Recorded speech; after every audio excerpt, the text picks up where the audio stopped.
Hello. We are here with essentially is actually our third episode of the night shift Let's Talk Gaming, but it's the first one in its proper form, which is with myself, my Doodle, What's and up? two amazing guests who are joining us here. You see them up on the screen.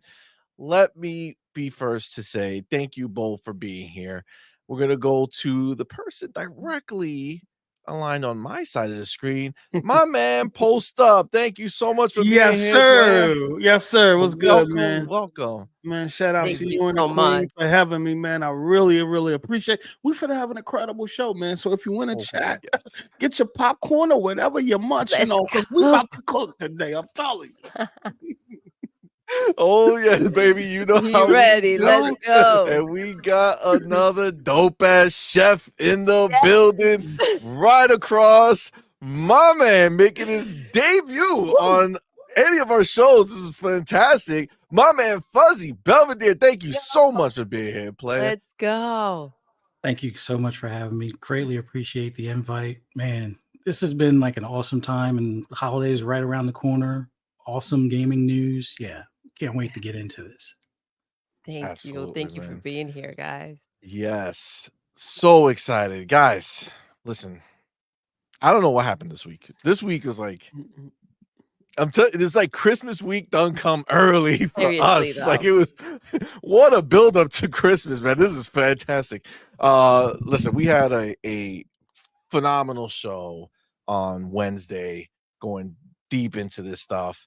And I know both of you have been talking about this shit. I got stuff from you Post Up that we're going to be using to talk about some of this stuff.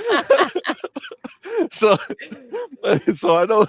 I know the conversations have been had, but we haven't had them together. Yes. Plus we got some newer stuff that came out too. So it's like, all right, I'm excited. All right. I'm very, very excited. So let's just start off right off the rip. And I want to bring this one up, this little particular little sliver, just because of the flowers that it gives to us over on the Xbox side.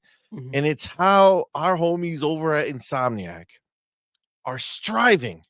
Their goal, their hope in life is that by 2026, they'll be able to make a game that looks like Hellblade that's coming out in 2024. So, they need an extra 2 years, and they're hoping, fingers crossed, this is the goal Possibly.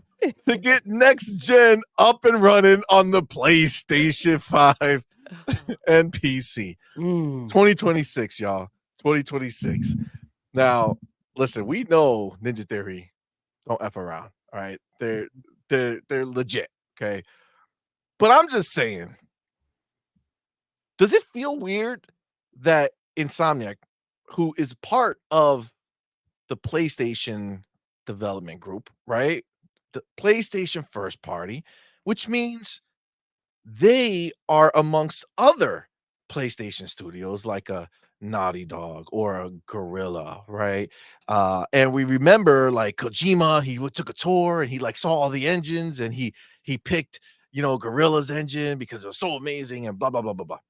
So Insomniac, who has access to everything that's at the first party level for PlayStation, you know that they be having those summits where all the heads, they go, they meet, they talk, they look at what everybody's working on, right? And Insomniac saw everything cooking over at PlayStation and said, you know what? That ain't it, Jack. We need to look higher. We need to look higher. We need to look farther. Where can we draw inspiration? Higher. Higher, baby. Higher, baby. Indeed. Hey. Yo, tell me they went to Xbox, they went to Ninja Theory, they said, yo, over at Xbox, they got the games, and they got the games that we want to play, so let's go ahead and try to live up to one of their upcoming games.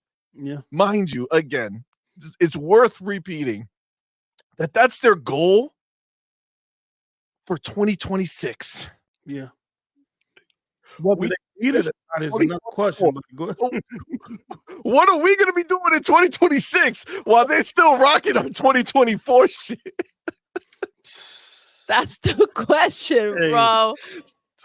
The gift that keeps on giving, baby. Oh my God.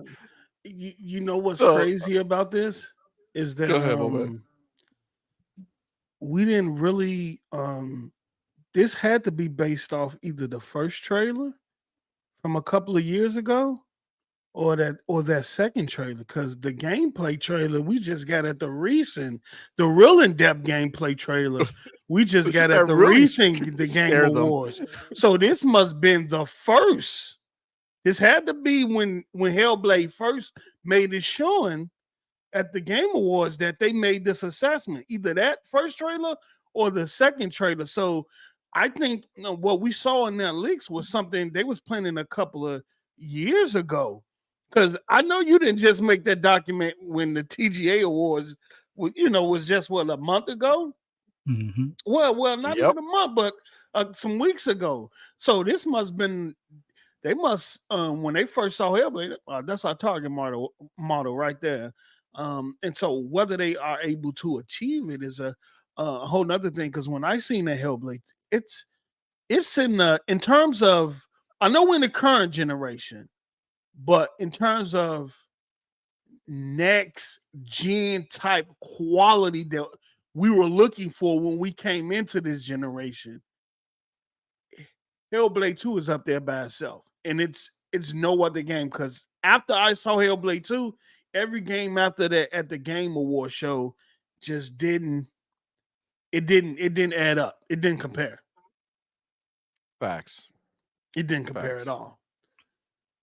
It's not even close. It's not even close. It really isn't. It really is. And I don't know how far they're gonna be able to push Wolverine. I mean, we saw some of the alpha build, but we also saw some things that was way more polished. It's still not there. That parkour nonsense? Is that the thing you're talking about? And where Wolverine's up on a wire and shit, crossing over things. No, even I'm talking about even the gameplay, the polish. They showed some polish where he was doing some stealth missions. The gameplay where he was in a bar, the deep breaths he was taking, the sniffing, the Potter sniffing that was taking place in the forest where he was going to look for what's the name? It's I don't know, man. Ninja Theory are some wizards. Let me tell you something. They are some wizards, and I don't know if they're gonna be able to match it. I don't know. They're gonna probably need that PS5 Pro. Something. They're gonna need that PS5 Pro for this one. Oh my God. They're gonna need some prayers. Hey, they're gonna need something. Some they're wishes. Gonna need something. A genie. They're gonna need some extra hardware. Well, I got a little bit of slander for them trying to, match what is going to be the upcoming standard for Hellblade 2. Like, remember in those same documents, they really increased the budget from Spider-Man 1 to Spider-Man 2. So they went from like 81 mil to like 316 mil. Yeah. Yep. Are they going to be able to afford the budget to get all of that mocap and all the extra goodies that, Ninja Theory went through and put that in the game without it possibly having to take shortcuts elsewhere? Like, for them to get to that point, it might be where, okay, they might be able to match it, but then Spider-Man 2 is like a 12 to 20 hour game. Are we talking about something that might have to come down to like 10 hours and you just do, those roguelike type missions and things like that? But Hellblade 2, like ever since when it first debuted with the Xbox Series X at the Game Awards, we all knew like that was what we've been asking for from Xbox, and they definitely showed up for that one. Where photorealistic graphics, immersive gameplay, like the same type of gameplay, much like what we saw with Forza Horizon, where you're not sure if that's actually gameplay or if that's like a trailer or something like that. Because remember, there was times where people were like, "Oh, that's not gameplay," and then the car goes flying by and stuff like that. Yep. But kudos to Insomniac if they can pull it off. but in the process of them pulling it off, and we'll probably get into more of their budget stuff. I don't know if they're going to have as much money to work with to do some of the other stuff that they'll probably need to do with Wolverine. And, you know, they're already talking about like splitting up games into 3 parts with a multiplayer, to try to multiplayer. And, to try to push more money out of their customers. And they talking about getting rid of more people. Yeah, Mama, can I borrow $20? Mom, I need $20. Well, remember the benefit if they do switch to Unreal Engine 5 is that they don't got to go buy fancy cameras, right? They just get developers' phones, right? They're just gonna use the phone version, yo. They good. They just put it right on their phone. You got my man like, let me get a new clip of you real quick. Yeah, I mean, I didn't really take that into account. And Fuzzy brought up a good question about their budget. Are they going to have the finance? And you couple that with what's taking place now in the league, because financially, the money that Sony's going to have to pay to fix all of this, right? From a back end perspective, from a cybersecurity perspective, this is millions and millions and millions of dollars that Sony's going to have to spend to fix it. And then you see the impact on the financial impact on what type of financial impact is it going to have on Disney and Marvel, right? Because their partnership with you too, and this leaks affects them. It affects their books and their finances too. So we know they came out and said Wolverine is going to stay on course, but do the contractual obligations change? Do the percentages change from Disney perspective, right? Because the leak one on Disney, it was on Sony. So we know we was taxing you before, but now this leak hurts our financially. We finna tax you some more because we need. And now Xbox know the deal that they got, so Xbox can look at their deal like, it's either good or bad. You know what I'm saying? It's like either all right, we're doing well, or it's like really Disney. You know what I'm saying? Like you can, like it affects their negotiations in the future. See, money, the bag different over here. You feel me? Oh, the bag real different over here. The bag is really come on now. The bag is really, really different over here. You feel me? And so I know Pony's been trying to say, well, if those are the agreements that Sony got, then they apply. No, they don't apply to Microsoft. No. Phil and them probably went up there. Well, Bethesda probably negotiated something totally different, right? You know, because you got to think, we're talking about the juggernaut that is Game Pass, right? We're talking about a service that has constant money coming in monthly. You know what I'm saying? PlayStation don't have nothing like that. They're not generating the numbers that Game Pass is doing. So it's a whole lot of things that Microsoft can. And then come on, that's different over here. Listen, I don't think this is obtainable in any freaking way. I mean, we're looking at how they're going about Wolverine, and I was really shocked. They're taking the same direction as like Spider-Man, right? We're seeing kind of like the same demeanor when he's climbing on the buildings, moving sideways. Freaking, I know it's a rough situation right now, but with the budget that they have, like you're looking at one of the most amazing looking games. We're finally getting like to next gen with Hellblade 2. Yeah. And for them to be releasing that in 2024, and that's where you're aiming to be, again, like you said, in 2026, like, first of all, I don't think you'll be there. That's just my personal opinion. But then on top of it, like, you're really far behind, bro. I think they got to get Wolverine out the door much quicker now. Yeah. Yeah. I don't think 2026, and you might put Venom on hold, right?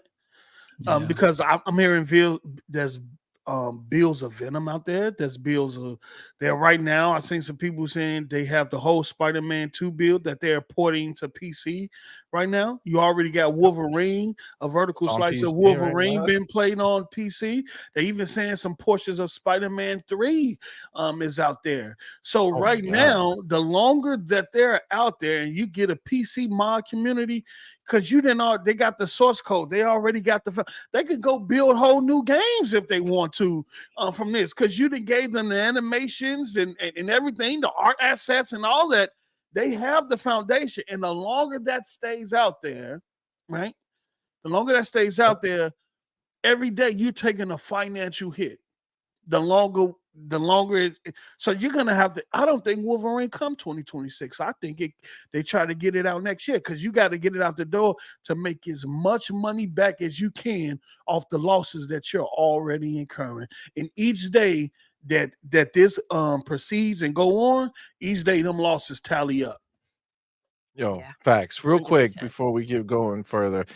Got a shout out to our man Sith Lord. Sith Lord, with thank that you, $2 super chat. We appreciate you, my brother. Says thank the you. stress of looking at the Sony stock this week. Yo, is it down? Oh, I haven't seen it. I mean, I know it was down when you saw my man sell. Jim? You saw Jim when he sold. I want to hear what you guys think about this. We're gonna talk about it. We're gonna talk about it. But this is amazing. That shit was wow. I got the graphic. We'll put it up when we talk about it. We'll see what y'all think. We talked about it on Wednesday. We'll see what y'all think about it. Then we gotta hit our man Assassin Monk. What's up, I don't know. baby? He put his name on there and then he never changed it. DJ Podcast. I don't know what that is, but he says luck belongs to the brave and Mendingos. Baby. Yes. Yo, it definitely belongs to the brave. And man, we gotta thank our homie Lad. Yes. Thank you so much, brother. We appreciate you. Let's go. Welcome to the fam for becoming a YouTube member. Yo, in the chat, throw the motherfucking welcome to the fam emojis up. Want to see them all over the place. Welcome to the fam, homie. Appreciate you. Welcome, lad. Thank you so much. Also, I know we kind of jumped right into it because we started a little late, but I do want to always remember to shout out the chat for being here with us, for rocking out with us. We really appreciate you guys. I want to shout out my homie, the Hooded Canuck. I see him, King Reaper in the building. What's up, my man? Mr. Joanna Dark was good. Obviously, my boy Sith Lord. You got my homie Nino, Power Boss in the building. Crispy Bomb, let's go, brother. Boss Ma, Lethal Papa, what's up, player? Dark Angelic, what is going on? Grumpy Shaman. Feliz Navidad and blessings from Puerto Rico. Let's go. Thank Feliz you, Navidad, mi amor. Feliz Navidad, my man. Appreciate you. Jay Vargas in the building. Yes. The bigger reality was good, homie. Six Slayer. Yo, Thomas Bellotti from France. Bonjour. Bonjour. Yeah, I know. That's when I found out that she knows a little French. And I was like, what are we talking here? We just had 18 years married yesterday. We talking French now? The fuck's going on? Trudy Snake, what's good, my man? Oh my God. My man Assassin Monk says, all our fellow Beggar Pass lovers, PlayStation cannot end because it's helping with this Christmas season in France and at Greg's house. Oh my gosh. Oh my man, Jacob Novik was good, brother. He says, want to know what I find funny? That the GTA 6 hacker hacked Rockstar while in police protection in a hotel due to hacking NVIDIA. Yo, he did that with an Amazon Fire Stick. Did y'all hear that? No. The guy who did the GTA hack, he was in custody, like police protection. Yeah. So they were like hiding him in a hotel. He had no internet. He was doing it off of his phone. It's wild, dude. And a Fire Stick, yo.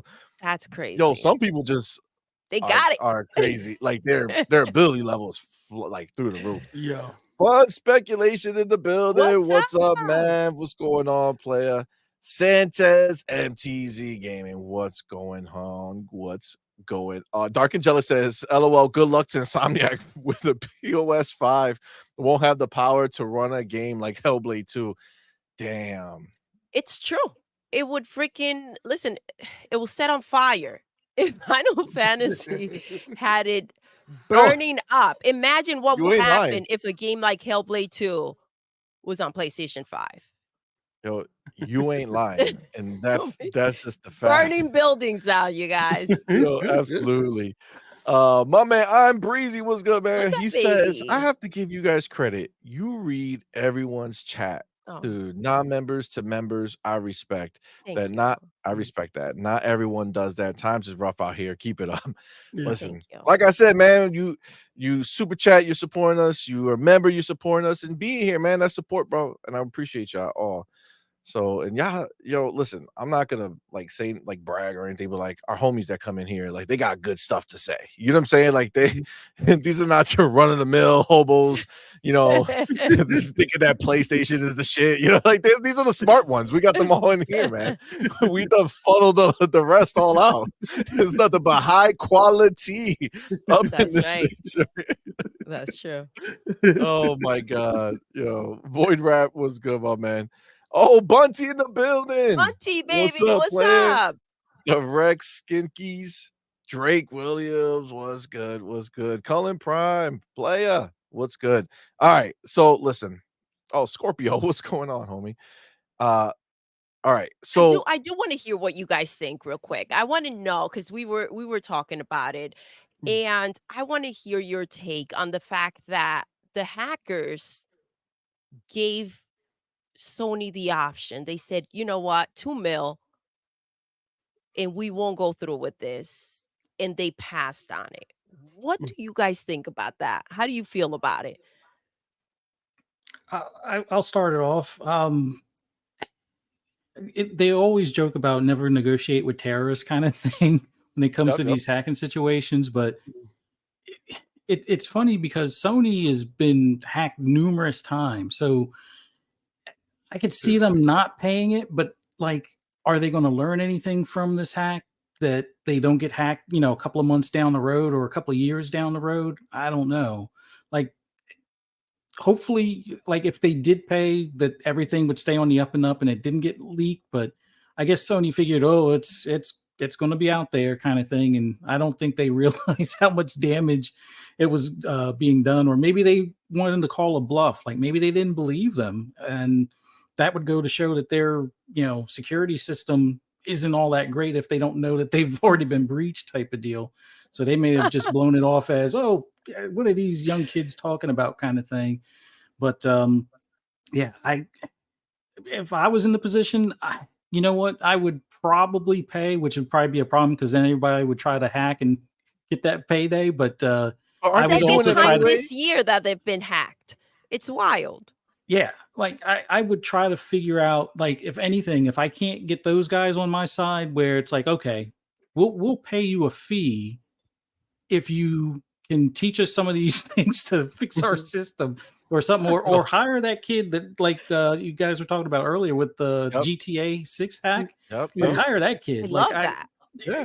Yes. The government's going to be hiring them here soon. Well, why do you think they have him in government protection? Yeah. You know what I'm saying? Why not just lock his ass up and throw him away? Nah, they have him on the side because they got him doing something. He's like, in my free time, let me go hack these people. Let me show what I really. Maybe the government put him up to it. You know what I'm saying? It's like, no, listen, in order for us to hire you, we need to know you can do that shit again. You know what I'm saying? You gotta do it again. Here's a freaking Amazon stick. Figure it out. Let's see what you do. We're gonna give you a hotel, a TV, an Amazon stick, and a cell phone. Show me what you got, player. He's a chewing gum. Make it happen. All right, make it happen. MacGyver mission. Yeah, for real, MacGyver and that shit. Master Rex, what's up, my man? What's up, player? J Rock, One Punch Jedi, what's good, fams? Yo, no, it honestly, this is a thing. I think when you have like all the media come out, right? And maybe I'm crazy, but like all the media came out and said, "Oh, I don't want to. We're not going to cover this because of the people's information, right?" But it's like, bro, nobody's talking about the people's information, right? Like nobody. But fine, you don't want to cover the people's information. But why didn't anyone bring this up? Like, why didn't anybody say, Sony, maybe you should have given the money if it mattered that much, right? Because you have us out here now saying that we can't. Oh, we're not going to cover this, right? Because we gotta protect the people. But it's like, actually, Sony had the opportunity to protect the people, and now, what they said is, nah, $2 million is too far. Imagine if Phil passed on that. Imagine if this happened to Xbox and Phil said, you know what? Nah, thanks. I'm not paying the money. Put out all the information. Mm-hmm. Dude, they'll be coming after him. The media will be coming after him. Facts. I think from this, I think Sony had two choices. They either could have went along with the hackers or they could have went against. They chose to went against it. a lot of things occurred prior to this data being released, and that is from an investigative side of of this. Sony, their IT department, and whatever third party company that they're working with to investigate the hack, the breach, how it was done, what they got access to, the value of what they got access to, and then the whole financial implication of everything. And then from there, you kind of weigh the options of is it cheaper to let them just put the data out there? Or is it more beneficial to let them just release the data versus us paying them $2 million for data that's already compromised? We pay them $2 million and they still release the data anyway. Or we pay them $2 million and they try to ransom us again for another amount of money, threaten us again after they got their other $2 million. Okay, now we need $3 million this time, and we for sure won't put the data out. And then also you got to look at Sony being exposed to other hack groups. Once they pay that ransom, then other hack groups are going to look at Sony and say, okay, oh, you guys are paying ransoms? Now we for the hack you and see how much we can get out of you. So from the long-term aspect of this, it was more cheaper on Sony to just allow the data to release and take that hit versus paying them and possibly been in a position they would have forced to pay them again or put the data out there or make other hacker groups aware that Sony is out here paying to protect that data, and then everybody is attacking that system trying to get money out of Sony. That was the option. That's where that was at. I mean, I feel that, you know, when you look at it, like if you take that step back and you look at it that way, like that makes sense to me. I get that. Yeah. I still feel when I look at it, it's like, all right, first of all, how about you invest in making sure you don't get fucking hacked, right? Like we are not hearing we don't hear Nintendo constantly hearing people. We don't know about the brand new Mario that's supposed to come out. Ain't nobody know about the Switch 2, right? Where's these document leaks? Come on, hackers, let's get over there. Right? Believe me, somebody getting fired. I think a whole IT department might have got tossed out on their ass. Let me tell you something. This is like the 4th or 5th time that they've been hacked this year. And what I think it is, I think this is all correlated because remember a while back there was they said Sony it was a rumor that Sony got hacked. We're coming to find out that rumor was true. Then you had people credit cards and PayPal information being exposed. Then after that, you had accounts mysteriously being blocked, and now we got Insomniac. The thing with this is that, and I've said this much time, when a hacker gain access to your system, they can be in there months or even years looking around before you even know that they there or before they even make themselves known. So I'm pretty sure whoever this group is, they probably went through Sony system and other studios and they found out, okay, what's more value? And they probably say when they saw that Marvel stuff and all that, okay, we got something right here.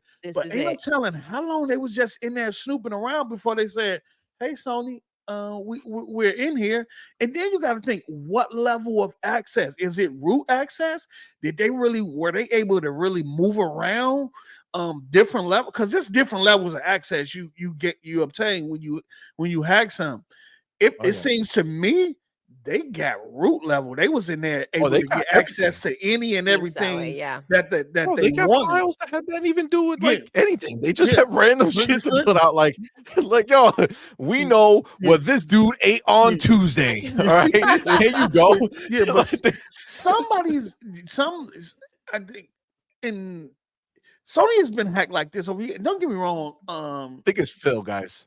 You imagine? I think Phil planted Bungie somebody in there. No, we're not doing that. Come on. Phil's in there. He's like, yo, let me show PlayStation how I roll. No, all right. That's another email we didn't see. Matt Booty was like, we're going to send them out of business. And Phil was like, we're going to hack them out of business, baby. We're going to take everything they got. They don't even know. Look, we're not putting this on film. Oh, that's why I'm taking it down at all angles. Hey, infiltrate Plan B. Make it happen. Exactly, yo. That's what Bungie did. I'm telling you, Bungie was set too. Bungie was set too, yo. This is all a setup. Wait, hold on. Let me get my. This is very unfortunate, but like I think it's still news. It's very unfortunate that it happened. You don't want this to happen to anybody, but it happened. So what you saying in regards to, and I think we're gonna get into this in regards to the gaming media, some people choosing not to report it because they're somehow emotionally attached to Sony and to Insomniac is a pure travesty. That's wild. We see stuff happen in the news all day that's heartfelt and heartbroken and stuff, but the news still get reported. Yeah, it gotta happen. So it's crazy. I think we're gonna get into it. So I'm ready to. We're gonna get into it for sure. Yeah, let's go. Let me get my man One Punch Jedi. Thank you, my brother. Thank you, Appreciate baby. you. That $5 super chat says, Let's somebody go. please buy PlayStation some games this Christmas. They down bad. Yo, they is down bad, yo. They are down bad, yo, for sure. My man Creed 20 Blaster, welcome, my man. Thank you for being here with that $2 or £2 super chat says, you know what happened with Silent Hill 2 remake? Listen, you know what times, happened, man. Silent Hill 2 Silent Hill remake. 2? Oh, what happened to it? Yeah, that's what he's Well, I asking. know. What is that group that did a game for, or they did the Blair Witch Project, and then they did yeah, you talking about Bloober, yeah. Blooper. Yeah, that was the last I heard. Bloober, yeah. Yeah, BB, I don't not know BB. if I haven't heard anything lately, but hopefully that's not one of those teams that they're talking about, canceling or something like that. I think they just signed something else with someone else. Yeah, they just came out remember. with a recent statement about the Yeah. Silent Hill 2 remake, and it pretty much it was a statement that They're they pushing it back. make. It was just saying they was waiting on Konami. Basically, the statement just saying we're waiting on Konami to let us know when we can give y'all more information on it. But it's still in development. Yeah, I don't think that's going to. I mean, I think I they're like ready to Bloober. show something, but in that the way the statement was written out, they would say, "Well, we can't show y'all nothing until Konami give us the go ahead." Yeah, facts. Agreed 100%. My man Cypher Type 1. Thank you, my brother. baby. Appreciate you being here with that $20 super chat. We appreciate you, my man. Says Doodle, CMoney, Fuzzy, Post. Yes. What's good with y'all, fam? Just jumping in. Can you imagine the pressure that PlayStation's other first-party studios are feeling right now? Who's in a make or break situation right now? Not Xbox. Not Xbox, baby. Yo, those are straight up facts. Facts. You know it's crazy because like I think what's lost on this entire conversation is how little that PlayStation has of substance now in comparison.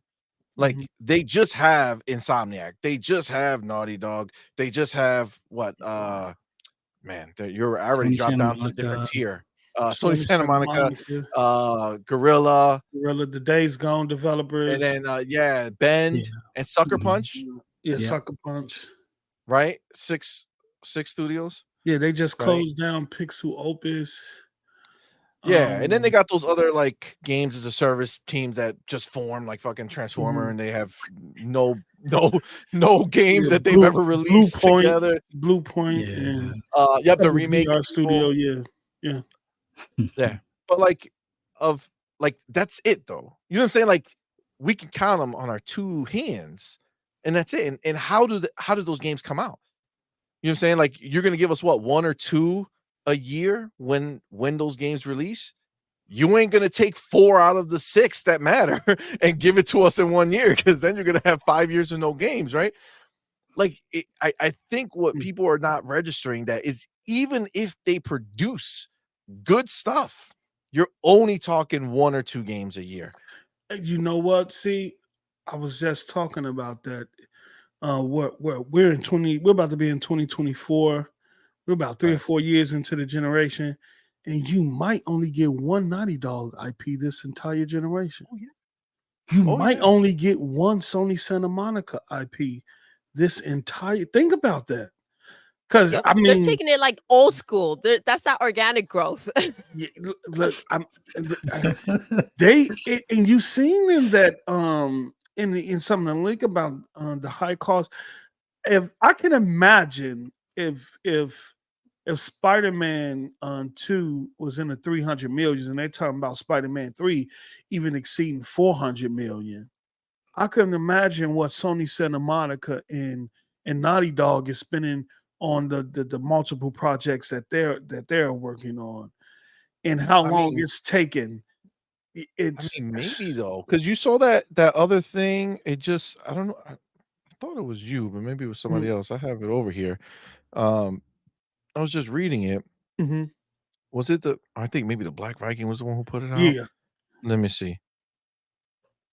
Yeah, he put out some shit that like they had a meeting or whatever, and it's like they have to keep it at the same budget. All their games going forward have to be made at 350 mil or less. And they have to stay there. So, but with inflation, they said that's like, making Spider-Man 2 with $65 million less because it equals like 216 million of that times dollars, which I mean, if they're cutting down Insomniac, think about this. They're cutting down Insomniac, and Insomniac's games are the ones that are, frankly, the most likely to succeed because those are the licensed IPs. Those are the ones that everybody knows and wants to play. So they have the highest chance of success, and they're being throttled already, right? After Spider-Man 2. Imagine another like what's his name? Cory Barlog. He's making a space a brand new space IP. You think Sony's like, you know what? Go ahead, take 400, 500 mil. Let's go ahead and see what happens with you. I feel like their scale is gonna go down, and I feel like we're gonna be hit. I think they've already shown us what their plan is, and we are in disbelief. Right, because I keep looking at it as maybe they're doing something different, and when in reality they're like, nah, man, like you got Gears of War, God of War Ragnarok, bro. Facts. That's literally God of War 2018. Same everything. They just shifted their locations a little bit and changed some of the story. Done. What I told you that their motto is their first party motto is unsustainable right now, and what they're doing is they're trying to scramble to figure out how to make up them those losses. And what I mean by that is they can't go to Microsoft route in terms of Game Pass. From a financial standpoint, they don't have the bag to sustain those losses over a long period of time until they start making it. Microsoft can. Amazon did it for 14 years before they became profit in their subscription. So those companies with money like that, they can do that. PlayStation told you they can't do that. And so what they say, they used Horizon Forbidden West. The second year they put it on PlayStation Plus. They was looking to make 124 million in that second year, but by putting it on PlayStation Plus, they lost 85 million. Sony saying, "Look, we can't sustain these type of losses over because a they long didn't bring period in of more time." people. So we didn't do anything. It just gave people who already subscribed the game. And then they say, "Look, our subscription numbers." What we're making money is not enough to cover the cost as well. So what we're going to do? Well, they're going to expand. And I know people have been talking about Xbox going third party, but y'all might want to start circulating that conversation around Sony, because Sony is now telling you in those leaks documents that say, hey, we have to expand beyond our console and beyond our ecosystem. So we got to go back to pushing cloud. We got to go back to the cell phones, the TV apps. We got to become a TV app. We got to allow our user base to play PlayStation 5 games independent of a PlayStation 5. And then we need to lean on third-party partnerships, right? Because if you look at their first parties, why do you think they so relying on Marvel? Even though Marvel getting on them percentages that I seen, Lord, they're crazy. And they going to town. They ain't messing around. They not messing around. And so, and then you look at Insomniac, they're finna put out 5 games in 7 years. 5 games in 7 years, right? Dude, they're abusing them, bro. They are. That's like taking like that pretty young thing. She's fresh, she's new, and then she done been through the ringer, and at the end, it's like, what am I looking at here? Right? Like, this is the world that we're looking at with Insomniac. Like, bro, let them breathe. Let them get a game that they can take 5-6 years to just draining their creativity. And guess what? See, on top of that, you have this Activision merger, right? That's sitting on your head right now because you understand the serious impact of Call of Duty being in Game Pass, right? You said in those leaks, you're looking to lose 1 to 1.5 billion of annual revenue, right? By the time Microsoft and Activision get the rolling, and y'all looking at that as by 2027, because we know it's game next year. Their games are dropping in Game Pass next year, but you saying by time 2027 come, y'all could really start feeling the impact. And that's telling me is that once them games drop in 2024, the more people that learn about Call of Duty being in Game Pass, by 2027, y'all could be in serious trouble and losing at least 1 to 1.5 billion of annual revenue. You got that on top of your head versus your first party being unsustainable. Who going third party? Exactly. Listen, but you talk to the media and everything's okay. Media says everything's okay, guys. They sold 50 million consoles. They sold 50 million consoles, dude. They're gonna listen. The ponies are gonna be fighting each other at Best Buy for an Xbox, yo. We good. Fighting. We're still selling consoles. Hey, y'all, look. We outselling Xbox 3-1. Yeah, outselling outselling Xbox 3-1, but they making either the same or even more profit than you. They're selling them 3-1. They still on food stamps. What's going on? Still broke. Get your shit together. You ain't got no money. Hold on. Let me get my man Profit in the building real change. quick. Let me get my man Profit in here. Yo, thank you so much. Number one, thank you for being here, my brother. Thank you, baby. Also appreciate you, my man, with that $5 super chat. Says someone tell Sony to stop using PlayStation 1, PlayStation 2, PlayStation 3, etc. as their password. Bro, I don't got a card. I don't even have a PayPal account link to never had. How do you get hacked 5 freaking times? Oh, that's crazy. That's ridiculous. This is why they didn't pay the money. They figure they're gonna hack us again. Yeah, invest, bro. It's gonna happen again. We don't know what's happening. Adidas 20 had put a super chat one time and he put it out there. He was like, they need to go talk to Phil and Microsoft for that Microsoft Defender software. get some hacker defense out here, man. My man Cypher Type 1 with that $5 super chat. Thank you, my brother. I appreciate you. Phil Spencer says PlayStation Network security is real suspect historically. Matt Booty's like, say less. Yo. Mad Booty, got him. My man Ryu Ward, thank you so much, brother, for being here, playing. Thank you for that $2 super chat. Says Sony changed the password from Jim was here too. Console sales. Yo. Yo. Oh, they cooking in the chat. I told you who we rocking with here. I told y'all. All right, my man Dark Angela. Yo, my man, thank you for being here, player. And thank you for that $5 super chat. Says what I really hate are these bought and paid for shills using the docs info to shield Sony from the corporate revelations. Exactly. There we go. It's so annoying, and that's why it's our job out here to make sure we do cover every ounce of this bitch. I want to cover it once one way. We're gonna flip that shit over, cover it again, make sure we don't miss nothing. Every day new stuff is coming out. So every day they got another chance. They're like, yo, I'm telling you, 2 mil. They're like, nah, man, I ain't got it. Yo, so I forget who else was it. Oh, baby, do you remember who did it? It was a super chat, and they were like, they did try They try to pay the $2 million. It's just that the hackers didn't they weren't filling the payment plan. They didn't like the payment plan. They were like, "Yo, listen, I can give you I give you like 40 now, all right, and I'll give you my card for next week, but you can't wait. You can't charge it next week. 20 on this one, 20 on the other one next week, yo. Let me get some IOUs for you." Oh my God. Hackers are like, my get the God, fuck out of that's here. hilarious. Shit. And then my man, Maserac, my man. Thank you For being here, playing. Thank you for that $5 super chat. Says anytime Jim sold his shares, that the sign of real trouble for Sony. That's the sign of them losing a lot of value in their company.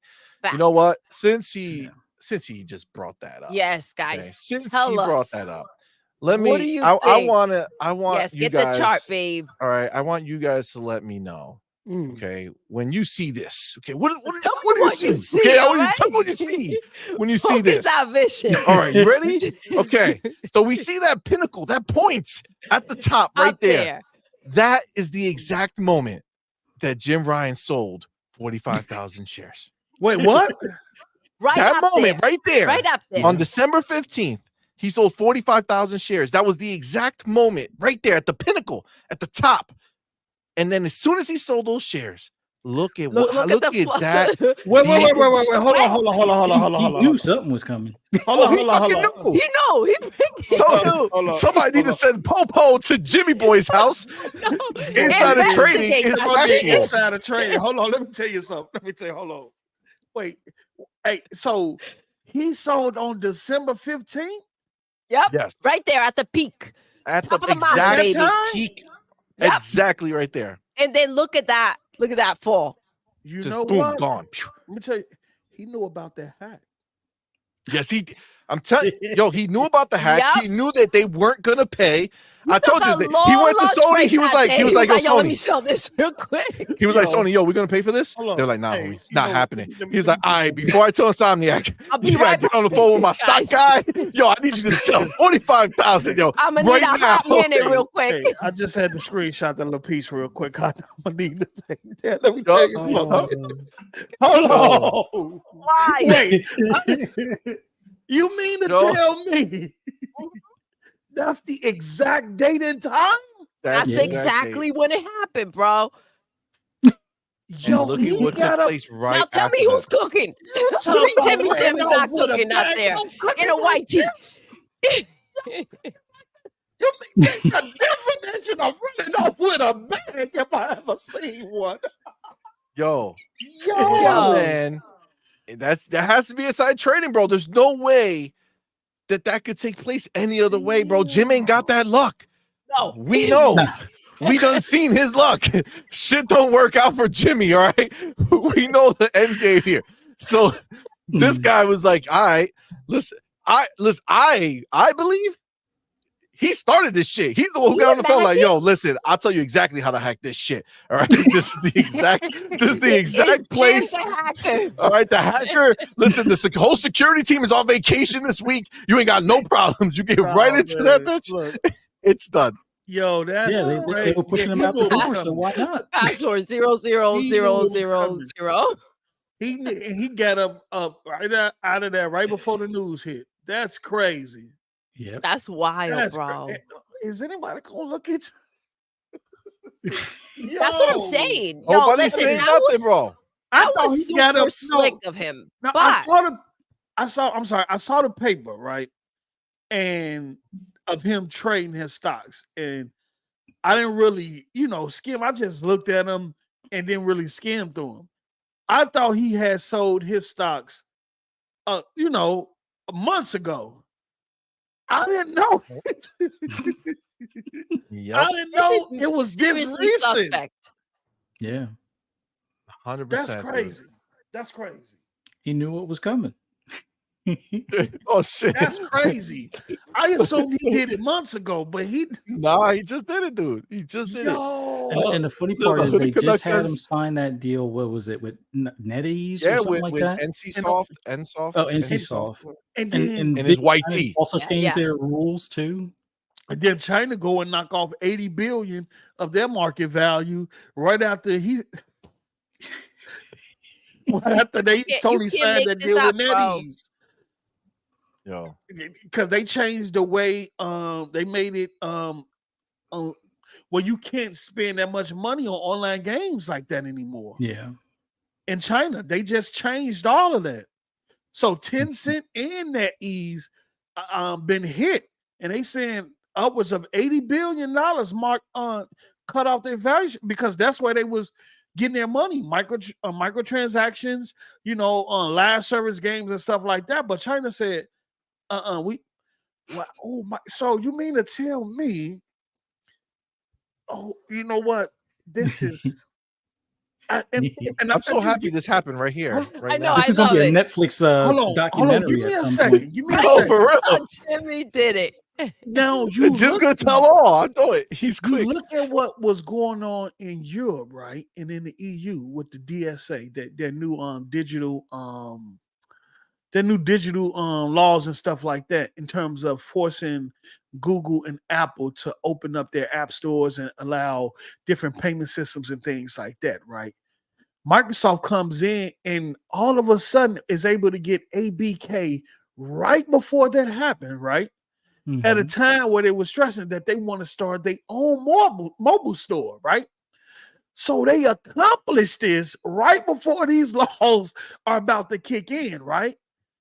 On top of that, right, your biggest mobile competition in China, which is Tencent and NetEase and all that, has just been undercut by their own country, right? Sony is on the tape because Apple got like 160-something billion in cash on hand, but I'm telling you, Sony might get scooped up in it. Bro, do you see how all this working out for Microsoft? This is crazy. So glorious. This is crazy. And you know what? I think I am CMoney and Doodle. I think Phil might have made a few phone calls.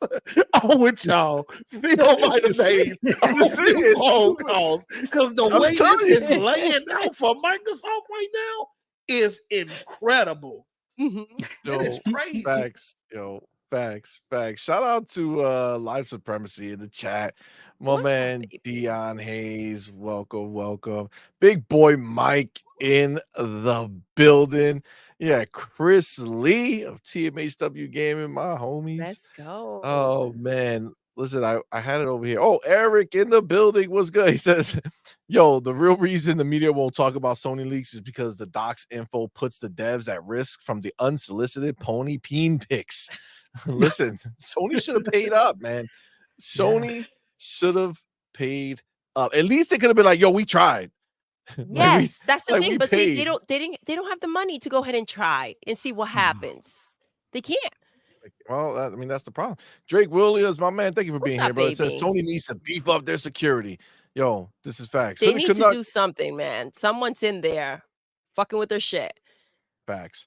Hood Canuck says the hacker got the Insomniac info through a Pony's Pornhub account for your PlayStation dev kit. Hey, I wouldn't put it past him. I don't know how you become the #1 Pornhub console with no web browser. I want to talk about that too, yo. I want to talk about that browser. Yo, Thomas Bellotti says, don't stay on Linux. PlayStation is the first kit for hackers. PlayStation is built off of Linux. Yeah. No wonder that's their development environment, Linux. That's what they get. They deserve it. Dark Angelic says Sony's like, we need better security. The consultant's like, here's some good ones. Sony's like, don't they have any free ones? The consultant says Windows Defender. Sony says, fuck that Microsoft shit. Let me tell you something. Well, I bet you they wish they took that shit real quick. Let me tell you something. Oh my god. My cybersecurity classes I took back in May. We was doing everything through Linux. That was the foundation in terms of coding, hacking, even the hack environment. Everything was done. Everything was done through Linux. So I don't know if their whole ecosystem, like their because I know Linux do a lot of stuff on the back end in terms of server stuff. Mm-hmm. I don't know how their network is set up, but something got to change because this probably be worse than the hacks in the PS3 era. Yeah. When the whole system went down. Man, it's this true. is crazy. This is wild. a bad year for PlayStation, you guys. Man. 2023's been rough, to Facts say the indeed. least. Facts. Snooky What's up, Jackson, baby? thank you so much for being here. Says happy holidays. Happy CMoney forever. holidays, Doodle to be free. baby. Post up, Fuzzy Belvedere, and my gaming brothers and sisters. Aw. Thank you, you, man. brother. Appreciate you being here. still can't believe Neil that, says no station, no security. Needs to hire Craig and Day Craig and Day from Top Flight Security of the World. Oh my gosh. Yo, Abdel, what's good, my man? What's up, baby? Walk up late. Listen, Big Boy Mike's out here with that public service announcement. Okay. I'm Got with my you, Big Boy Mike Mike. says hit the subscribe and the like button. Thank you. Please do. Please do. Share the link. Yeah, just do it. It's a fun thing. I think it's a real fun thing to do. Red 410 says Sony gonna cancel Wolverine. Listen, look, Sony can't be canceling shit like that. They Like they cannot. canceled Factions already. That was already a huge loss. That was a they big just mess took. up. Time How and do you guys feel about the revenue. fact that they cancel Factions? I feel, I still don't man, after understand 8 their move. years, I don't get it. I don't get But it. Fuzzy, what do you think? Do you think that they should have canceled it, or do you think they should have rolled that shit out? No, I've said this before, but it's one of those things where if I was somebody high up at Naughty Dog, I would have walked into the boss's office and be like, "How are you going to have people over at Bungie tell us what to do when they can't even get their own stuff together?" So it's like I would have just looked at what they did for Factions 1, expanded a little, add a few modes, add a few maps, and then like most live service games, put that out there, get feedback from the community, and then build on it. That would have been their better bet instead of spending all these years, all that money, all that time, and then be like, whoops, it just feels like they would have gotten at least some, money from their fans as far as for, if they're going to do a live service game, that would probably be one of the best ones to start. Another one that they canceled from that leak was the, Spider-Verse in like a GTA game or GTA Online meets Spider-Verse. That to me would have been an easy money thing. Like I don't play Spider-Man quite that much, but I would have probably checked it out. And I know a lot of people would have probably, since GTA 6 isn't what like a year or two away at this point, they would have probably checked that out, and they wouldn't necessarily made Fortnite money, but they would have definitely made money back on their investment. But canceling Factions, especially when you got games like the day before, which we all know it was a scam, but you saw how much interest there was on Steam, where that was like the #1 wish listed game, like the first time around, then it got pulled from the site, then it went back up and it was like one of the most wish listed games again. There's a serious interest for like a Division meets The Last of Us type of game. And if Factions was just a little bit of that, they would have had a hit on their hands. Yeah. Plain and simple. I don't know why they gave up on it too easy, but I guess they'll learn the hard way. Want to write it out After 8 years, bro. Like that's ridiculous. Yeah. Just put the game. How bad can it be? You already made the first one. Again, just work off of that. I agree with Fuzzy wholeheartedly. Yeah. You started development in 2014 alongside of The Last of Us 2. So that entire time, Faction has been in development. Here, you got to pull a Microsoft. Look, let me tell you something. You should know your fan base well enough that anything you would have put out, they would have worshipped. Even if it wasn't what you wanted it to be, the PlayStation fans will worship anything Sony put out. They would have made excuses for it, first of all. So you put a small team, maybe 4 to 5 people, 6 people. You put them on there as you put it out, right? You get some type of revenue back off of it. If over that period of time it becomes something that y'all didn't expect, then you start adding to those 6 or 7 people, and that group starts to expand, right? At least you can get some type of view of where it's going, if it's going to turn into something or if it's going to tank.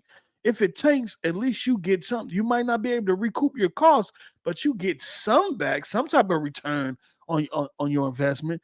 But to just take all that money and just, I don't know.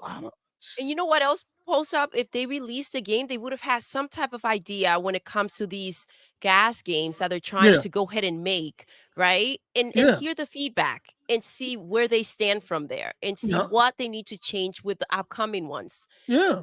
It's ridiculous. I don't understand why waste all that time and money. Yeah, I think the PlayStation community would have played it as is, regardless of what Bungie said, because Bungie don't speak for everybody. Bungie don't speak for the community. You don't know what the community gonna like until you put it in their hands. Just like most gaming communities don't know what they want until you tell them or until you show them something. You know, you should have put it out there, and to just dead it and then celebrate the fact that you killed the project. Oh, I've been working on this project. It has been this part of my life and this and that. And I was, who does that?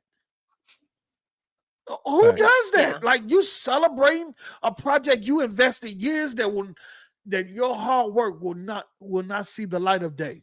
That the fans won't be able to appreciate anything or any type of investment you put in this project, and you celebrating it. Well, okay. Listen, real quick, baby girl. Real quick. Real motherfucking quick. Before we continue on with our shit, listen, I'll tell you right now. This is our party zone. All right. We're on this channel here. We go, we wild out, we talk all the shit we want to chat. We say whatever we want, right? Okay. But it doesn't work the other way around. So my man in the chat, see, he don't realize that he done came into the wrong show. Ain't nobody out here worried about this dude right here. You see this guy, Red 410? Yeah, my man's been going through the chat, talking a hella shit. And listen, I don't give a fuck what show you believe you're on. You ain't at the right show, my man. You want to watch this show quietly, sitting in the background? You do that. But you, listen, I see you talk more smack. They don't got nowhere to go. You ain't gonna be here, fam. Real quick and easy. They don't got nowhere to go. See? Yeah, they ain't got nowhere to go, but they coming here. They go watch. I know PlayStation podcast. They don't have no PlayStation podcast to go to. They be watching in the background and they be making their comments on the back end. I don't got no problem with that. But don't show your face in my chat, homie. You ain't welcome here. They don't have no PlayStation podcast to go to. I'm telling you. You know what? Actually, my man, you know what? Hold on, because now I just read some more shit, and this dude is just gone. Yeah, some of you just got gone. Be easy, fam. Time to take the trash out. Be easy, fam. All right, sorry, I kept seeing. Yeah, no, you good, man. You good. Get them disrespectful people up out of there, man. Yeah, they in the wrong house, homie. That's not how it works here. All right, real quick. Let me get some of these super chats real quick. Go ahead, baby. Where was I? I got you. That was Dark Angelic, Master Rec. Yeah, that one we did. Oh, Prophet. I think it was Prophet, right? All right, Prophet. Thank you so much, my brother. He says with that $2 super chat says the PS OS is based on Linux. Yeah, that's what we were talking about. Yeah, for sure. He also hits another $5 super chat. Thank you, my brother. We appreciate you. Says I thought Sony was using Azure Cloud for additional costs. They could have asked Microsoft to add security. Never mind. They accept post-dated checks. Yo, it's so crazy that they would how do you not invest heavily in your security? Makes no sense. My man Adidas. What's up, baby? Welcome, my brother. We appreciate you. Thank you so much for that $10 super chat. My man says basically casuals bought PlayStation 5s, but they don't buy Pony exclusives. No microtransactions on single player games either. Sony losing big money. Yo, that's why the fact that they come out here and they still think it's relevant to say we have 50 million consoles sold when we see your sales numbers. Like that 50 mil ain't helping you. Yeah. When you had 120 mil on the PlayStation 4, that shit wasn't helping you. The games sell the same amount. It's because the same people who are in both ecosystems are the only people buying those games, dude. You're not getting new people. Even with somebody like freaking Spider-Man. Yo, you got Spider-Man, big budget Spider-Man, and you can't, out of 120 million people, get 30, 40 million people to buy that shit? That's a shame, dude. Like, that seriously is. And I know that they're happy with the numbers, I always said that they self-soothe, and they do it like no other. But come on, that was a huge disappointment considering the amount of boxes that are out there that you guys claim to have. Nonsense, bro. My man, One Punch Jedi, Thank thank you, you so much, baby. player. With that $5 super chat says, during the FTC case, didn't Sony executives say Microsoft better off buying electronic cars than ABK? Damn. That's pretty damning. That's Sony fact. executives. That's pretty damning, Sony executives. That's some cloud ass shit to say. Yo, we saw all these documents. Y'all motherfuckers are so scared right now. Yo, Baby, crying. Wipe them tears away. It's almost Christmas. Toughen up, bitch. Yo, they walk into the office every day with that Pepto-Bismol. They just walking around the office They're like, stressing. Listen, their foundation is crumbling. Their roof is on fire. The windows are busted. They're out there a mess, guys. Yo, facts, yo. My man, Adidas 20. Thank you so much, man. With that $5 super chat says, yo, post ponies down at Navy Pier jumping into the lake. It ain't the time of year to be doing that either. It definitely ain't the time to be. That Lake Michigan water ain't nothing to play with right now.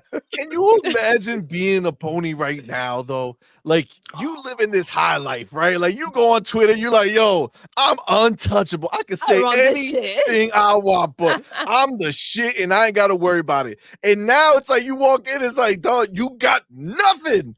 Like, there's zero to speak on out of a pony's mouth. I don't understand. Listen, because Sony's been super quiet, right? And reading and looking at that roadmap, I kind of wish we had not, right? Like, it's worse than not hearing about it. And then you hear it from them, how afraid they are of the freaking bots, of Xbox. Like, dude, that's like music. I was like, yo, this feels so good. It was crazy. Now they know how they should be feeling, because that's how PlayStation's feeling out there. Back. So, and then we do have to shout out our homie Gerald Mack. Thank you so much. Building, Gerald becoming Mack, a YouTube member, man. Thank you. Thank you, my brother. We appreciate you. Put those motherfucking welcome to the family Let's emojis go. in the chat. Yes, sir. Flood the screen, baby. Welcome, my man, to the family. I appreciate you, player. Thank you so much. Oh, all right. Oh shit! I just popped up in here. Look what I read. J Rock says Sony is said to acquire Pornhub next year. Might as well. That's the best investment that they could make at this point. Seriously, though, in your business model. It really is. Oh my god.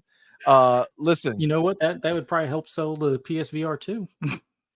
Yo, get that. For real though. Hey, Fuzzy, why you go there, Fuzzy? Why you go there, Fuzzy? Why you make me remember? Hey, what'd you think about that when y'all heard that their highest played video game was Pornhub? Fuzzy, why you bring that up? Well, the thing that's always funny is that we don't even have a browser on their PS5, so you know they're going the extra mile to access it. That's the thing that gets me. It's like where there's a will, there's a way kind of thing. Somebody ran the whole plug down. Don't tell me I'm doing. Oh man. J-Rock says the leaked email had Jim Ryan saying they out here beating their meat than our games.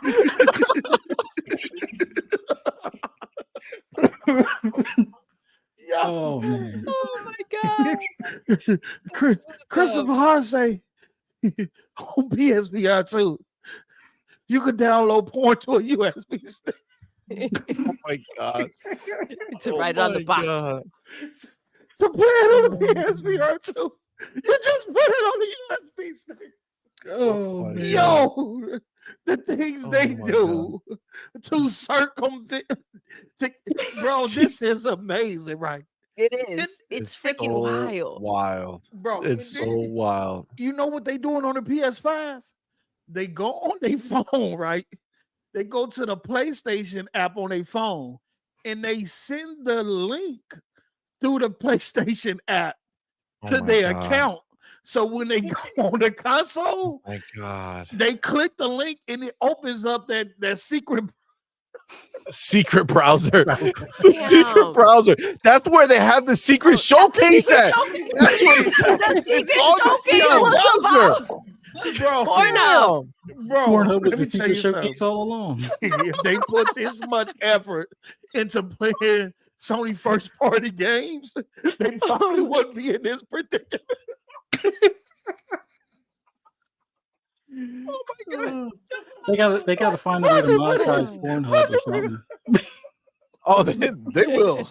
They will. After everything they've seen, when they're looking back, sitting back at the stats, you know somebody right now in the boardroom is like, yo, how do we get them to pay for Pornhub through the PlayStation 5? Let me tell you something. Put God of War on Pornhub. Oh my god.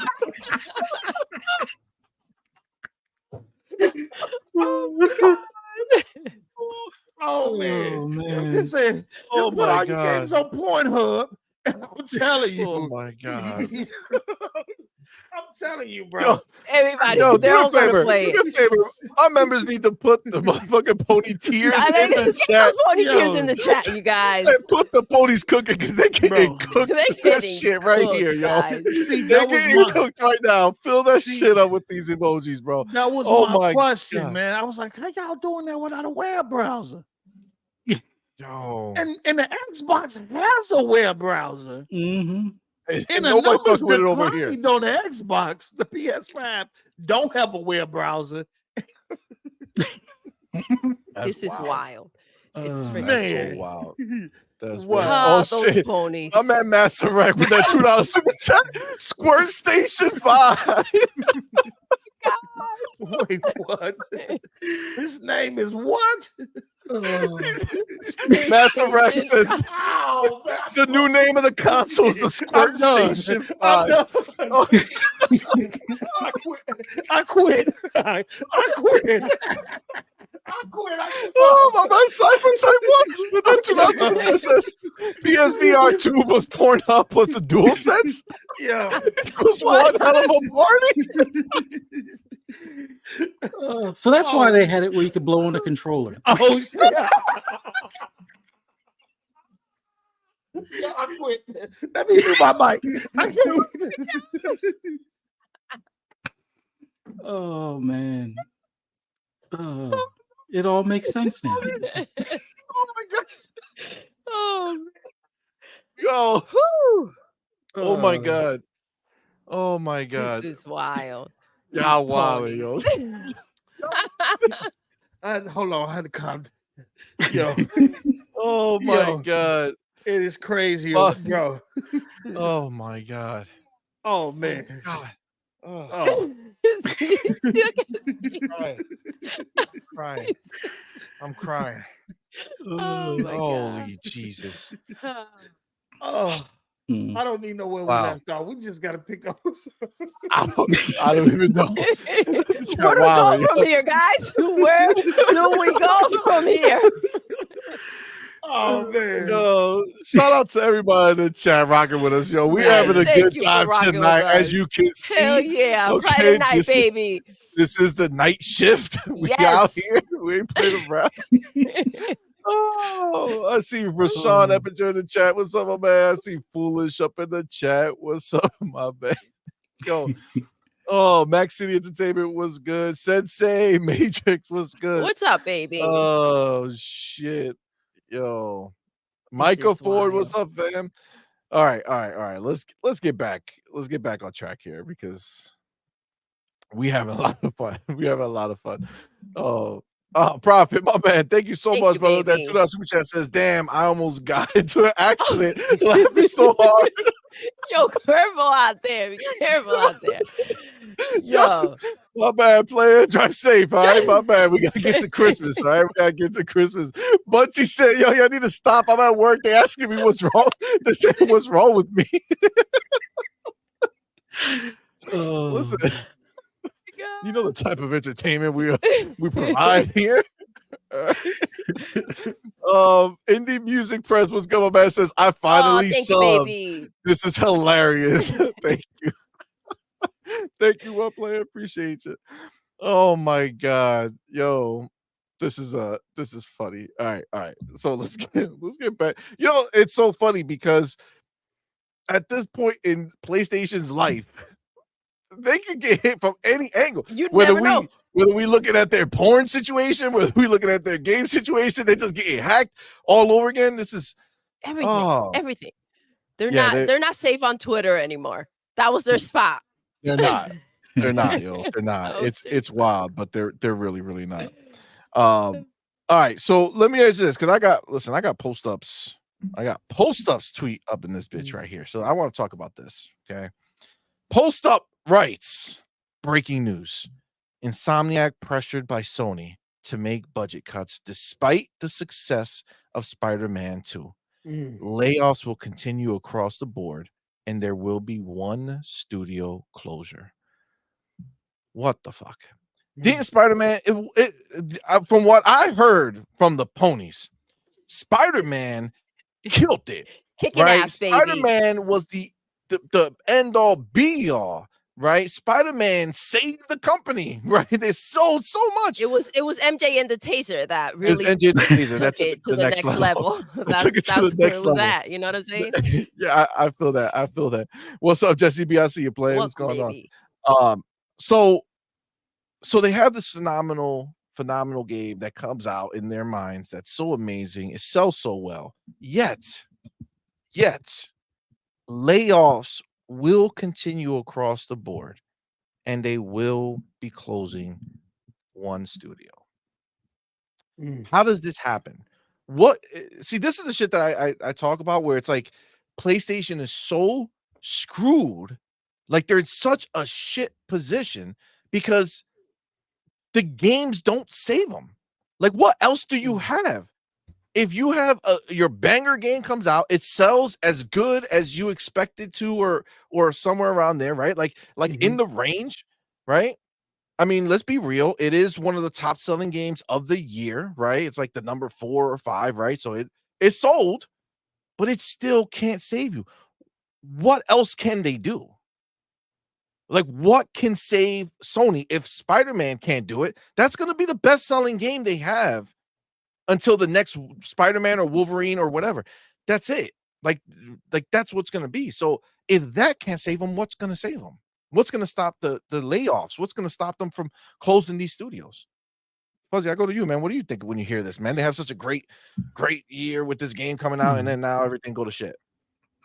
See, I always thought, like, when they mentioned the whole thing about games as a service, that would be a title that they would, use to their advantage. Like, I remember hearing a rumor before Spider-Man 2 was officially announced. Like, pretty much everybody knew that they were going to do a Spider-Man 2, but there was talks that they were going to do like a multiplayer game. Now, my source was saying it probably won't just be Spider-Man. It was supposed to be other Marvel characters, and it was going to be an online thing. Now, their original thought, online type deal. Yeah, it was going to be kind of like an MMO kind of style deal, where they could get, money for skins or things along those lines, or maybe season passes and such. But that was like a couple of years ago that was, talked about. And then to see in the documents that they canceled that, like Spider-Verse is like GTA Online. Yeah, that to me would have been the thing that would save them. Like that, like the one and done game system that they have set up now is part of that problem, where people buy the game, they beat it, and they either trade it in over at GameStop, and then GameStop resells it, or people keep the game. They, maybe they replay it once every blue moon kind of thing, but there's no more money for them to get out of the customer. Like, I applaud them on having all those skins in the game for Spider-Man, but you probably should save some of the better ones for monetization. Like, have a $10 skin or something where it's like something that people are going to definitely want, but it doesn't hinder or affect the gameplay. Yeah. Make it so that that skin would be able to be something that people might pick up for $5 or $10 or whatever the case is. But until they go full bore, multiplayer, where it's like, okay, you got the season pass, you got costumes or skins and things like that for Spider-Man. You have maybe like level up things or bonus things along those lines. Like they got to figure out something that just gets the people that bought the game to come back and then be willing to spend more money, or do it as a free to play, which that's like the cheat code right now for these companies. Make it a free to play, because it's almost like a psychological thing. You figure, okay, I didn't pay anything to play this game. I'm having a good time. Okay, that skin is $10. You know what? I didn't spend anything on the game, but I might buy this skin because this looks pretty cool. So I'll spend $10 here. Oh, they come up with another cool skin like a couple months later. All right, I'll get another 10, spend another 10 because I didn't spend anything on the game itself. So I'm 20 in the hole at this point, but I've got like 200, 400 or 600 hours in the game. So it makes sense. So they got to figure out something like instead of canceling these games, because people always used to make fun of Xbox. Oh, they canceled Scalebound. Oh, they canceled this. It's like there's been more cancellations noted in this past leak and closures and things like that within just this year alone than I think Xbox has probably had in the past 20 years. So it just feels weird that they're canceling stuff that seems like it should be a easy to make money type of deal, but I don't know. I know people are like, oh, well, you're not running a company and blah, blah, blah. But it's like, you see Fortnite's making money handling stuff. They don't know what they're doing in there. They literally don't have a CEO. Ain't nobody running PlayStation right now. Yeah, Jim Rand with the bag of money and he's out. No, but that's come on, man. It's just funny to me that it seems like the things that would be easy for PlayStation to make money off of their fan base, they go and cancel or they choose not to do. Like I don't understand it. I don't know if there's anything that can save them until they get that, games as a service or multiplayer as a whole figured out. That would be the start, I think. Yeah, I feel like with Spider-Man 2, they could have made it multiplayer. That would have been so dope. Yeah, if it would have been co-op, you jump in, you hang out together. Like that would have been dope. Yeah. Yeah, co-op would have been huge for that game. Yeah. Yeah. And the thing is that this is self-inflicted, right? So I got Mike over here. I'm looking at his chat, and he says they spent the whole PlayStation 4 gen on autopilot, and we're not thinking towards the future. And that is like that's their problem right now. They did not set up for any of this. And I think PlayStation dudes are going to have a rude awakening when they're thinking that these companies that we haven't heard about their games, when they're thinking, oh, those games are far off in development. We're going to be getting them. If it's not 2024, we'll get them 2025, 2026. I think a lot of these companies that a lot of the studios they have in first party are changing gears right now because they were pivoting to games of service, right? Out of nowhere, right? So whatever they were working on, right? They're like, yo, we need you to get games of service on board. So they start pivoting there. And then now it's like, well, we really don't want everybody to do games of service, or we don't want you to go full in. So now, you're talking guys that they're having to pivot back, or they got to change the whole script completely. Like we don't like it's Factions mess, shows you that it doesn't matter how long they've been working on it. Mm-hmm. They're not willing to take the risk any further if it doesn't look like it's going to succeed. But if you put that into perspective, if they're willing to spend all that money and cancel it without giving it a chance because they don't think it's going to succeed, what's going to happen when they do fund a project all the way through to completion, the game releases, and it doesn't pop off immediately? Do you think that Sony's going to say, okay, let's spend more money to hope that people eventually give three shits about this game? Or are they going to do the same thing to Factions that they did to Factions, except Afterbirth, and get rid of it once it's out? Like, do you have any faith in that they would actually stick around to see these games of service to fruition? No, I didn't from the beginning, and now seeing what they did with Factions, it's like they're not reliable in any way. Again, we know that they can't go ahead and maintain. There's only so much money they can throw at a game as well, right? But the fans going ahead and getting attached to a game that then they'll drop, right? It's not right. And that's what they do. They don't care. There's a lack of care there. What do you think, Post Up? You're the one who started this tweet, putting it out here, letting us know. What are you feeling about them with their doing these layoffs and what they're gonna do to pivot? Like I don't know what they can do at this point. They have a number to hit. And it seems it's a very tight number. You can see in there that it's 50 to 75 people have to be let go, not only at Insomniac, but across all development studios, right? They said in that tweet that just cutting back on Ratchet or even canceling new IP won't help. It's not enough to get to the number that they're trying to get to. I do agree with Fuzzy about Spider-Verse. I don't know who in the hell decided to cut that game, but they are a dumbass. That's what you needed. That Spider-Verse game, that online, if you go in there and look at what they was doing with the bosses and all of that, the challenges, that's what they needed. Couple that along with, look, however you feel about factions, your community would have played it. But I'm telling you, that Spider-Verse joint, I think would have been the first of its kind, if I'm not mistaken. I don't know any other Marvel superhero online game like that. That's on a console. I know probably got something on mobile, but I'm talking about console and that joint would have been incredible. And you chose to cancel it. But that shows you post up that they ain't got the people to make it. See, because as dope as the premise would have been remarkable, if they didn't have a team that can deliver that game in a good way or a fun way or understood how to do it. That's their biggest problem, bro. Sony has none of it. It's all outside sourcing they're doing to get anyone with outside knowledge. And the ones that they chose, Bungie went over there and immediately shut down their shit and then said, oh, turns out that we don't know how to do our own shit either. We got 5 mad people. We gotta let everybody go. Sorry, guys. It ain't no case that you don't take a loss on one of these games as a service games before they start making profit. You're gonna take a loss regardless. Dude, they're Stadia right now, bro. They're Stadia. This is what happened. I tell you right now, this is exactly what happened. Stadia got out the game as soon as they saw Xbox spend $8 billion to buy Bethesda.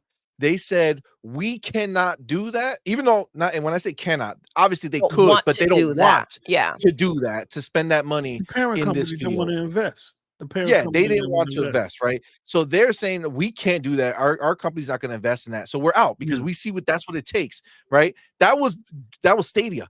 PlayStation saw Microsoft drop 70 bills on ABK, and they're like, oh shit, we can't do that.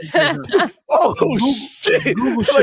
But see, this is a problem. They are so arrogant that they went ahead and instead of going ahead and figuring things out right away and seeing, okay, so this is what they're doing. Look at how they're spending money. Let's figure something out before shit hits the fan. They sat there looking pretty, thinking that it was just going to be okay.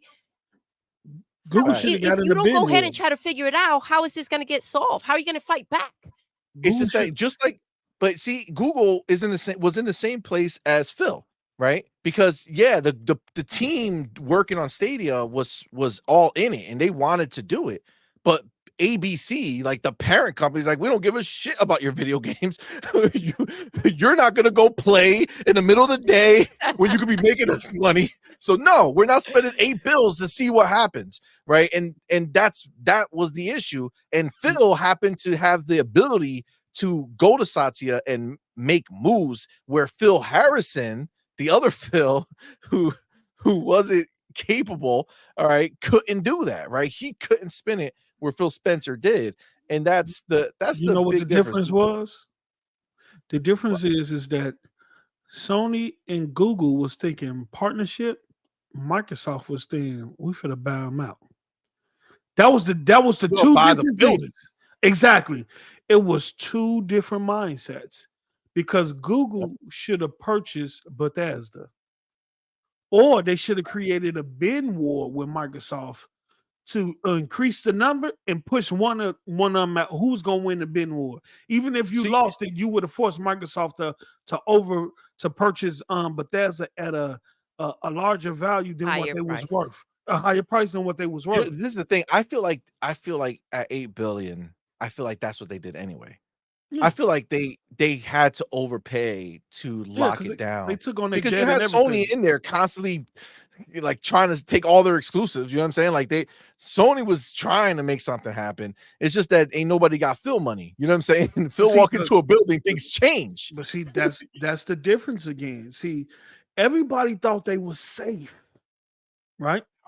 The Xbox One generation, right? And what they went through in the Xbox One generation, everybody looked at Xbox just honestly, they blew the shitter on the Xbox One. Even Phil admitted that, right? And everybody took advantage of that, from PlayStation to third party and everything, right? Everybody got complacent. Everybody got complacent, and they thought that it was no way that Microsoft could recover from that generation. And even if they did, it would have took them years to do so, right? And that's where the mindset came in. Oh, PlayStation with Call of Duty. Oh, we got Call of Duty partnerships for the next year, 2-3 years. We good. Stadia with Bethesda. Oh, we got their content coming to yes, I am. Hold on, that's my lady. Lord have mercy. I apologize. What's up, baby? Oh, no, please don't worry about it. Please don't worry about it. Don't worry about it. Real quick, it's perfect timing. Actually, I do have some super chats I want to get to. Anyway, you got my man Void Lock. Number one, thank you for being here, brother. We appreciate you, and thank you so much for that $5 super chat, my man. He says Sony can't do multiplayer. They willing to shut it down at any down point. Look how they treat Bungie. Yeah, I agree. They can't do it. I don't think. Listen, I don't think they're going to be able to figure this shit out. I don't think so. We're talking now about Microsoft. We're talking about Xbox and how Phil was out there and they thought he was down and out, right? They went ahead. They all started kicking on him. They were like, all right, he done. He's overcooked. He's out of here. Dude, I don't think, aside from the money, I don't think that PlayStation has it in them to come out and fight the way that Phil has. So. They don't even have a leader, right? Exactly. They don't have somebody leading the ship, like guiding them, right? So yeah, of course they're lost. This is the thing. This is what will happen, right? Like Phil Spencer was like that kid who was like getting bullied and stuff, like getting beat up, right? And like he has like a crazy older brother who's like locked up for like life, and they're like, your brother can't do anything, he's locked up. We're beating your ass, you ain't doing shit, right? And then the next week they come back to beat his ass again, and guess who's there? The brother. The brother showed up, and then they all got capped. That's what Xbox did. Satya just walked in the building. He's like, yo, I'm here. I'm here now. What you want me to do? Who do you want me to handle? Phil? How do you want me to handle these motherfuckers right here? Yo, Satya was like, let's compete. Yeah. Let's compete, bro. Those if you words right compete, there. Let's compete. And then he dropped what 80, 90 bill to buy all this stuff. And then he says, you know what we're doing, guys? You know what we're doing? Let me ask you. Do you think I spend 90 billion and I say, well, that's it, we're done? Nah, my man. We're doubling down. He whooped his ass again. We're doubling he down. Whooped his ass. He beat your ass today. We'll be back tomorrow with another one. All right. Ice those ass cheeks, baby. You getting beat up, son. Prison style, apparently. Pause. Now I have a weird or crazy theory. We're ready for next year. And this is, I think, Sony's Hail Mary. Like, and it's going to probably sound controversial, but Bobby Kotick is leaving ABK, the 29th of this month or whatever, right? He's probably I wouldn't say the best CEO, but he's the type of CEO that could help Sony kind of get their stuff in order. Yes. I see him going over to PlayStation and kind of righting the ship. Now, will they be able to like recover fully right away? I think it's going to take them some time to kind of fix some things, but to prevent the lights from getting cut off, I think Bobby Kotick is going to be their saving grace over there. He'll put Bungie in their place. He'll make sure that budgets are adhered to, and he will probably look at some of those multiplayer and be like, no, this one here will probably make money. Go ahead and release this tomorrow, and you got 6 months. If we don't at least turn a couple of dollars profit, then we'll give up on it completely. But give me 6 months, put it live now, and see how the players take to it. And I think he'll probably be the guy that kind of is looked upon as like the savior, almost like Phil for Xbox. He'll be looked at as the savior for PlayStation. But I think that's going to be the move that they would need to do. The only problem would be with that is that I would imagine that at his level, with the amount of payout that he's going to get, I got to imagine that they have a massive non-compete on him for at least a few years. Yep. Yeah. Because it's like, you know, I'm not mad at that. That would be would be great. Listen, but yeah, the contracts, dude. Sony needs a hero. Okay, they need somebody to save them. They need a hero, someone to do it. Someone to do it. They need a hero to save the day. Get him. Oh man, my man Adidas 20. What's up, baby? Thank you. Man, thank you so much for being here, player. Thank you so much for that $10 super chat. Says Sony Electronics is dead. No computers, Walkman, stereo systems, Trinitron TVs, and camcorders. The money used to start PlayStation is gone. Microsoft's $1 trillion from selling software. They didn't need you to own their piece. They just sold the software and let other people sell you the shit. Mad scientists over there, bro. They ain't messing around. But people want to question them. Right? The ponies are like, Microsoft don't know what they're doing. On a they don't daily. know anything. On a daily. Come on, man. How they gonna literally have the monopoly on PCs because they're just so much better than anything else out there that nobody else uses anything of like, but they still manage to do it. Like they still manage to do it. Why? Because there's little shit ones like Linux and whatever the hell's out there trying to compete. It's like, hey, listen, they're still out there. They got a fighting chance. Ain't nobody got a fighting chance. ain't nobody selling you a Linux PC at Best Buy stock. You know what I'm saying? That shit ain't happening. Come on, man. Listen, don't doubt it, bro. They showed up. It's game time now, baby. Profit, baby. My man Profit. Thank you so much for being here, my brother. And thank you so much for that $5 super chat. Says this is why Microsoft spent $10 billion on their infrastructure in 2017. They saw the changes and planned accordingly. You know, I gotta tell you, the shit, you're 100% right, bro. Like, you could say whatever you want about Microsoft. You could say whatever you want about how they came and messed up that last generation. They did, but they messed it up not because of what they were going to do. It was only because of how they handled it, because they had the foresight to see that literally everything that people bitched about their plan is 100% in effect right now. Like, oh, Connect. I don't want it spying on you. I don't want it. I love the Connect, by the way. That goddamn Google. We had the Google show with the camera. That's just always, I walk by and it's like, ooh, hello, CMoney. It's like, what are you doing today? Like, I just walked in the room. You saw me before I even saw you. Like, how this happened?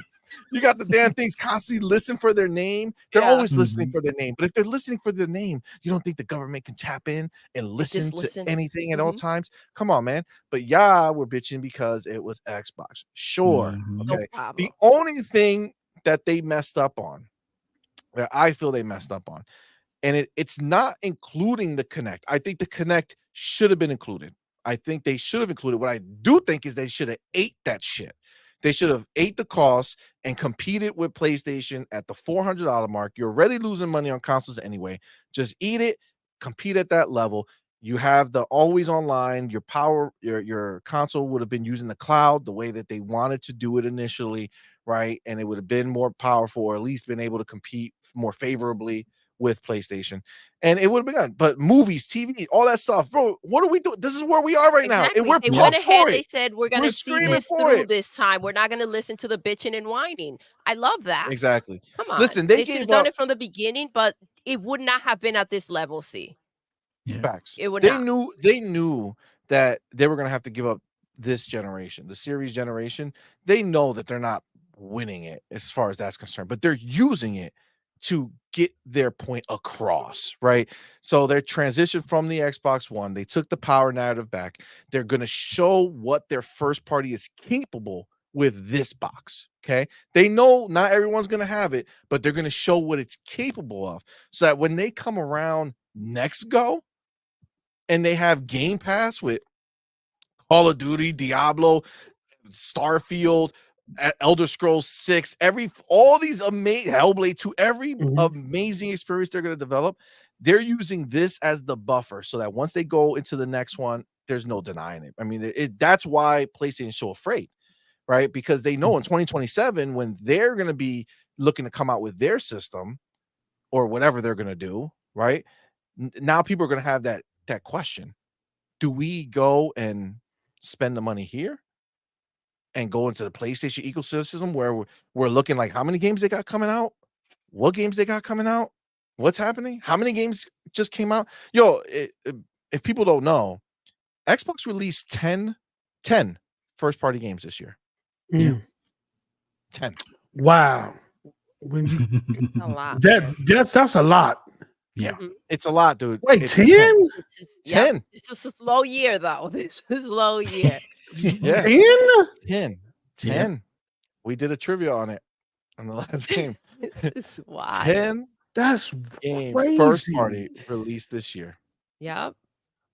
It's crazy because you don't look at the smaller ones as anything like big and not for everybody, right? But some people do them, right? Well, so that's PlayStation Right. problem. it is PlayStation problem. They're a Because victim of their own success. And it was success gotten the wrong way. Mhm. It wasn't because they were amazing. It was because they were playing a different. It wasn't because they were amazing. It wasn't because they were were taking advantage diverse of a and went single ahead problem. and reach every type of player out there. Mhm. And this is what Xbox is doing right now. They're going ahead and they're reaching everyone. They have something for everybody. They're cooking, man. Exactly. PlayStation's out there with a freaking pot, a spoon, and a couple of carrots. What are you gonna make with Well, that? they cultivated a community that only wants AAA cinematic experiences.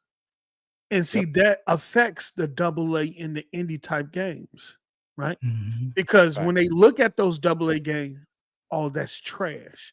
They look at the indie games, oh, that's trash, because it doesn't look like The Last of Us or a God of War. They automatically put them to the side. But now what Sony's saying that? And Sony got away from that. All the studios that they had that did them small mid-sized games, they no longer have. Done. Yeah. Yep. 100%. They no longer have. That easy too. Just gone. Yeah. They Like didn't you care. don't fit our mold. And it's Yeah. like, look at you fools now. Look at you fools now. You're in here realizing that those people that you showed that they should only want those games, they're barely buying them, dude. Mm-hmm. They're barely buying them. It's wild. Yeah. Shout out to my man R&B, What's up, baby? aka the Underground Gamer. Thank you so much for being here, my brother. Appreciate you. I believe this is R&B of our homie Dirt Griggity show. Yeah. Right? Yeah, it's my homie R&B. What's up, player? What's up, baby? Says if Thank you for Sony being here. Studios were as innovative as the ponies pretend they are, they wouldn't have to lay people off. Facts. Yeah. Facts. Even in that message about laying people off, they talk about getting rid of the lower performers. So like they know they got some trash people that they just been keeping around for a while. Like, well, we're I gonna don't have to have a start. problem with them trimming the fat, right? If someone's not cutting it, then get to stepping. But I think it's all together that it just looks so bad. It's kind of like, okay, so you're having all these problems. You're getting hacked. Your games are not to par. You're letting people go. What do you have? Where's the substance? What are we doing here? The games are Yeah. being delayed. Like, what's happening? Yo, it's super true.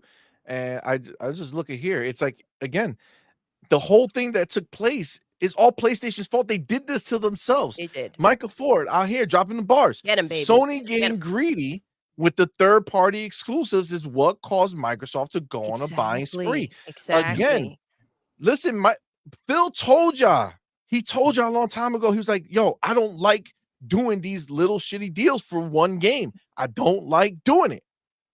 So Phil said, what is my option? I gotta go buy them buildings. Yep. So he's just buying buildings left and right. He wasn't buying them. See, No, he was has a realty company at this point. He ain't fucking I around. This man ain't stopping. That's the shit that y'all gotta be afraid of. He don't like these small purchases. I feel like he's like, nah, that's for little man. Go buy somebody else buy that. I don't want that. I want the whole building. He tried to play nice, but guess what they did? Jim took advantage of that. He went ahead and he said, all right, so I have these relationships and I'm going to go ahead and take advantage of it. I want these games and I got first pick. Yeah. And, Phil got sick of it. He went ahead and he bought the building Well, and bought every building around it. Yo, that's boss right there. That's the difference in the mindset. When Stadia should have been thinking purchasing, right? They should have tried to get to Bethesda before Microsoft did. They was thinking trying to build first party studios from the ground up. You don't have time to do that. Nintendo, Microsoft, and Sony is about 20 years ahead of you right now. Why are you trying to build a first party studio from the ground up? It's going to take you years, decades to get where they are. Go buy what you don't have. And what Microsoft do? Microsoft will say, okay, we on a different level here. Nadalia didn't clear the bag, so we can think differently now in terms of strategic. That's but that's we finna go buy them because we know Stadia is probably trying to lean on them for partnership and get all their games on their service. Once that happened, what did Stadia do? We can't spend that type of money, and our parent company don't want to make that type of investment because they don't believe in Stadia in the first place, right? Okay, Sony, your bread is Call of Duty. You've been living off that and kicking our ass with that for the last what 10 years? Okay. What? They for sale? They need help? They need deliverance? Let me go take your food. Let me go take your kitchen, and let me go take your shelf. So now, do you eat? When we say you eat off your plate became our plate. We control those percentages, and those advantages that you used to have with this IP, you no longer have. What are we doing here? The mindset is different. And then what Sony had to do? Okay. We know the industry changed. We know we're behind. We're way behind Microsoft right now in terms of infrastructure and everything. We need help. And this ABK deal don't make it no better. So what we got to do? Bungie, we got to go overpay for Bungie. Right? And we got to pay them. We got to get them damn near $4 billion for doing something they was doing before we even brought them. And that was being independent and multi-plat. What did facts? And they supposed to come in and help us with our infrastructure and our multi-play, but they need help with their own shit. They do. Yo, how they gonna fire people immediately after getting the job? Like, yo, here's $4 bills. Come over here. Like, yo, we got this, Sony. Don't worry. We know our shit. Yo, that game trash. Get it out of here. All right, guys, I gotta let you all go. All go. Sorry, employees. We're cutting back knitting classes. Let me tell you something. What Sony and the gaming and I say Sony and Microsoft competition feared was when Nadalia came out and self-proclaimed that him and Microsoft are 100% behind gaming and Xbox. When he came out and said that, I don't think people understood the significance of what he meant. But you see it now, don't you? You see it now. They have the whole entirety of Microsoft, the machine behind them, and it's scary. It is scary.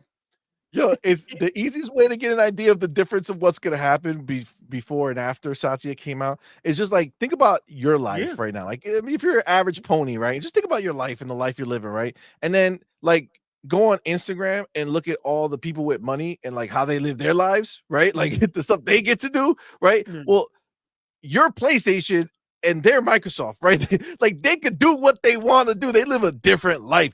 They go into places and they get to say, hey, how much is it to buy all of you? Okay. PlayStation walks in, they're like, yo, let me look at your games. Is there something I can invest in? You know what I'm saying? I give you little money here, little money here. You know what I'm saying? Can we work this out? Remember, we have so many people. We have so many consoles. So many consoles. You got to give us a deal, man. Right? But it's a different world, man. It's a different world. And I'm sorry if you're still looking at this and you're still saying, nah, man, we're good over here. I want to know what crack they sold you.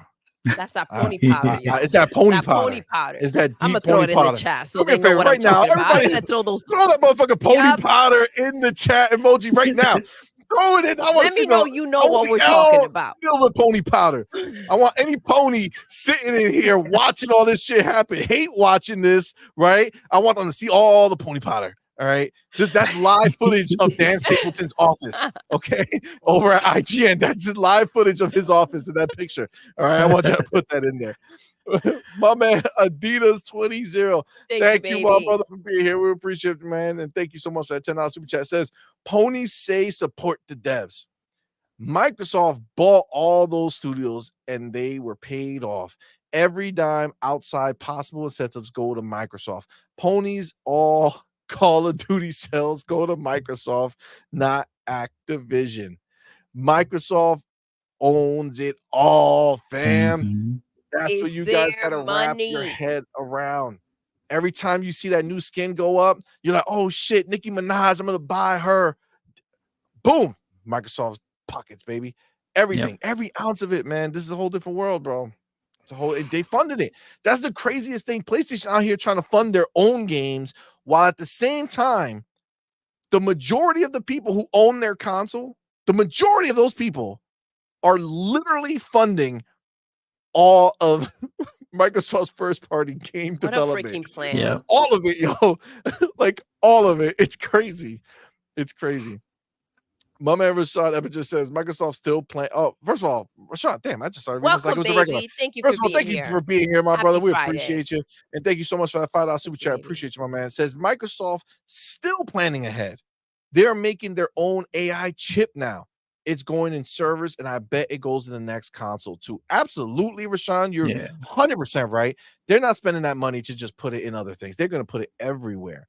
And we already seen the leak, right? We know they're definitely planning for the future, and they're planning around the idea that technology moves way faster than the consoles do, right? Every year, these things are going up. The phone, listen, I don't know if you guys are on Twitter, you saw my man Everborn Saga. He put it up there. He put it up Resident Evil 4 playing on his iPhone 15 Pro Max. I downloaded it. I'm going to be doing it too, see how it goes. But like, that is real. That's a next gen game on a phone looking crisp. Okay, looking crisp. So understand this.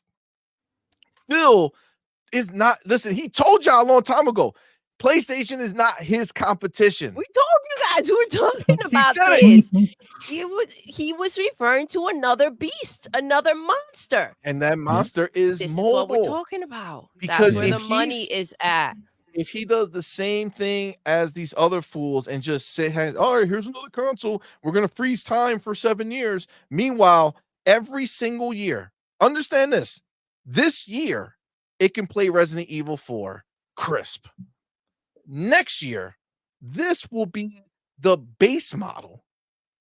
The base model that's sold. And then there's going to be a new one that's even more powerful that comes out. And then guess what? The following year, same shit's going to happen. Yeah. Okay. So while the Xbox is in the same, or PlayStation and the Xbox are in the same place for 5 years, the phone done boosted generations like 5 times, bro. Come on, man. You're telling me you're sitting there playing on your PlayStation, and then your boy comes over with his iPhone. He's like, "Oh, I'll play with you, no problem." You see this high definition shit on his screen. You're like, "Whoa, my game don't look like that."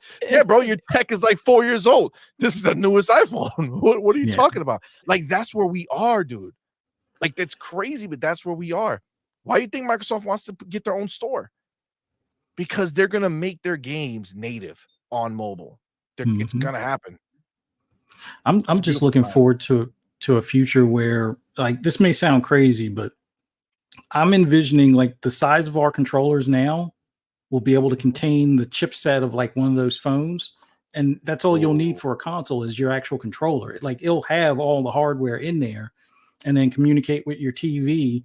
You'll have something that's like on the same level as that iPhone, but it might be $150 or $200 or something like that as far as the controller and the chipset. But I could see that being the very near future. Not necessarily next gen. Like, I think we'll still get a full bore console like what we have this go around, although be it probably smaller, or maybe even a hybrid like a Steam Deck type of thing, or like a Switch Pro kind of deal. Yep. I think by the time we get to like a year or two after the next gen, they'll have $150 to $200 controllers that are actually consoles that for the casual that just wants to play Call of Duty or Madden, and on occasion, play, Hellblade or something along those lines, but maybe not care about it being in 4K or as crisp, but still look good.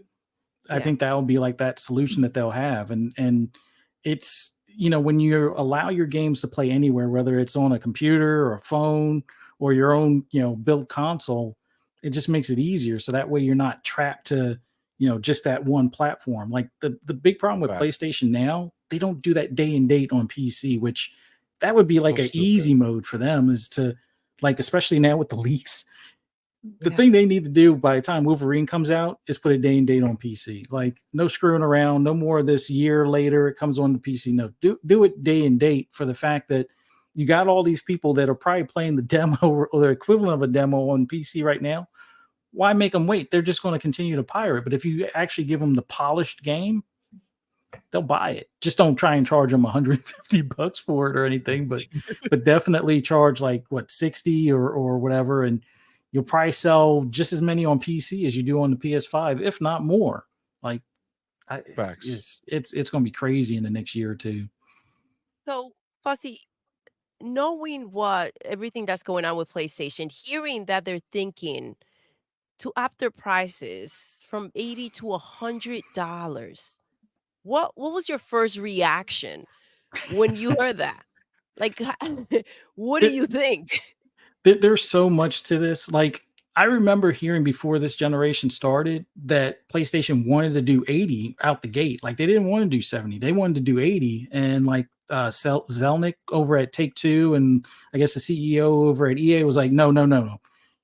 70 is the top you can charge. You do 80, you'll kill the market.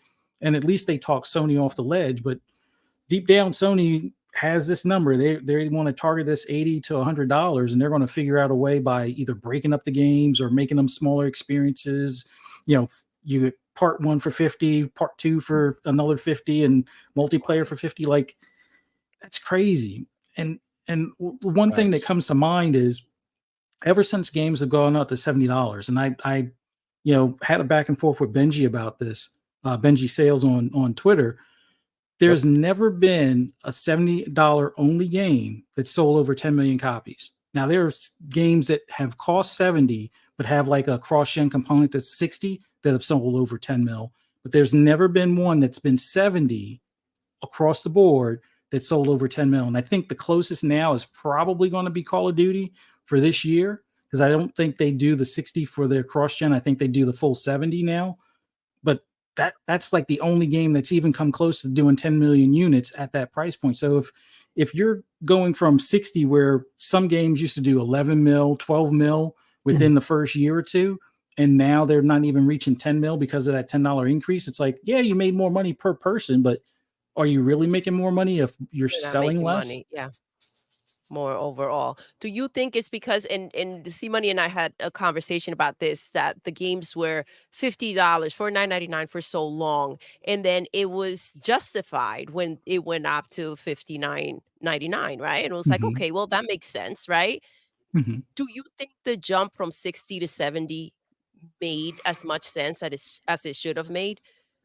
Not with the games that were initially coming out. Like, the biggest thing for me was that when they jumped from 60 to 70, they actually came out buggier than some of the games that were just released on the previous gen at 60. So it was like, okay, you could tell these games were rushed, COVID, the whole deal with, the next generation and trying to be the first to release and stuff like that. But it didn't feel like these games were worthy of that jump in price. Like, if you're having to do a day 1 and day 30 patch and a 3 months patch to get the game running right, and then you're doing these upcharges for, like, this is my biggest gripe with PlayStation. I bought my PS5, right? Came with the DualSense controller.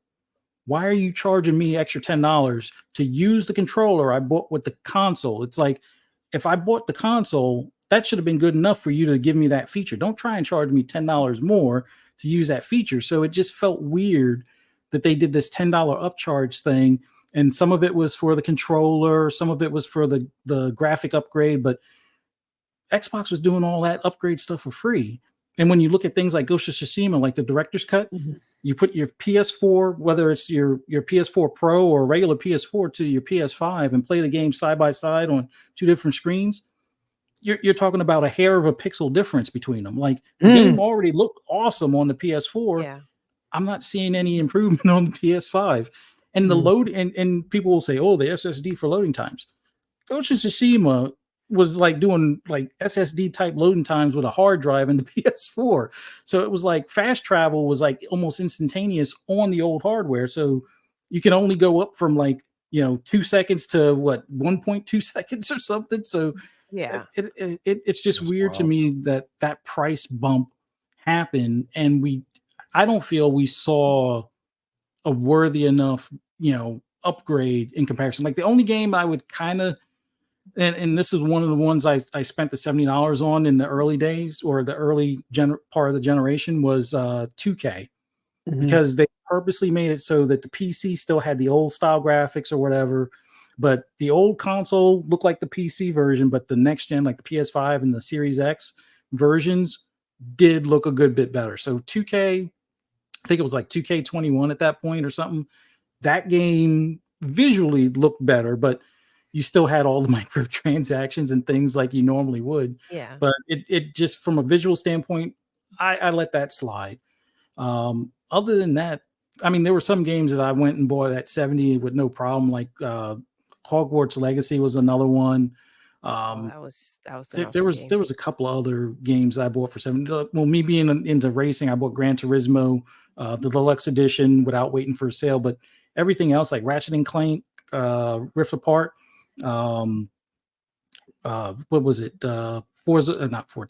Horizon Forbidden West. Although I bought the PS4 version to do the free upgrade, which they made difficult, by the way, for that free upgrade for Horizon Forbidden West.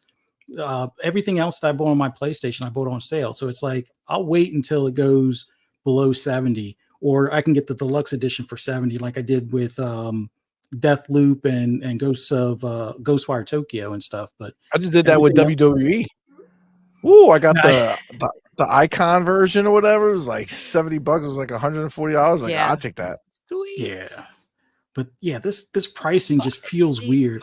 We're not seeing, or at least not yet. Although I think when Hellblade 2 comes out, and if you look at like Forza Horizon, although Forza Horizon I think came out last gen and this gen, or it was like a cross gen thing. It was a cross gen. It was cross gen. But yeah, there's only a handful of games that really look like they were worthy of that, and some of those still came out at 60. So yeah, I hate PlayStation for this $80. We can't talk. justify the 80 to 100 then, if we can't even figure out where the money's going with the 70.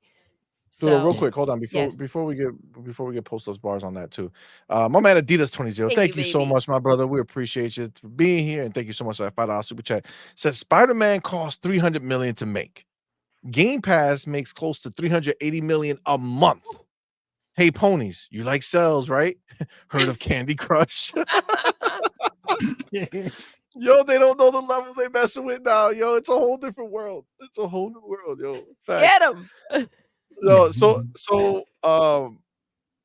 Doodle was bringing up the idea that, you remember the times post up when games were like $50 for a long time, and then they jumped up to 60, and it was a bitch. Like, people were mad that it happened, but it's like justifiable, right? You went to like the HD era, right? Like things changed, right? So it's like, okay, you can see the money that you're spending increasing, right? But then going from 60 to 70, I think Doodle's argument and what we have discussed about is like, we haven't really seen that. I mean, realistically speaking, you're talking, we're 3 years into this generation, and if we're being real, Hellblade 2 is going to be the first next gen look like game that you can see the money. I mean, I would argue Starfield did that with the breadth of what they had available for you. Like, that felt like a next gen game, but like on the screen, looking at it at every moment, Hellblade 2 is going to be the first game that says, okay, I can see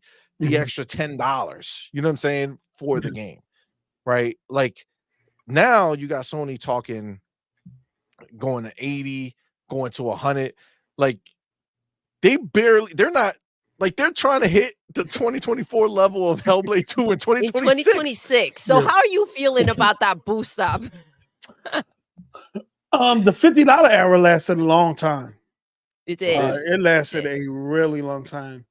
And people was mad because they were so comfortable with paying $50. And even though they was mad at it going to 60 and paying 65 with tax, I mean, they pretty much got over it. But I remember the days I used to work for my mother's friend cleaning up her yard. Me and my cousin, we used to go downtown to Toys R Us and 25 and 25 on a game. You know, we used to split that $25 me, $25 him, and we was buying games and stuff. Them days are long gone. Them days are long gone. I look at it like this. I think we moved from 60 to 70 really quicker than we did from 50 to 60. And now they trying to, when you're the market, I'll say this, when you're the market leader, that's one of the issues with Sony being the market leader. Because when you're the market leader and you have that much of a market gain in terms of hardware, so you can kind of determine the price for the competition under you. The competition will be forced to adjust to whatever price that you set or that you're trying to push, right? And I think we're like 3 or 4 years into this generation, and I say outside of Horizon Forbidden West and Hellblade 2, there's really nothing that's been shown on these systems that will justify even $70, you know, let alone trying to spend $80 to $100. I think we're just now breaking away from last gen. Microsoft said the Xbox One, we no longer sell it no more. We're no longer developing for it. So every game you get from here on out will be built from the ground up on the Series XS and PC. PlayStation hasn't done that. They're still holding on to the PS4 generation, and we see why. We see why. They need to hold on just a little bit longer based on the information that really. I'm not paying the $80 to $100 for no games. You know why? Game Pass. That's right, baby. I'm gonna say it again. If you're in the chat, just type Game Pass. Just type Game Pass. Let's go, guys. Let's go. Let me tell you something. Just type Game Pass in the chat. I'm not spending $80 to $100. Now, if Microsoft want to increase Game Pass, add some additional layers of incentives, I'm with that. I will pay that money, or I will pay the yearly. I'm waiting on the family plan. Oh, that's gonna be clutch. That family plan, what they trying to do with the 5 people, and it's not locked to your household. As long as they in your city or even in your country, you can. That's going to be crazy. That's going to be crazy. I'm not paying no $80 to $100 just because Sony trying to make up margins for their losses because they held on to a model that's been outdated for years, right? Yep. That's been outdated for years, and they knew as long as they was in the position of being the market leader, that they would try to control the industry with that outdated market. But Microsoft said, we tried to battle you and Nintendo on y'all playing field. We lost. Right. That's cool. Now we got to change the battlefield. We're not getting out of the fight. We just finna change how we fight, right? Game Pass is now a threat to their model. Now they want to $50 for part 1, $50 for part 2, then $50 for the multiplayer. I guarantee you, if that wouldn't have leaked, that they was going to try to pull that off. And I guarantee you, they still try to pull it off. And I guarantee you, they community justified. Because you know why Sony is thinking about $80 or $100 games? Because of their community told them they was okay with it. Oh, I'll spend $80 on this. I'll pay $100. Remember those tweets on Twitter? All them PlayStation dudes saying, I'll spend $80 or $100 on this. This is worth this. And you think Sony not watching? Their community say they'll spend $80 to $100 on a game? Oh, don't tell us that because we will actually do it. Now in this leak data, you see they're planning on it. Yep. They're planning on it. You don't tell these corporations your target, your threshold, because they're gonna meet you at your threshold. Facts. And now look where we at. They're actually trying to pull it. Thank you. They are actually trying to pull it off. And you guess know what? I'm glad the community gonna be okay with it. They're gonna I'm make glad. some type of excuse. Go ahead. All it's gonna do is push everybody to Game Pass, to Game baby. Pass. To Game Pass. Those people are gonna be buying Xboxes so fast. Remember, we don't care. Like Jim Ryan doesn't care about those hardcore people who are gonna spend the $80. Those people who want to play Call of Duty and Madden and FIFA and NBA like all year long, they are not going to look at that and say, yeah, this is what I'm going to do. They're going to look at it and be like, you know what? Let me go on the other side, especially if Xbox is keeping it at 70 over there. Yeah. It's going to be a bloodbath, bro. Look, if you can't get your house in order in terms of the budget it's taking to develop these AAA, don't push the cost off on me. Don't push but you do that to your community because they're gonna take it, and they're gonna make a million excuses on why it benefits them. And you know what I'm gonna do? I'm just gonna have my Xbox and Game Pass because I went the Xbox, the damn near the whole Xbox One generation without a PlayStation 4. I just had an Xbox. I just had an Xbox Series X, the Xbox One, the Xbox S, One X, and the Xbox One X. Yep, I went damn near the whole generation until my buddy sent me a PlayStation 4. I didn't buy one. I got one sent to me, but I went damn near the entire generation with my Xbox, and I was good with that in Game Pass. And I don't have no problem with doing. If you're trying to charge me $80 to $100, I have no problem going another generation with just having an Xbox and Game Pass. Yeah. I don't care. Out your mind, PlayStation. You can't go ahead and try to give us what you've been giving us and expect us to pay even more. I mean, they're talking about this pricing, but if you look at the budget for Spider-Man 3 and you compare it to Spider-Man 2, they're not trying to go ahead and say, let me spend this money and justify why they should be paying more. Yeah.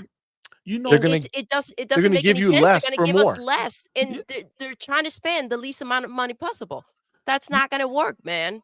You know what? One of the greatest things about the Ninja Theory pickup was Ninja Theory, prior to them getting acquired by Microsoft, when they was independent, they were stressing being able to take a small budget and build a AAA game out of that budget.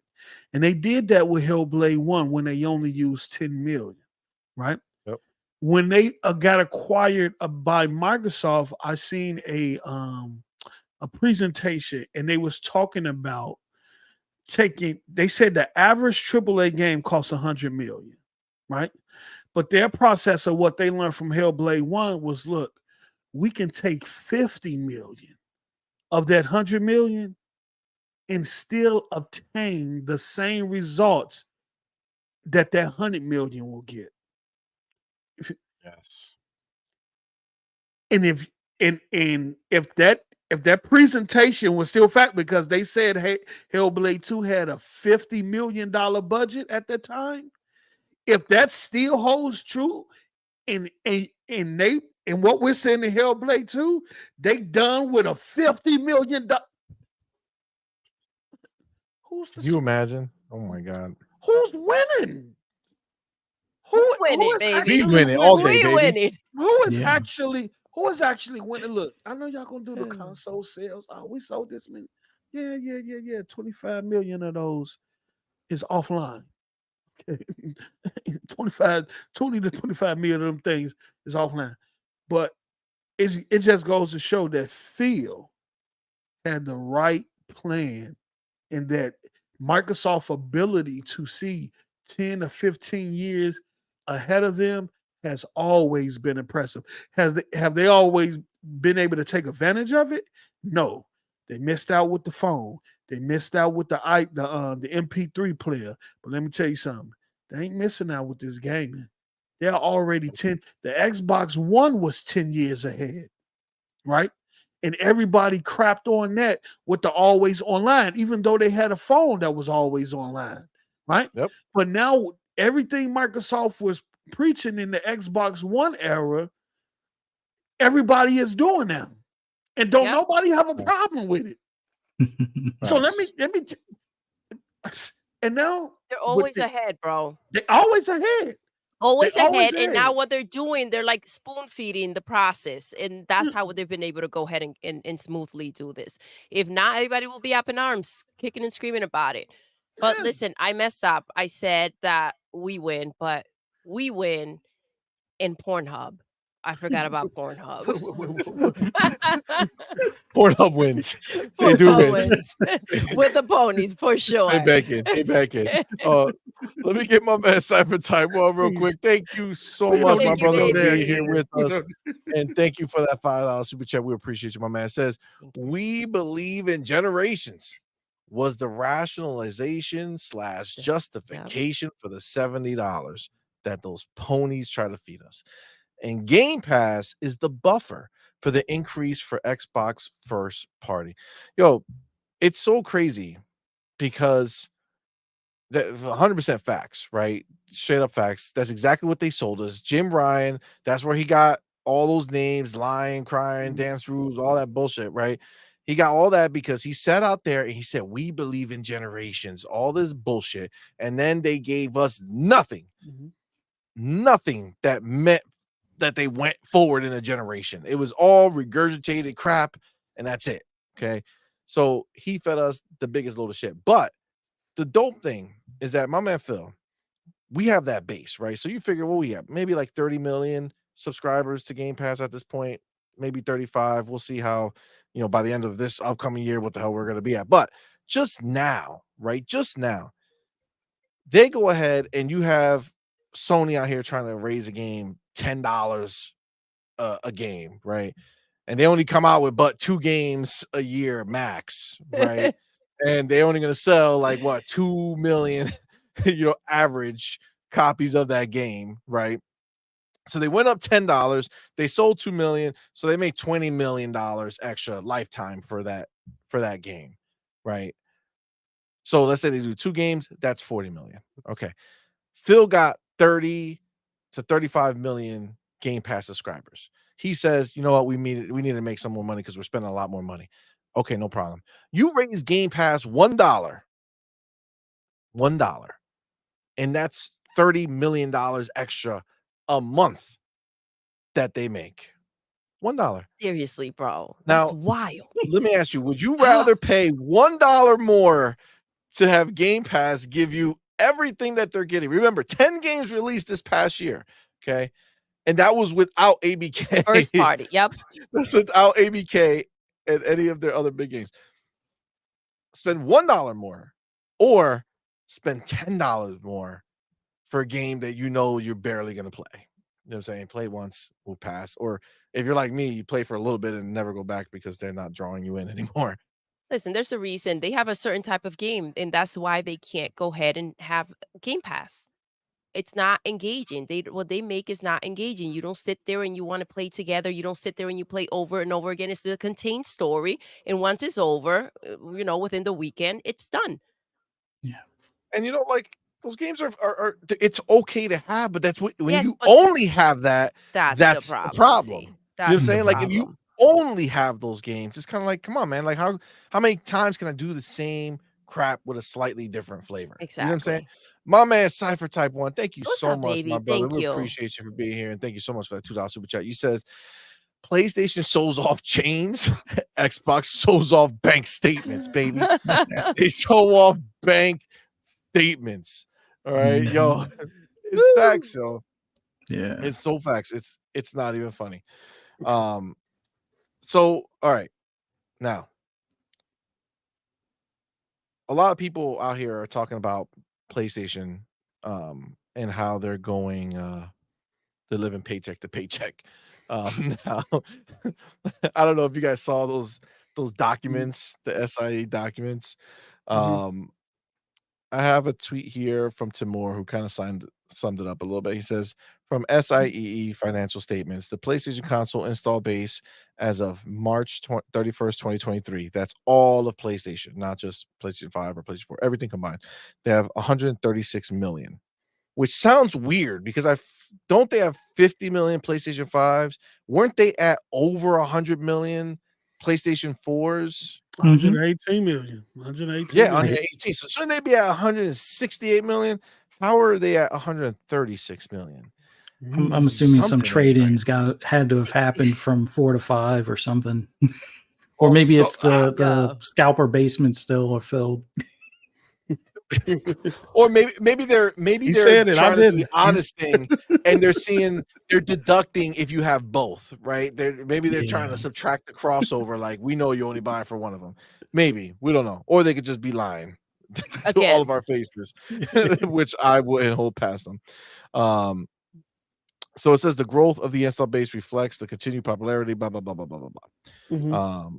But when you look at it, they show like this massive amount of money that they make, like that they sell gross before all paying everything off, and then they end up making like net current asset is like $168,000 and like $317,000, and it's like how are they? Like, what are they?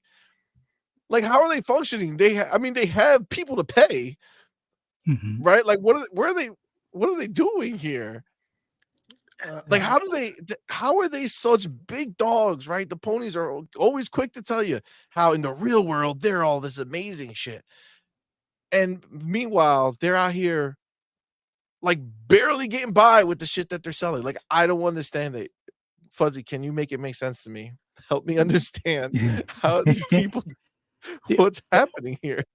The only thing I can understand about it is like, and it's kind of weird. All right, so I'll speak for my household, and I know that most of us that are into podcasts and or in the chats and things like that are usually the consumer. They'll have multiple consoles in their house, whether it's multiple of the same or multiple of each brand. Like I only have one PS5. The wife has her PS4 downstairs, and we have 2 Series X's, and the boys have their PC, and I got my PC and stuff. So it's one of those things where if I'm buying for the PS5, I'm only buying it once for the PS5.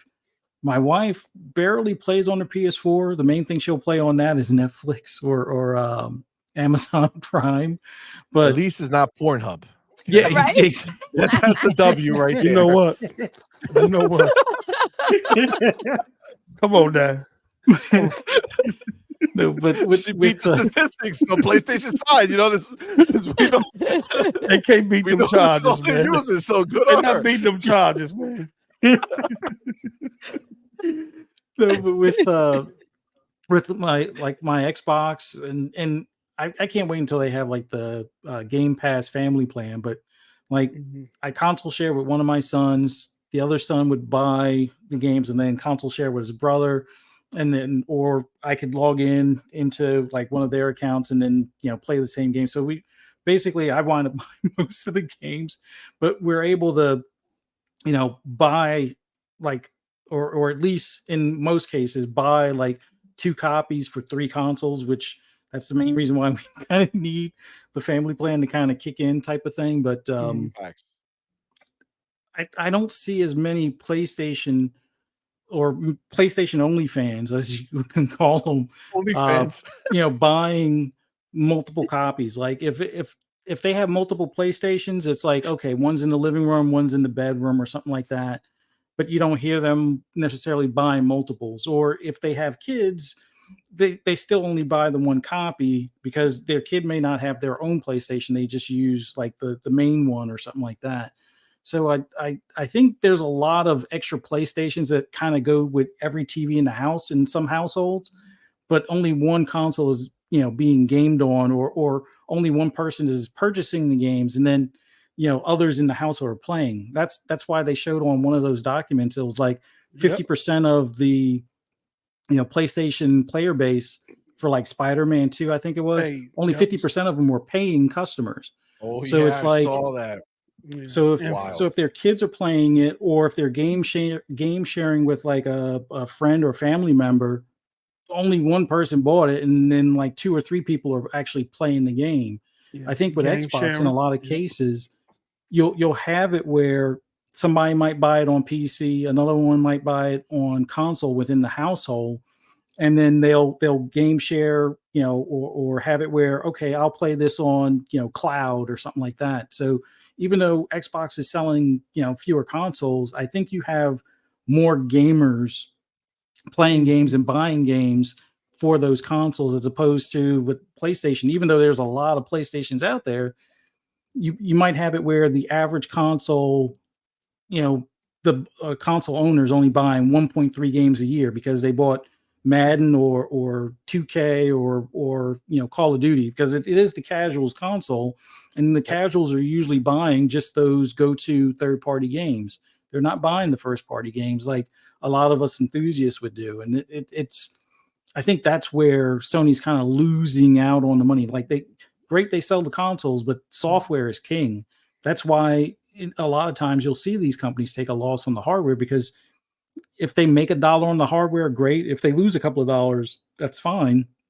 But like subscription services help, selling the software helps, and Microsoft has been selling software for 30 years or more type of thing, 20 on Xbox alone. But like they've been selling software for so long, it's in their nature. So they know how to push you into buying it. It's like, hey, friends on your friends list are playing this game, so you feel FOMO and you want to go and buy that game. With PlayStation, I don't see that as often, as far as those things that say, hey, people on your friends list are playing this game. It's more like if I search for a game, then it'll tell me who on my friends list is playing that game or own that game. But it's not like I look at like the who's online, and it's like, oh, they're playing this game that you don't have. You should buy this game and click here so you can download it or buy it or whatever. So I think they got to learn how to get that attachment rate up. Take examples from Nintendo, even if they have to. But I think that's the biggest thing why they're kind of living this check to check, because their player base buys the console, watches movies on it, maybe buys 1 or 2 games a year, or they have multiple consoles and it's only one person playing on those multiple consoles type of thing. So it's got to be something weird like that. You're 100% spot on. And the other thing too that I think a lot of people sleep on with the Game Pass effect is that if you can get somebody to join Game Pass, you are now almost like breeding gamers. Like you're allowing people to say, "Oh, what's that? Let me go play it." Whereas those guys who only play NBA or only play Madden, only play Call, and that's the one game they buy it on PlayStation. It's like I don't play those other games because I don't want to spend the money to play those other games. I'd rather just buy another skin or do another thing on the game that I play all the time, right? And with Xbox, if you get them to do that and they get to see that value, you got the Call of Duty guys who are going to come in and be like, shit, my game's in Game Pass, I'm just going to do that there. And then they get to say, oh man, this is bullshit match, I'm done, let me go click on something else. And then boom, you're in there and they start playing something else, and who knows what else they go and play, and all of a sudden they start becoming someone who is interested in more things. That doesn't happen on PlayStation. That's why it's a problem. That's why they can't sustain. It's a real big deal. Yo, Phil is genius, joke. right? But Game real quick, Pass, I gotta it's shout out insane. my man, Yo, Big Boy Mike. let's Listen, this is go. I know it sounds weird, but this is like a big deal for us It because really is. if you've been following our channel for a long time, you know that it took us forever to finally be able to get monetized.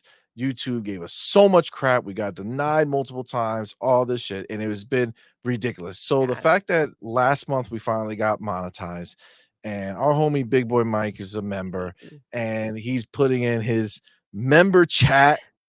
It's dope. I know, It's so a big cool. deal that we have a member who crossed over to the next month. Like that's a really big deal for us, man. We So thank you Big Boy so much Mike. to all of you guys who've done it. Big Boy Mike, thank you, my brother. We appreciate you so much. And with that member chat for 1 month, very exciting for us. 2.78 trillion. Enough said. Microsoft can do whatever they want when it comes to Xbox. That POS 5 is dog shit. I swear to God, I got a clip. Sean. He says it to perfection. Shout out to I Sean. need it. I just need the button. Baby? Boom. It's what? Dog shit.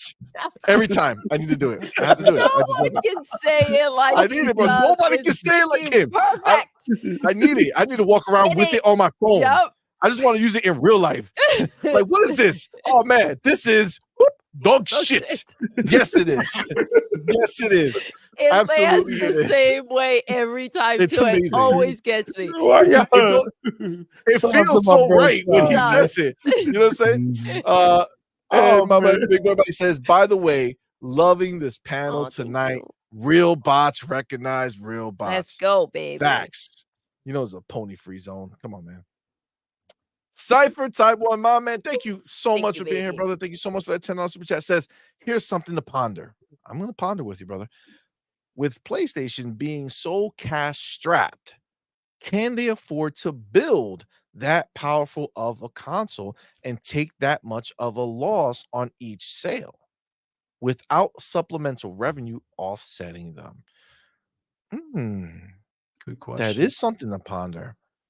That is something to ponder, because we do in fact know that they don't want to take losses anymore, because that's why they released this new slim model and it's the identical price, right? Or actually, they went up on the on the discless one, yes, which is wild. But they're not looking to lose out. So the question is are we truly at the point where generations are seamless now? Like, are the Xbox, I mean, I know on the Xbox side for sure, but is PlayStation going to be in that same boat? Is the PlayStation 5 still going to be a relevant console when whatever the next thing comes out? Is it going to be seamless like that, where they can say, okay, like the iPhone, right? So the iPhone comes out with the Pro Max, they come out with the Pro, they come out with the non-Pro, right? And then they still have like the basic, like the one that's a few years old that sits there at like the lowest price point, right? So are they going to look at it where it's like, hey, you can still play these games on your PlayStation 5 just at that setting or at those lower settings, but the PlayStation 6 is $800, you know what I'm saying, to buy in? Fossey and I made the same face. It sounds wild, but I mean, if they're keeping it, if they're making it where the PlayStation 5 is still viable even after the next system comes out, then you figure they say, fuck it, let's just make it a higher price, and you know, whoever buys it buys it. What are they going to do with the Pro, right? This is the other question. The supposed Pro that we're supposed to be getting, that's like 14 teraflops, so it's just catching up to the Series X, right? Are they going to come in and say, hey, the PlayStation 5 is already there, so yeah, you could buy the PlayStation 5 at $499, or you spend, you know, $650 and you can buy the Pro. I mean, they love double dipping customers. That's pretty much what they are going to do, right? You know, you're going to get all the people who bought the original PlayStation, those 10 million or whatever, and they're going to go and they're going to buy the new one because that's what they do, right? So, I mean, is that viable? Is that a possibility? Can they, like, what are they going to do? What do you guys think? As far as double dipping? Oh, I mean, as far as like, you know, he talked about, can they sustain the idea of coming out with that much of a powerful system without making money on it? No. What you think they're doing now? They're scrumming to try to find supplemental income, right? We know with Game Pass helps subsidize the cost for the software and the hardware, right? You got money going out, you have money coming in. Sony is trying to figure that out. They figured out that they don't have the financial foundation right now to do a Game Pass like subscription service because it wouldn't be beneficial for them to sustain those losses over time. They don't have the bag that Microsoft have, so they're trying to find a ways to do that. And what they do, they're gonna push for cloud. They're gonna make a push towards mobile. They're gonna make a push towards the PlayStation app on TVs and cell phones and tablets. That's where they're gonna make their push. But they have work to do there because their development environment right now. If they try to make that push right now, it will cost them more to do that than it's going to later on down the line. And what I mean by that is, since they have a Linux development environment, when they make the PlayStation version, they have to invest money to make the PC build, right? Then you got to optimize it for the cloud. With Microsoft got a development environment where they build one game across all platforms simultaneously: PC, Xbox Series XS, cloud. One title across all of those platforms. Sony is not there yet, right? And then you couple that with ABK with mobile, right? So Sony is trying to get where Microsoft is in terms they said that in that chart. We do not have a unified development environment across PC, console, and mobile. Guess who does? Microsoft. When you unify that development environment, it helps lower the cost on your first party IP because now you don't have to build multiple builds per different hardware. So you take some of that the cost cutting from you have to build multiple different builds of a game for different hardware, and you start saving money there because now you only got to do one IP across it does, and it'll be able to go across all those different hardware. But they got to get there first. They got to get there first. And I think they're going to take this whole generation making that change. And by the time the next generation, if PS6 even exists, because like King said, it's going to be an app. It's going to be an app. If PS6 even exists, they go into next generation being ready. But Microsoft, that time next generation gonna come around, ain't no telling this. It's ugly out here, man. But they need to do something. They need to do something because Call of Duty going into Game Pass and all Activision going into Game Pass is about to hurt them. So they got to find a way to recoup there. They got to find a way to recoup with this first party. Man, I don't know, man. They got a job on their hand. They got a task on their hand. They really do, though. They really do, and they can't possibly expect the same type of sales to come through for their next box.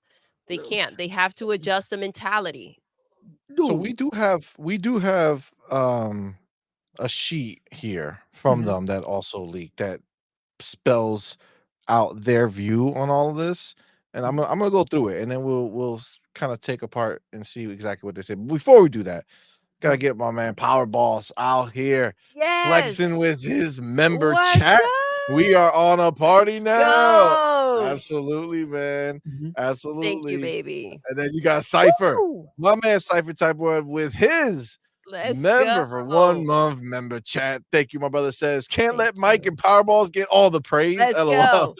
Seriously, 2 games that Game Pass opened me up to were Citizen Sleeper and Coffee Talk. Hashtag diversify your bonds. Games you would have never thought about playing. Exactly.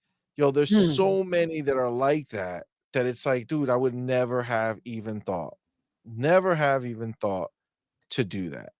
You know what I'm saying? And it's like, I never thought to click on it. Like, I would have never just bought it, right? I would have never spent the money on it. But it's like, you know what? Just it's there. Let me try it out. And then you end up like just playing these things and having a great old time with it. Honestly, it's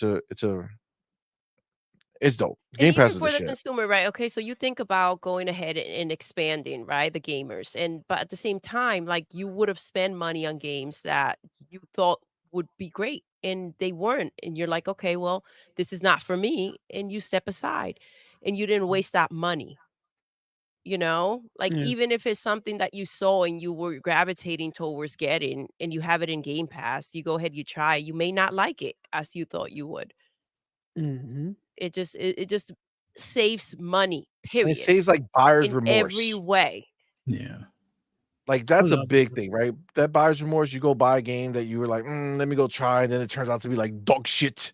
Yeah, man, right there. See, I would have had the button, boom, I would have hit it right there. And it's like, oh man, I wasted the money on that. And then it's like, why? Like, why? And then that makes you like kind of not want to take those risks all the time because, like, man, that doesn't really look that great. Or, oh man, what that score was like a 7 or 8.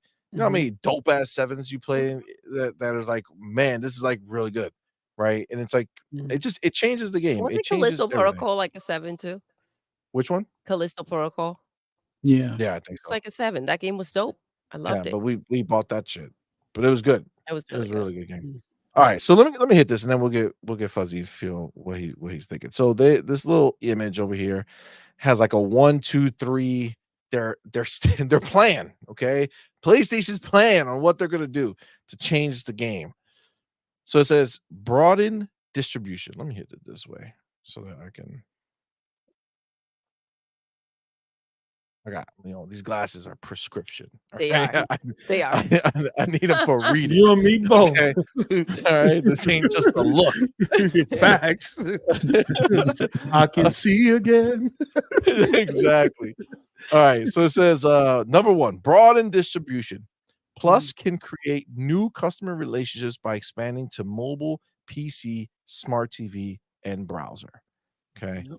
So it says here, how might we do so? Plus on mobile.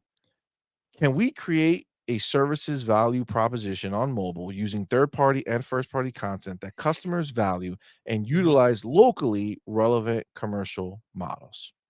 Plus on PC. Could Plus expand our addressable market and be a major driver of live services engagement for PlayStation Studios PC games? Game streaming on mobile, smart TV, and browsers. Would expanding game streaming to mobile, smart TVs, and browsers help us acquire and retain more subscribers? So they basically just are literally trying to do what Xbox has already been doing. That the ponies said is stupid. Was what? Dog shit. The ponies think it's dog shit that Xbox has all their games everywhere. And you got Sony out here crying, wanting to do the same thing. Post up, let me know. What are you talking You know what's crazy about this? Sony had already done this. Back in 2013, 2014 era, they had PSN, they had to stream it on mobile, they had it on tablets, they had it on TV, right? But the experience was super poor. Meaning the farther their customers were away from the data center, the poor the experience was. Meaning you were either dealing with extreme lag or you were sitting in keys all day trying to get access to a game. So Sony pulled that off, right? Understand, Sony was doing cloud before Google, before Microsoft, right? Once that happened, this is why I made that tweet where I said, I told you so. Because after that happened, you know what the PlayStation community told me? They've been there and done that. They don't need to do that no more, right? They tried it. It failed, right? They don't need to go back. The PlayStation sell 100 million consoles. They don't need to put their games everywhere. Microsoft do because Microsoft don't sell hardware or games. Spider-Man sold 33 million. Ain't no need for Sony to do that. Ain't no need for them to put their games on PC. They done it already, right? And I said, well, they're going to do it again. You know what the Never PlayStation Associate told me? Never. They'll never put their games on PC. They'll never go beyond PlayStation because they don't need to. And here we are. So when I make that tweet or when I say this, don't bring up pictures from me. Don't bring up pictures from 2014 showing me Sony already. I know that. I'm talking about what was said by the very same community that Sony don't follow first place, don't follow third place. Sony will never put their games on PC. They don't need to. Sony don't need to do cloud. They already tried that. And look where we are now.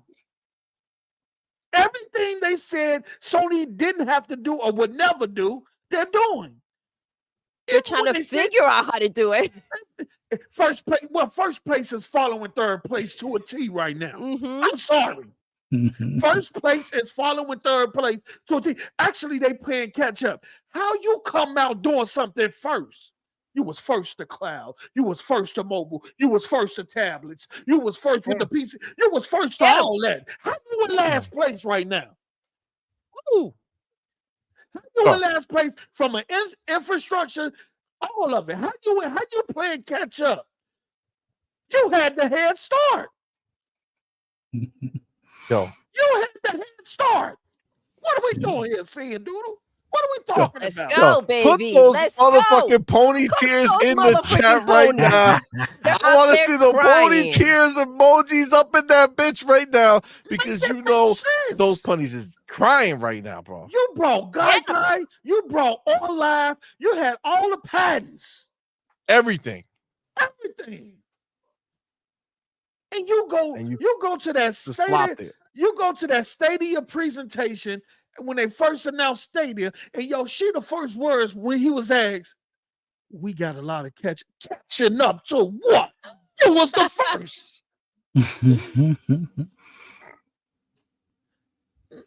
That's beautiful. Hey, what are we doing out here? See, Doodle, what's going on? Listen, apparently they were first, but they fumbled the ball. They Thank fumbled. you. They Say it didn't again. figure out how to make it stick. They fucking fumbled the ball, baby. They fumbled it. They fumbled. No recovery. You penalized for yards lost. What are we doing here? Oh my god. Yo. Oh man. And then they Let's try to act go, like, baby. well, Sony been doing this. This ain't nothing new. Oh, yeah, it's something new. It's something new because y'all said it didn't need to happen. Y'all said it would never happen. My bad. Y'all go ahead. I'm good. I just had to get that out my chest. They were pressing me on Twitter. Listen, the fact that they couldn't freaking follow through, and now Philly's like, step aside. Let me show you how it's done. Let me show you how to do it, baby. Facts. Yo. Exactly. Not only did they recover that fumble in the other end zone, they took it all the way. One shot, baby. One shot, man. Come on, man. Phil's not messing around. Phil's not all messing this, around. that PC day and day, all that stuff is coming. Soon they find a viable financial way through, even the day and date in their service. Once they get out of this financial rut and they see a clear path to it, it's coming. Yep. You could run they got from a lot it. to do to get there, though. Yeah, but it's coming. It's coming. Yeah, well, they want to do it. They just know they can't. And there's a difference, right? There's a difference between saying, nah, we don't want to do that because that's trash. Yeah. And like, we don't want to do that because we'll be out of business. Yeah. You know what I'm saying? Like, those are two different scenarios. That's the part that the ponies want to leave out. You know what I'm saying?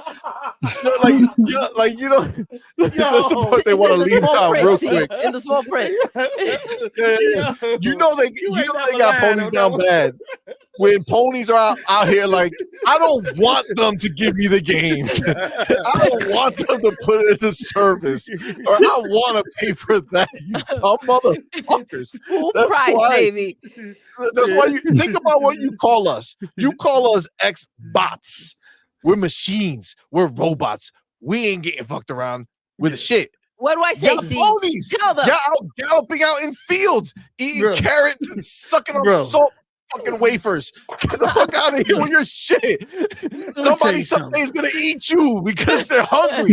Right? See, you make a great point, brother. I have never seen in my life someone turn away a discount or a deal and say, I don't need that coupon. I don't need that discount. I want to play the full price. Huh? I don't want that for free. It's all that salt. Huh? Fucking you don't want to what?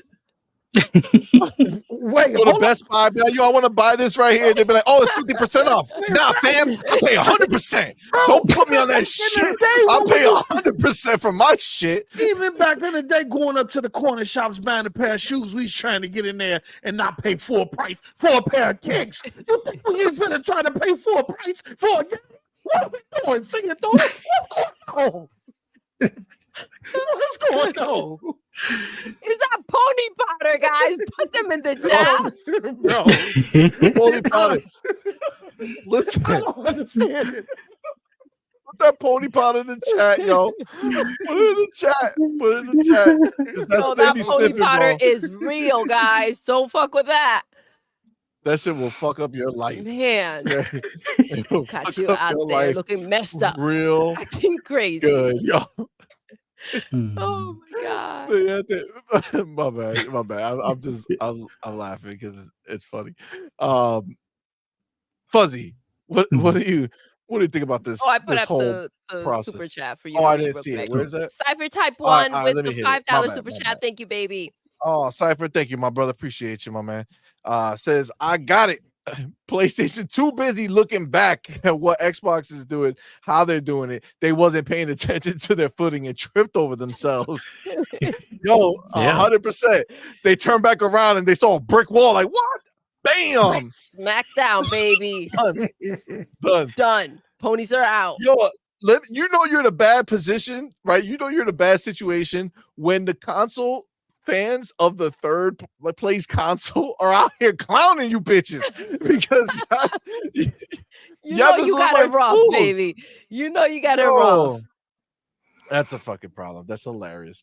So yeah, my man Fuzzy, what's going on with this plan to bring everything everywhere that all the ponies told us were such a stupid plan. I hate that plan. I hope I don't get all these good things in my life. I want it rough. I always used to joke that they want to feel special. Like they're the only ones that get to play with this game. They don't want the PC crowd to have it. They don't want the mobile crowd to have it. They want to feel special. But Jim Ryan told them to their face, they're not enough. Like everything is going full slate. Like it needs to go other places so we can keep the lights on. And to me, like perfect example, Starfield, right? You buy it once, you can play it on your console or you can play it on PC. Now, if you buy it from Steam, it's a little bit different, but if you buy it from Xbox, you can play it on console and you can play it on your PC. And it's great if you want to play the mods before the mods are available on console. Same thing with Flight Sim. It's one of those, you buy it once, it's available in both places. And that's something that I don't think the PlayStation Nation understand that. Nope. A lot of them claim that they have these $5,000 gaming rigs and stuff. And it's like, you should want the stuff to come to PC because like, I think it was God of War was one of the first ones to do like the extra wide screen for the visuals and things like that. It's like at some point the PS5 is not going to be the top dog as far as from the PlayStation, lineage or whatever. There's either going to be a PS5 Pro or a PS6. In the meantime, you could play it on PC and have all those, high rate features as long as your rig can handle it. Yep. That should be good. And like this PlayStation Portal, like, all right, so I understand it's a very niche product for a very niche use type of thing. I mean, it's cool and all, but you're talking about $50 worth of hardware that they charge, these ponies like $200 for. They could just use their phone. Like the app was free on your phone, so you don't need the portal. And then when you have your phone, you don't have to worry about setting your phone up as a hotspot because you have a browser if you need to use Wi-Fi at the hotel or wherever, or at, Starbucks or something.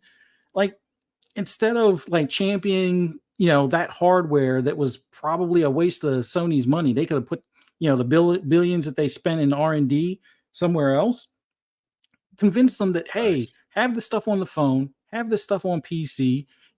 Convince PlayStation to put trophies on like a PC app at some point. Like, sure, it's great to play Spider-Man or God of War on PC now. I mean, it's a year or actually in some cases 4 years later, but day and date is not going to cannibalize their sales. Like, and I think PlayStation players need to understand, like, if you're a console player, like they say most of them are, then you'll just continue to buy it on console. But there's people on PC that will be like, you know what?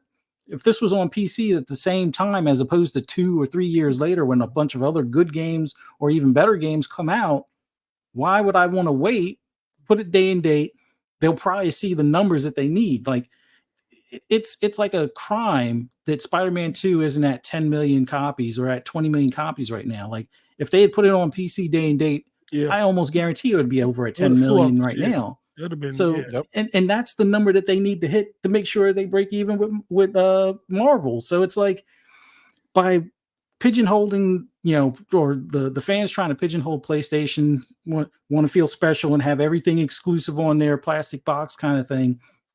It's what's hurting them. And I think that roadmap plan that we saw as far as moving to mobile, moving back to PC, even though, they've tried that earlier and they kind of, it's one of those mistakes, kind of like what Microsoft made with the, maybe the Kinect as far as being the extra $100 to the price tag. It's like you're ahead of the curve, but then you don't follow through on it. It's like you take, complaints from the gaming media that for whatever reason they felt they were in their feelings about the Kinect, which didn't make sense to me. Oh, always online, but what game isn't online today?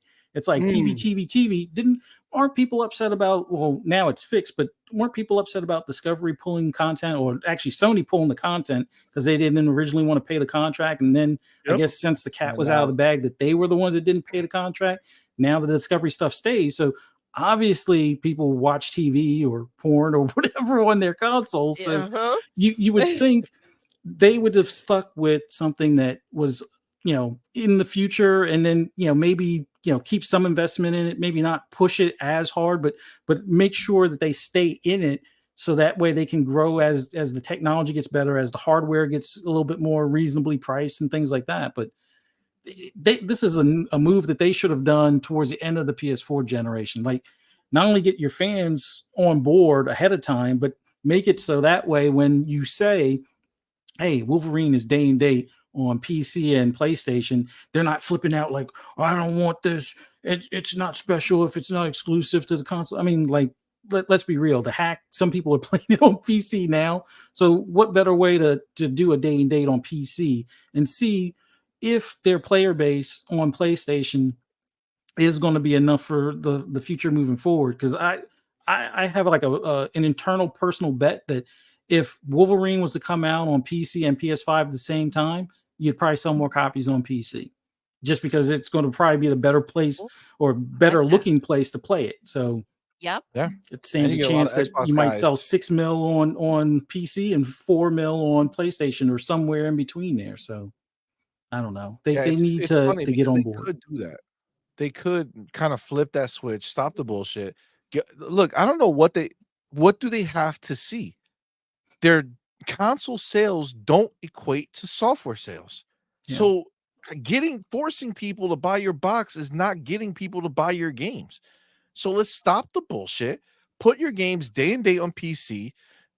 Give me some great graphic options where I'm like, oh damn, all right, I'm just gonna look that much better on the PC. Dope, right? Like, don't hit us with The Last of Us 2.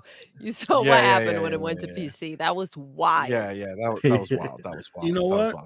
It's a PC version of Wolverine. It's a PC version of Spider-Man 2. It's a PC version of Spider-Man 3. It's a PC version of Venom. All of them have PC bills. All of them. The whole roadmap right now, this second. That whole roadmap has PC bills in it. So that lets you know it's coming. And that waiting 1 to 2 years, that stuff ain't helping. Because by the time you waited 2 years for it to come to PC, the game is old. Look at the numbers. The numbers telling you. Facts. They didn't do well on PC and on Steam. They didn't do well. Spider-Man did like 1.3 million? The Last of Us, they didn't do well.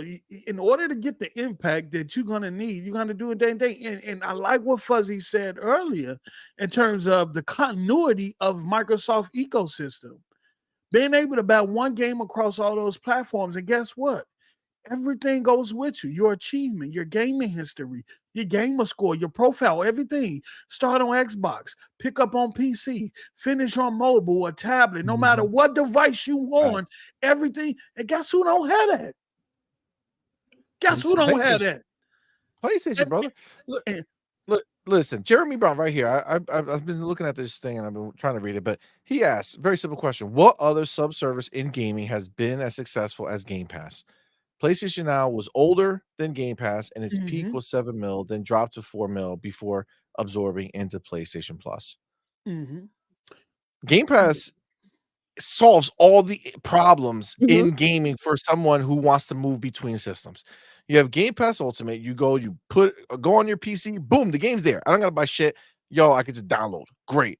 Go on my console. Game's there. Boom, great. Go on the cloud. Go on the app. Boom, great. Like I just move. It's fluid. Accessibility, dude, is so important nowadays. With GeForce Now, to be clear, GeForce Now is the shit. I use GeForce Cloud more than I use xCloud at this point because Xbox has now put all their first parties onto GeForce Now. So I go on GeForce Now. I'm playing the PC version of the game, max ray tracing, beautiful, on my phone or on my what is it? We got a ROG Ally or well, I got the ROG Ally, but I use the other one, the cloud only one. It came out first. What is it called? Damn it. Okay. The LG Cloud, I think it was. Yeah, the Logitech G Cloud. That one. Put that, boom, streaming that game, beautiful. Battery life, amazing. Play as long as I want. No problems. Top tier. Game Pass. It says it right there. You can either own the game or have Game Pass when you go to GeForce Now. It's beautiful, man. You just click and you play, right? Like that's the world that we live in, right? We get all these options. Options are key. The whole time, PlayStation has been holding their fucking games hostage on a box that people who buy it are not there to play. Dated, see. They're not looking to play old technology, bro. Absolutely. Then this portable, I thought that was going to be a big deal. And then you can't freaking leave your living room without it collapsing and falling apart. Yeah. Like, come on, man. Seriously. That shit has attachment issues to the PlayStation. It's like, I can't be too far. I won't function right. like, oh my God. So you brought it up before post up, but I do have the numbers here. So just real quick so we could take a look, right? This is all not day and date, right? Day and date, these numbers skyrocket. Okay. PC players don't want to be treated as second-class citizens. All right. If anything, they want to be preferred. Yes. So if you don't drop it the day of, they ain't messing with you. So Horizon Zero Dawn, billions of PCs out there, 3.3 million sold. Okay. God of War 2018, 2.5 million sold. Days Gone, 1.7 million sold. Marvel Spider-Man Remastered, which is wild because it's Marvel, 1.3 million sold. Uncharted Legacy of Thieves, 483,000 units sold. Wow. Marvel Spider-Man Miles Morales, which is better than the original Spider-Man, 450,000 units.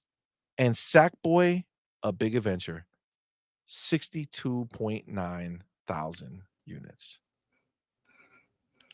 That's an embarrassment. I gotta highlight this real quick. It's the PS Wii U. It's the PS Wii U, yo. Seriously. Oh my God. So, my man, Rye, thank you so much, brother, for being here. Number one. And number two, thank you for that $2 super chat. Says panel making the ponies come out the stables. Talk that shit. Yo, I've been looking, but you guys handled it this time, which is good. Last time I had to jump in because it was too loose. But yo, we must be doing something right because these ponies are coming. Okay. These ponies are coming. They're coming into our house. I know they were here, but they were just watching before. You know what I'm saying? Like they were just watching. They leave messages afterwards. They leave comments, right? Like, with their hoops. You guys, I'm so mad at you. Typing this out. Right? But now they're throwing some balls and they coming out here. Let me tell y'all real quick. This ain't your spot. It ain't happening, you bitch. can watch from the back of the room. But don't come in here talking lip. We ain't for it. We ain't here to celebrate your crap. All right, we're not here to make up things. There's nothing to celebrate. See, there's nothing to celebrate. Give us something to celebrate, and we might be like, "Yo, that shit is dope." But Santa done forgot your ass. You ain't getting shit for Christmas. You definitely ain't coming here to slander our box, bro. Okay, you're not gonna slander our peoples. You're not gonna be out here in the chat talking shit. Go do that shit on Twitter. This ain't Twitter. This is our house. Okay. You don't like the rules. Get the fuck out, my man. You're good. Ain't nobody missing you. Okay. Ain't nobody missing you. My man, Big Boy Mike. Thank you for being here. But $2 super chat says, F that, we kicking ponies out of here tonight. Get to stepping ponies. This ain't that type of show. Okay. Big Boy Mike knows what to do. All right, he knows what to do. He got the Glock. It's not a hammer. We got the Glock. We ended your ability to step into this house again. Okay, you don't exist to us no more. All right, let's just make it clear. I need to put them crying in the chat. Oh, you know what? Put those motherfucking ponies crying in the chat. Let them know if they're still here watching. Watch your words when you start chatting in this bitch. You better take your fingers and know exactly what you clicking in the right way. You know how they type. Mama, they over there crying again. Did you do this? I'm so mad. I want to type words, but I can't. They crying, Mama. Don't give me precision abilities. Oh my god. Oh my god. Y'all wow. Oh my Y'all been wilding today, bro. You ain't know that's gonna go down like this in here, but now you know.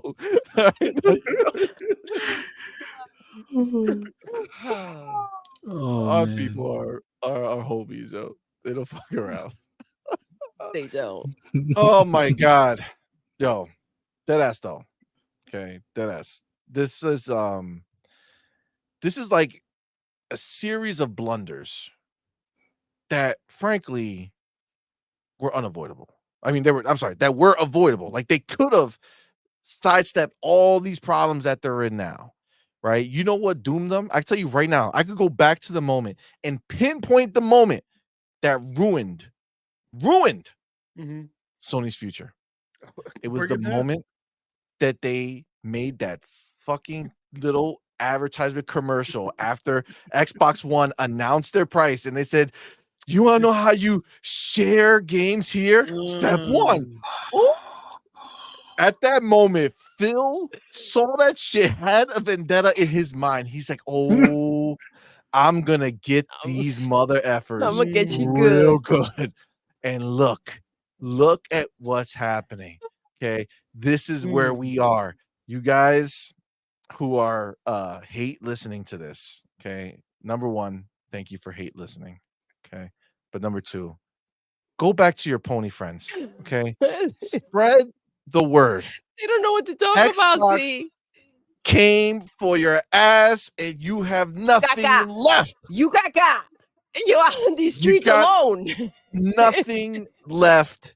The honest to God only chance you have to fight this battle in the future, is to hope that you dress pretty enough that Apple or Amazon comes up and scoops your asses up and try to give you a real chance at life.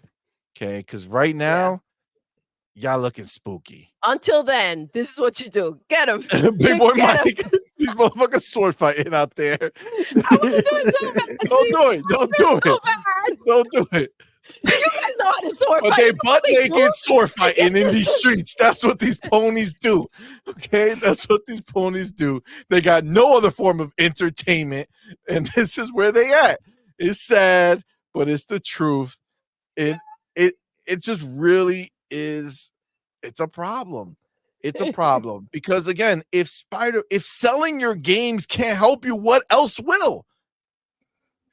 Spider-Man is sold as much as it could. It ain't save you. You still firing people. Like that's the sign of it. Like understand, like big companies fire people just for other reasons, right? You know, like Microsoft said, we're going to do a 10,000 cut and just, you get rid of redundancies. You're getting rid of people who are not great. You're just cutting the fat, you know what I'm saying? And doing what you got to do. But when it's like, oh man, like y'all just came out with this game. I need y'all to let go of some people. Like that's a whole different discussion. That's a whole different ball game. Shit ain't right. And the trickery too. They were like, all right, finish the game and then you out.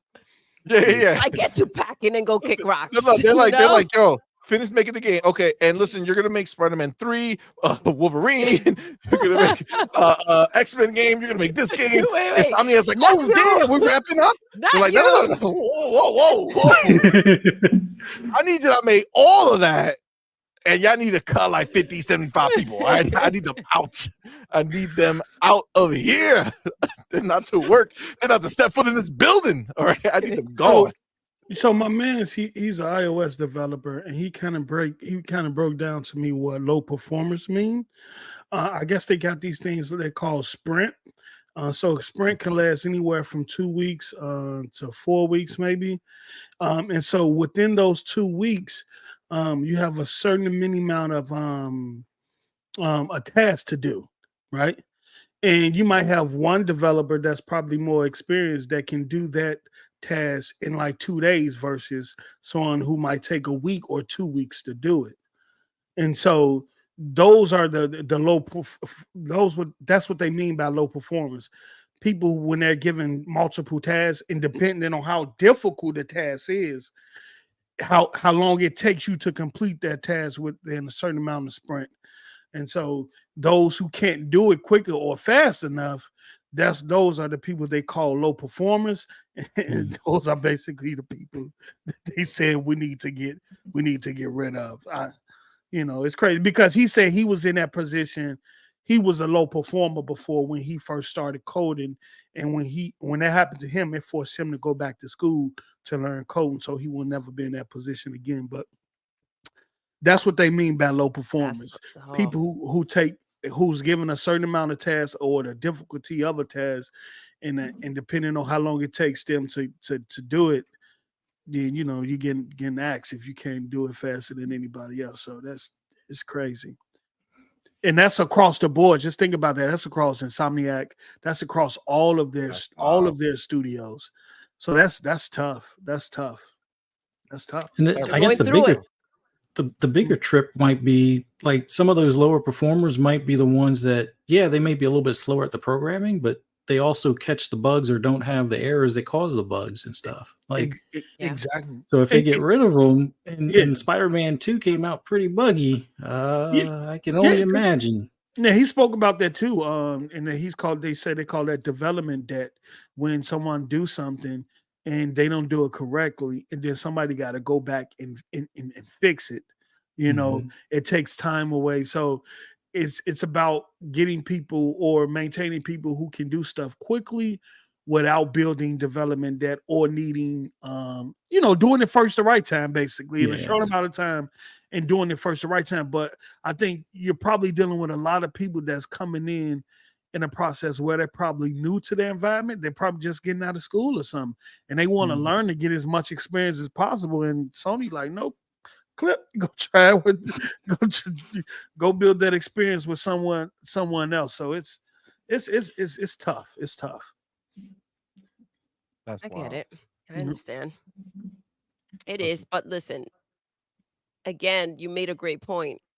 Spider-Man 2 was hella buggy. So what can we expect with Spider-Man 3?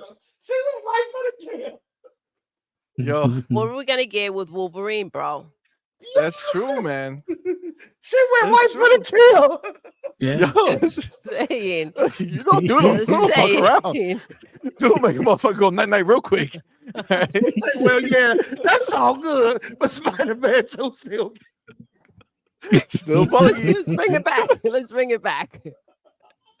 Oh my God. Yo, something shit. Man.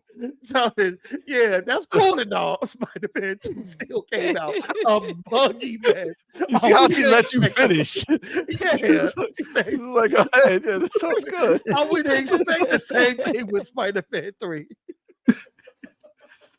Yo, but I mean, they were. It was buggy with like maximum budget.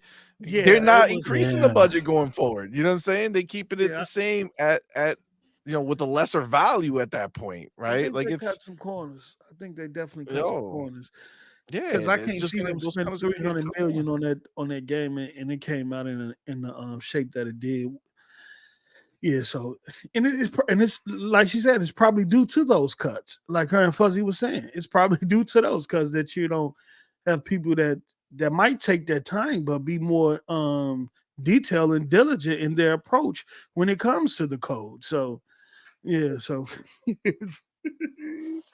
oh, man, Now you know. Dude, you a savage. Now you know. Type 1. My man, thank you so much with that $5 super chat. Says required viewing to see the difficulty and complexity of game development is Double Fine Psych Odyssey. Yeah, I have not seen it. But I will like to see it. Yeah, for sure. Listen, this is the thing, man. And at the end of the day, right, no matter what we do here, right, it's always about the games, right? Like that's the foundational purpose of all this, right? We just want great games to play, and we want to dominate PlayStation in every possible way, right? But definitely the games first. Definitely the games first. But it's the thing is you brought up Double Fine, right? Which we know for a fact that getting purchased allowed them to make Psychonauts an amazing game when it was going to be a good game, right? They were allowed to add the boss fights. They were allowed to go further. They took their time. This is the biggest thing for me and what I'm most excited about for the future of Xbox. Okay. Phil is not out here saying, yo, we own this stuff. I want you making this, That's it. Make that shit, come back with the product. Oh, we don't like it. You're out. Right. No, it's what are they passionate about?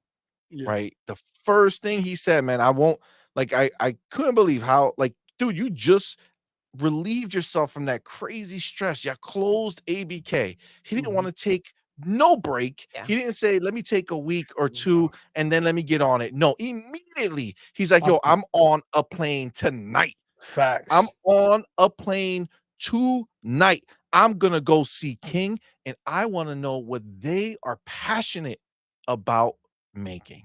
He left. I'm gonna go see Blizzard. I want to see what they're passionate about making. My man said, listen, I got a list of games that I would love for them to do, but I want to know what they want to do. And that's why we are not the same. Say it again. You think Insomniac wanted to wake up one morning and find out that for the next fucking 15 years of their lives that they can only live in Marvel's fucking world? They were an independent studio that thrived on making their own games, creatively being able to think outside the box and produce bangers. Now they're stuck on the hamster wheel. They're just a technological studio at this point where they're just making the tech for these games, giving a story that's grounded in stories that were already told, right? You can't change it that differently. You're just putting a different wrinkle into a pre-existing story for the next 15 years. I guarantee you that most of those people that made that studio amazing will leave. They will leave. They will go elsewhere because they don't want to keep doing the same thing, because that's not what they started as. It's different, like from, say, a 343, right? 343 built from the ground up to make all things Halo. You go to work for 343, it's because you want to make all things Halo. Yeah. That's the life you want to lead for as long as you work there. Okay. The people who were working at Insomniac, who had all that creativity, who made all those dope games that made them who they are and gave them the legs to stay relevant for all of these years, have now been told, you don't need your brain for this one. Okay. Shut that creativity down. Okay. Here's a few comics. Read this shit. I want you to make a story that brings it all together. All right. And that's your rest of your life. Next 15 years. You just had a kid last year. He'll be 16 by the time you're done making these motherfucking Marvel games.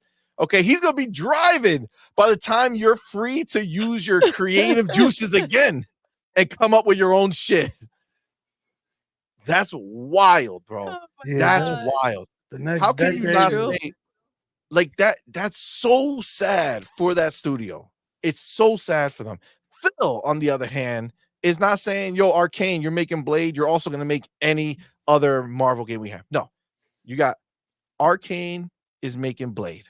You have Indiana Jones being made by, what are the people, Wolfenstein, the people who make them? Why do I just blank out on the name? Machine.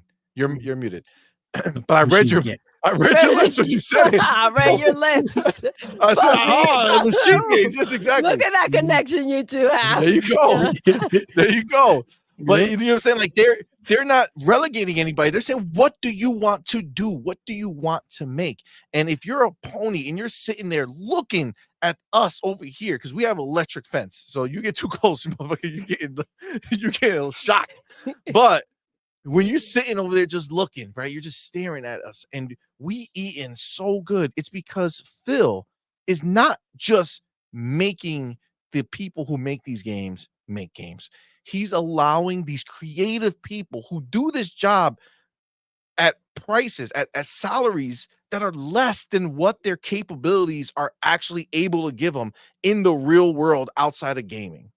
These are people who are making a choice to do games because they love games, but they get relegated to just doing this mindless repeat shit that they have to do because Sony is afraid to lose money, so they don't want to take risk. And they took everybody who was creative as a studio and shut them down.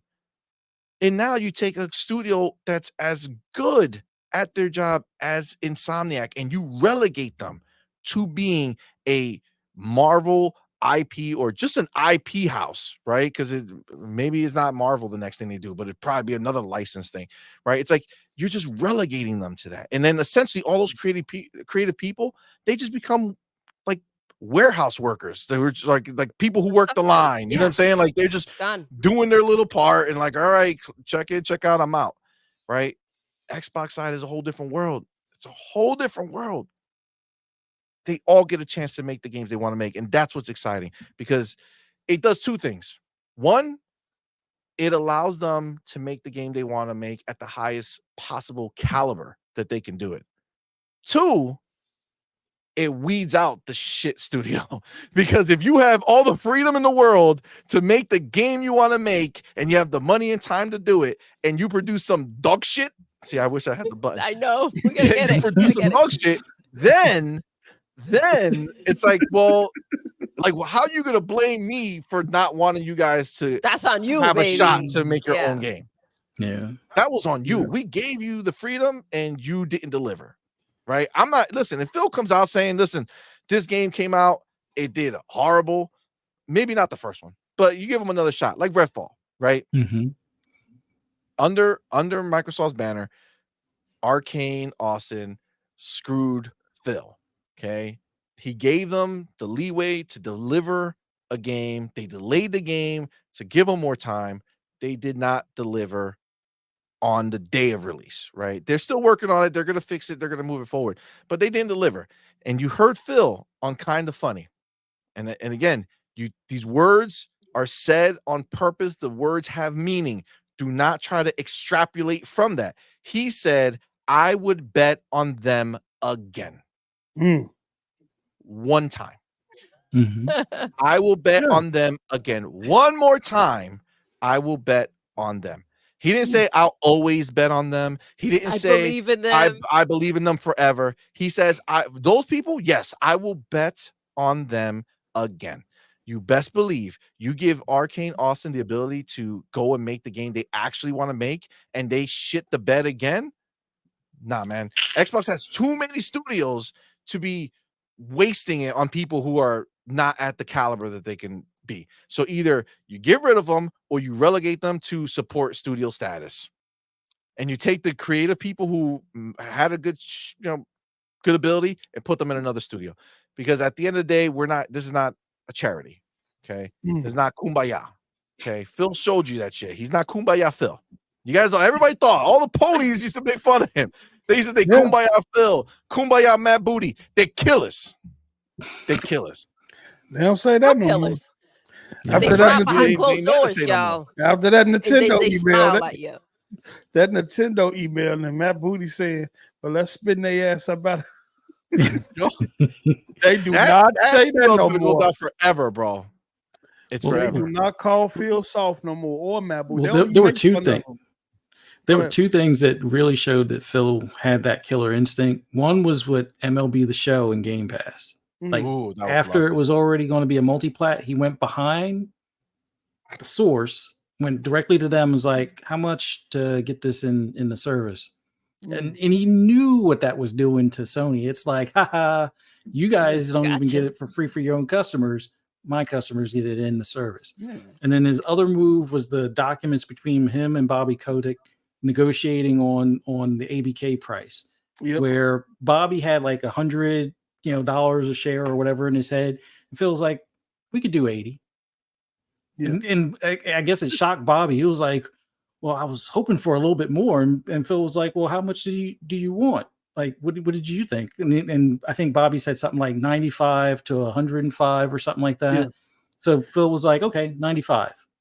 And then it didn't constantly go up, because I'm pretty sure if Bobby was left to his own vices, he would try to get it to like 110, 115. That's what they wanted. Because that's what the shares was prior to all that bad news coming out. Shit breaking loose. Yeah. I read that whole story that was in that SEC report about how everything went down. And I'm telling you, the way Nadalia and Phil blitzkrieg Activision and preventing it really any other outside source from coming in, affecting the deal or affecting the price or creating even it was.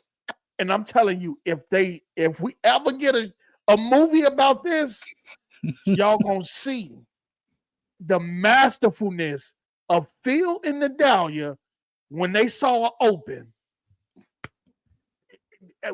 You ain't got no time. We don't even want you to think. Either you gonna do this or not.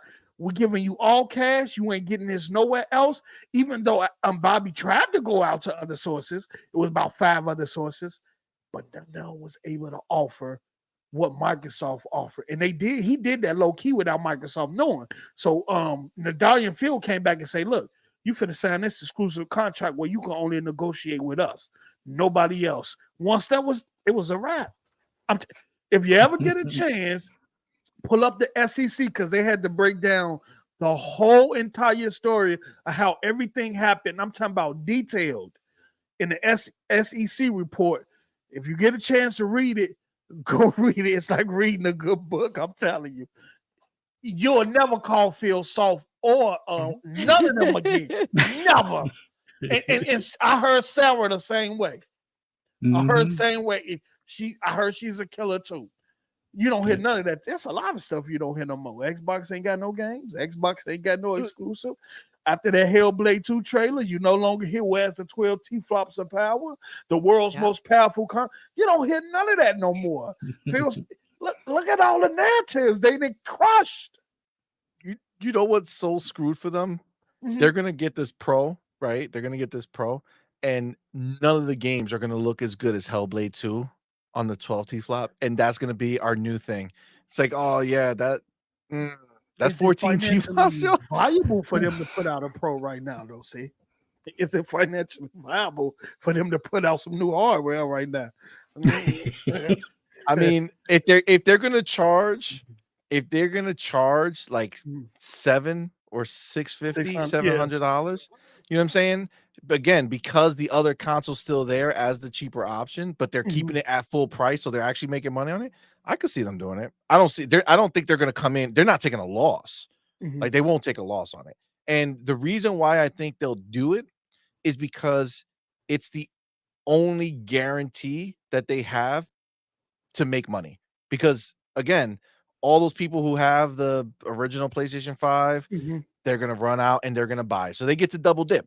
So they get to double dip and then say that they have 70 or 80 million when it's just the original 30 or 20 that rebought it. The community love double dip. I think they need to make those to order. You know what I'm saying? Like, order and pay. And then I'll go ahead first. And that's the only way we make them together. Never in stock. Never in stock. Oh man. Oh, J-Rock in the building. What's going, What's man? He up? says, man, this show has been entertaining Thank you, as baby. fuck. Listen, bro. Shout out Appreciate to you, my man. bro J-Rock, man. That's the homie.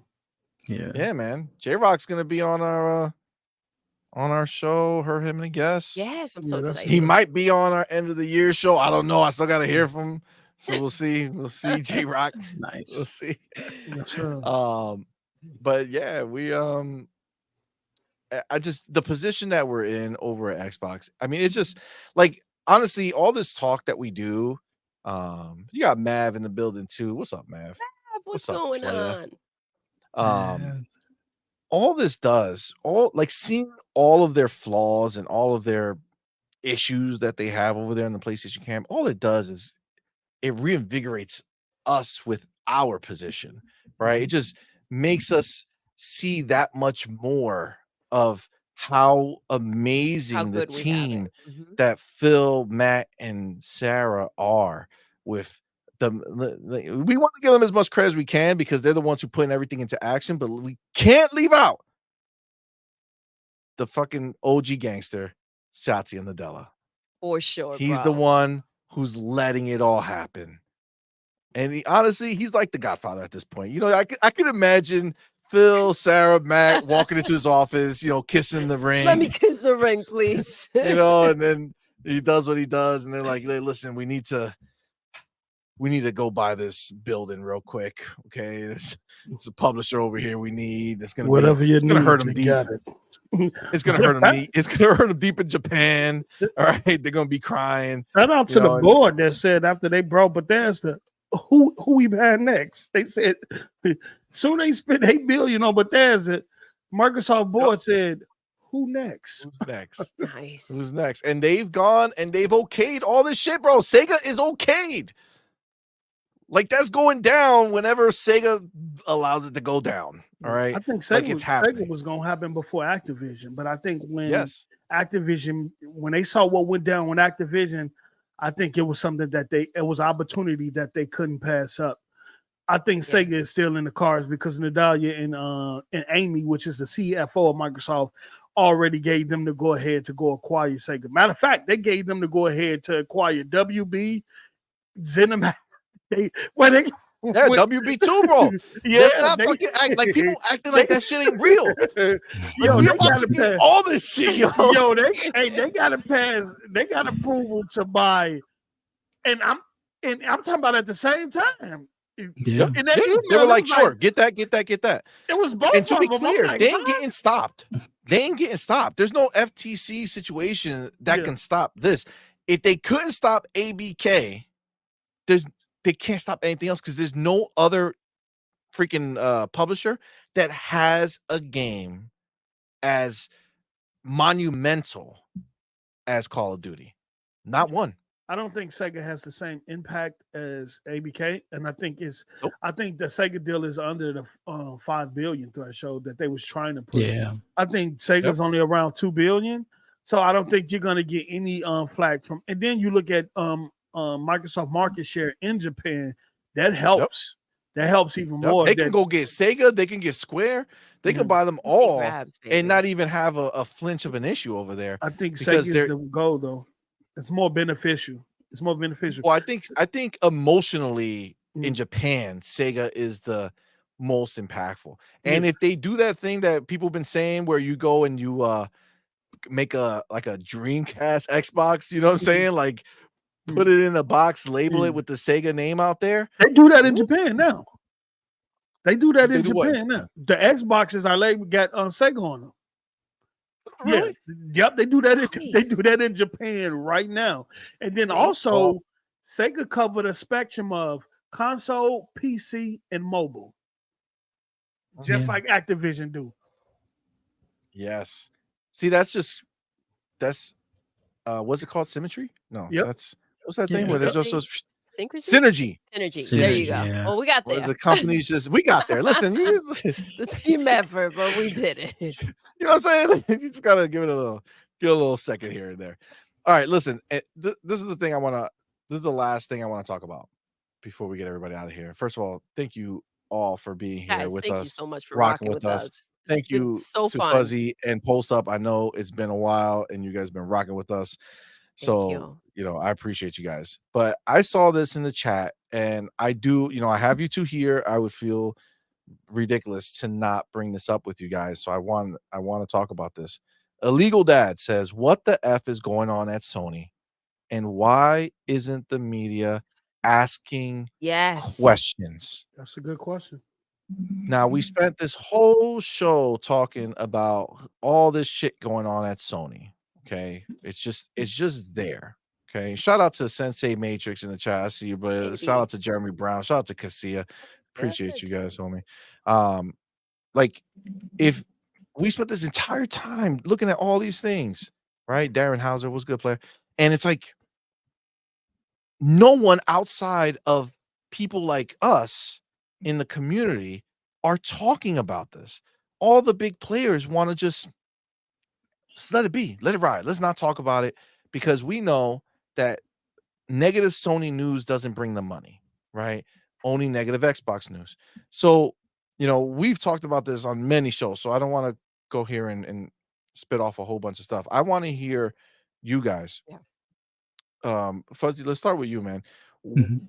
Like when you think about how the blind eye is given, we know Xbox hacks, we know all that stuff, but it's like at a certain point, what has to happen for these people to finally see that we need to talk about it, right? Something needs to be said because it's bullshit.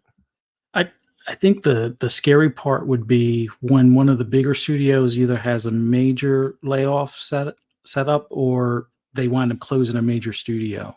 Like I don't see that happening just yet, but like even when a game is successful from Insomniac, they're still doing layoffs. And I get it, after a project's complete, a lot of studios tend to do that. They scale back and whatnot, but it almost feels like we saw in some of the documents that they canceled Sunset Overdrive 2, which Microsoft gave Insomniac the rights back to that or something along those lines.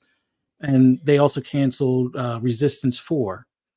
Now they're still making Ratchet and Clank, which there was some question on if it was profitable for the Rift Apart and stuff like that. But it almost feels like at some point there's going to be that title that appeals to the gaming media that it seems like a lot of them grew up on PlayStation 1 and 2. So I'm surprised that it hasn't already started where we saw that Resistance 4 was canceled. It'd be kind of weird as far as them complaining about Sunset Overdrive 2 being canceled, because even though it was a great game on Xbox, the first one, a lot of people were so against Xbox in that early Xbox One generation that it would be one of those backhanded slaps if they would have released it. But they got to have a game that's actually I even thought Factions 2 would have been that game where it's canceled and the fans just like lose their mind. But you could tell they were either defeated or scared to talk about it because and I don't mean to point out like Greg Miller in particular, but it's like, all right, he made an appearance in Spider-Man 2 as like the shirtless guy or something like that. And it's like, he doesn't want to talk about the leak, but it's like the best that we can figure is it's because he's going to be in Spider-Man 3 or something. And he doesn't want to, the people that he's rubbing elbows with, he can't, talk about their business or their embarrassment, publicly. It wouldn't go over very well, I think, as far as him making another game appearance. But where's Jason Schreier? Like, this is the guy that was like asking everybody that 343 laid off, hey, is there development problems and is there crunch and stuff like that? And we kind of heard some of the crunch stuff for Naughty Dog, but he didn't go into as much detail and like camp out in front of like the 343 studio like he did type of thing. But there's gotta be like, I thought Factions was going to be the breaking point. I thought one of the beloved old IPs like a Resistance would be enough. I don't know. Like if like what we were talking about with the budget being what it is for Insomniac and them trying to, match like a Hellblade 2 type of thing. Let's hear if Venom gets canceled or maybe Spider-Man 3 multiplayer gets canceled, closer to its release time period, the way they broke it up and stuff.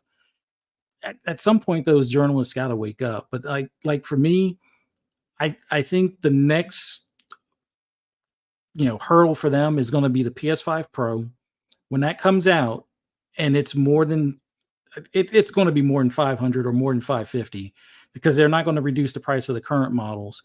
And the fact that this thing is going to be more than the 600, like when the PS3 came out at 600, that was a bitter pill to chew on type of thing.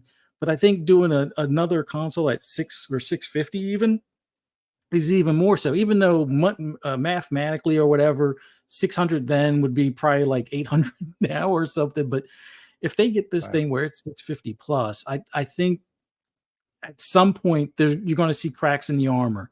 You might see your Colin Moriarty or maybe it's like Spawn Wave or one of those that's like kind of in between the gaming media and, an influencer kind of deal.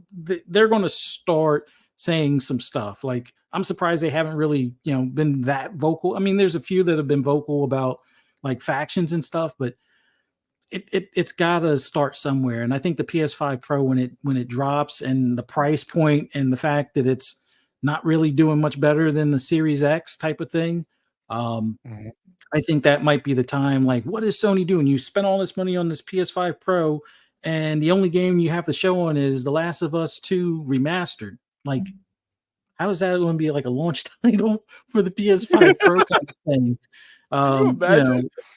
Yeah, I think that might be the final straw, because like people have already said, why are you remastering a game that's not even 4 years old? And if that winds up being like the launch title from first party when that thing drops, they got to say something, because to me, that doesn't make any sense. Like, at least when, like, perfect example, when the Xbox One X came out last gen, even though we didn't have as many first party games launched, but like Forza Motorsport 7 was that go-to looking first party title. And then you had Gears, I think at the time it was Gears 5 that was Gears 4 was still out, and they did all the upgrades for the visuals and things like that. And amazingly, all the third parties went back in and did like the high res textures and stuff. So even though you didn't have a lot of first party at the launch of the Xbox One X, you had all the third party were on board. If they can't get all the third party on board, like, actually it's kind of funny. I think the PS5 Pro might actually help these devs use the tools that we've talked about before for the Series X, which I think it's not going to outshine it that much, for the fact that they'll have more of a similar chip setup, and now third party will probably pay more attention to what some of the tool set stuff was for the Series X. So it's going to be like neck and neck. It might be like one is 1800p natively and upscales, and the other one might be 1840p and upscales, to 4K or something like that. Like, I don't think it's going to be as big of a difference as people think. And if it is, then that means it's going to be $150 or $200 more than the current console. And I think either one of those is a losing combo that the media has to address at some point. Well, we already see the 2 teraflop difference now, right? So you already have Xbox at 12 and PlayStation at 10, right? Mm-hmm. So doing the opposite direction, 14 and 12, first of all, it's just stupid for PlayStation. Like, it makes no difference.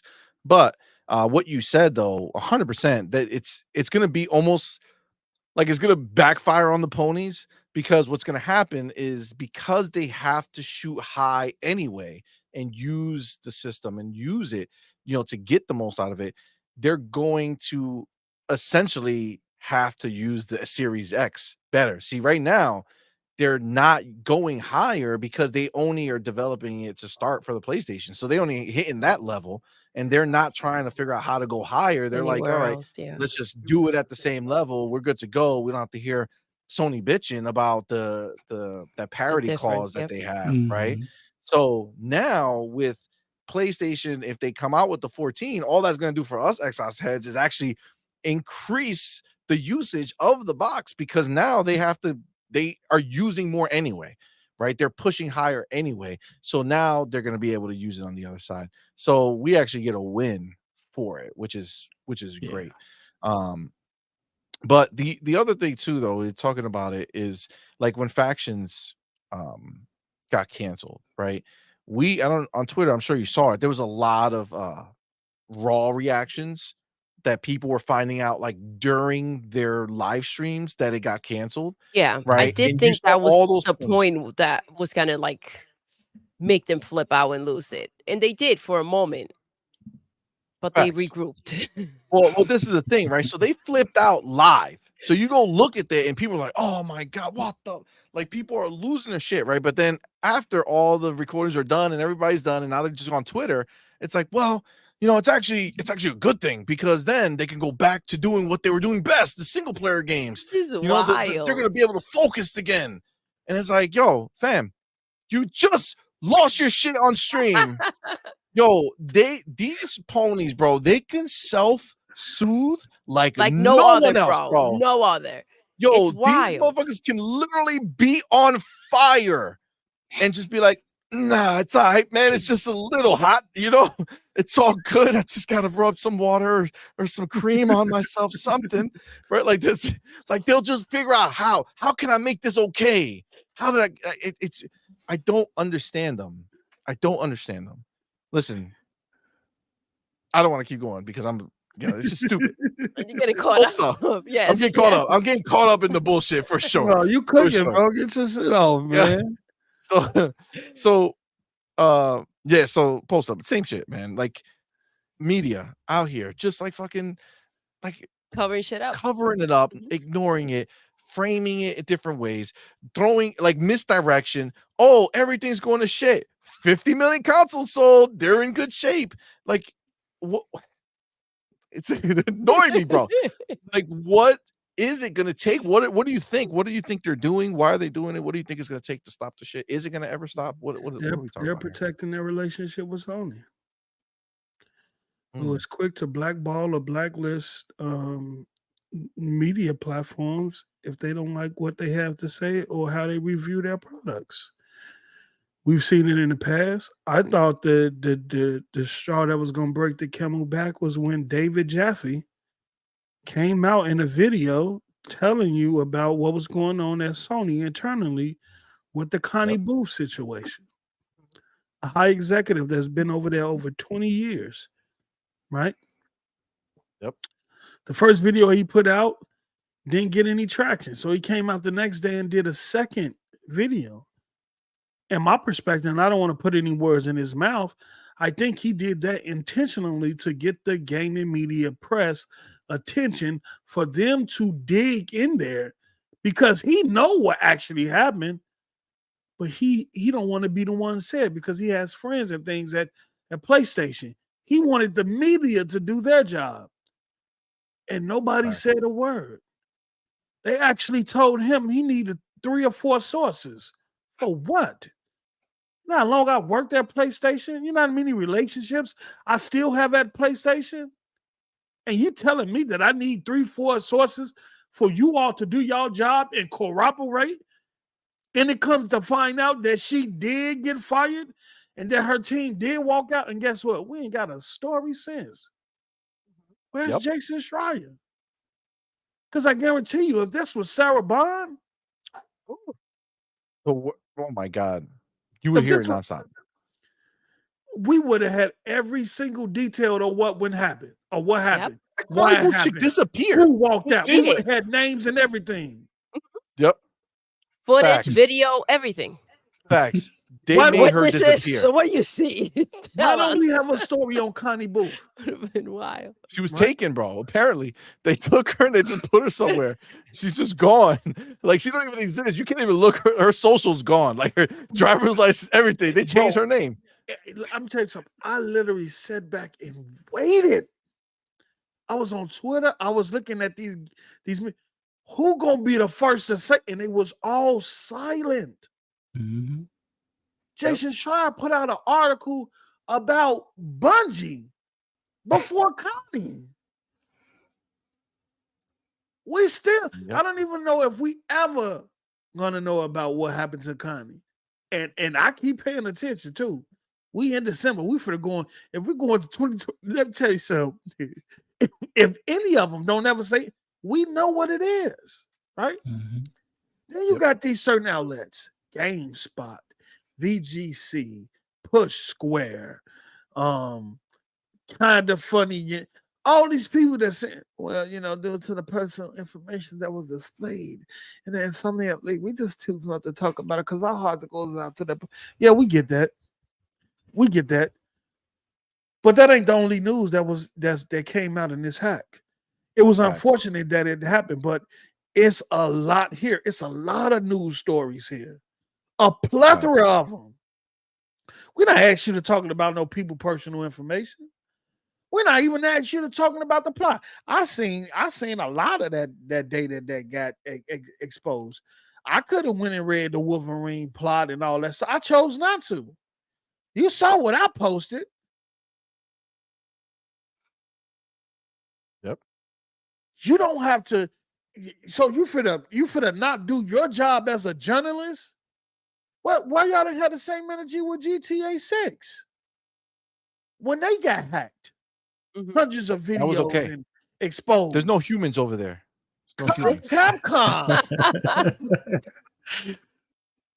Capcom don't got humans either. I'm not friends with anybody at Rockstar. So, now you can talk because you're not friends with. So that makes it. So that gives you the approval, huh? But we see what happens when you got friends at Insomniac, and they put you in a game. Same thing that happened with.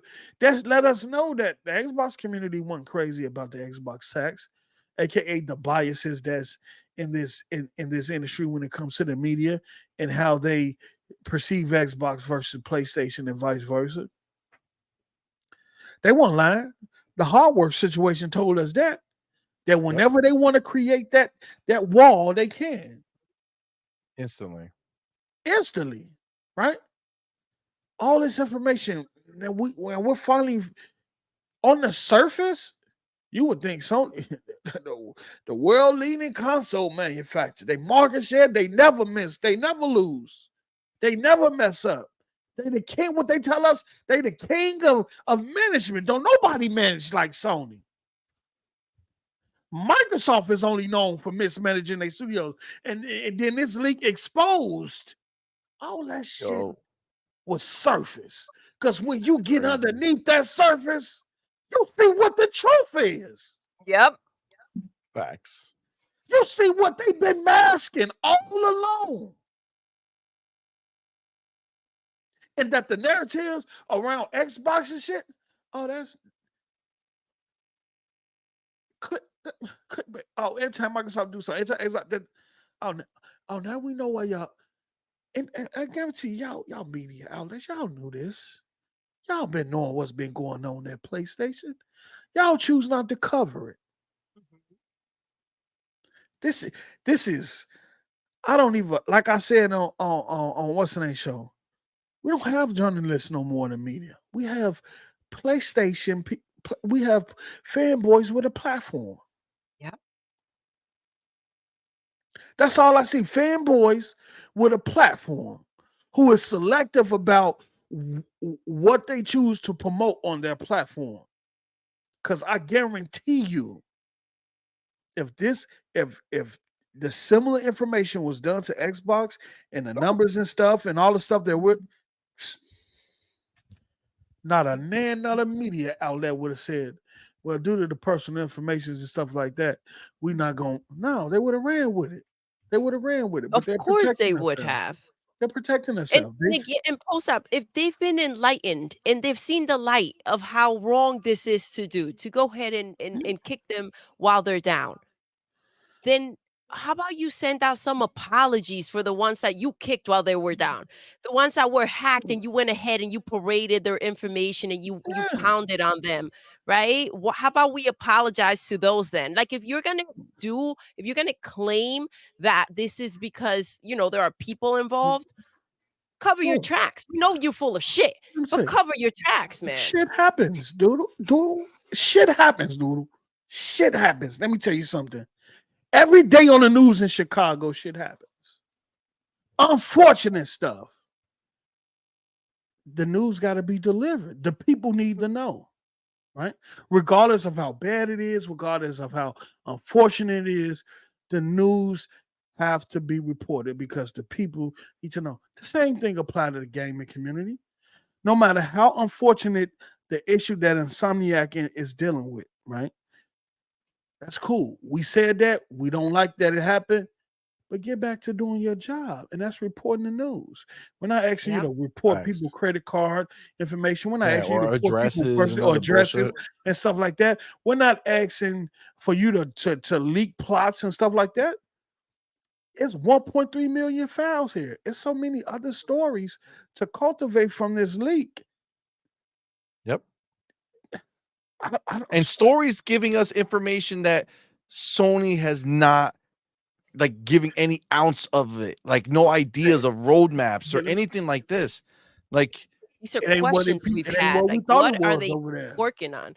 It ain't what we thought it was over there. It is not what we thought it was over there. Everybody thought it was flowers, horizons, clear skies, great weather, the beach with the water rolling up the coast. They thought it was like that over there. And we was bamboozled, led astray, run amok. I just love that it's everything we've been saying to them, though. Yeah. Like these ponies have been blinded. Thank you.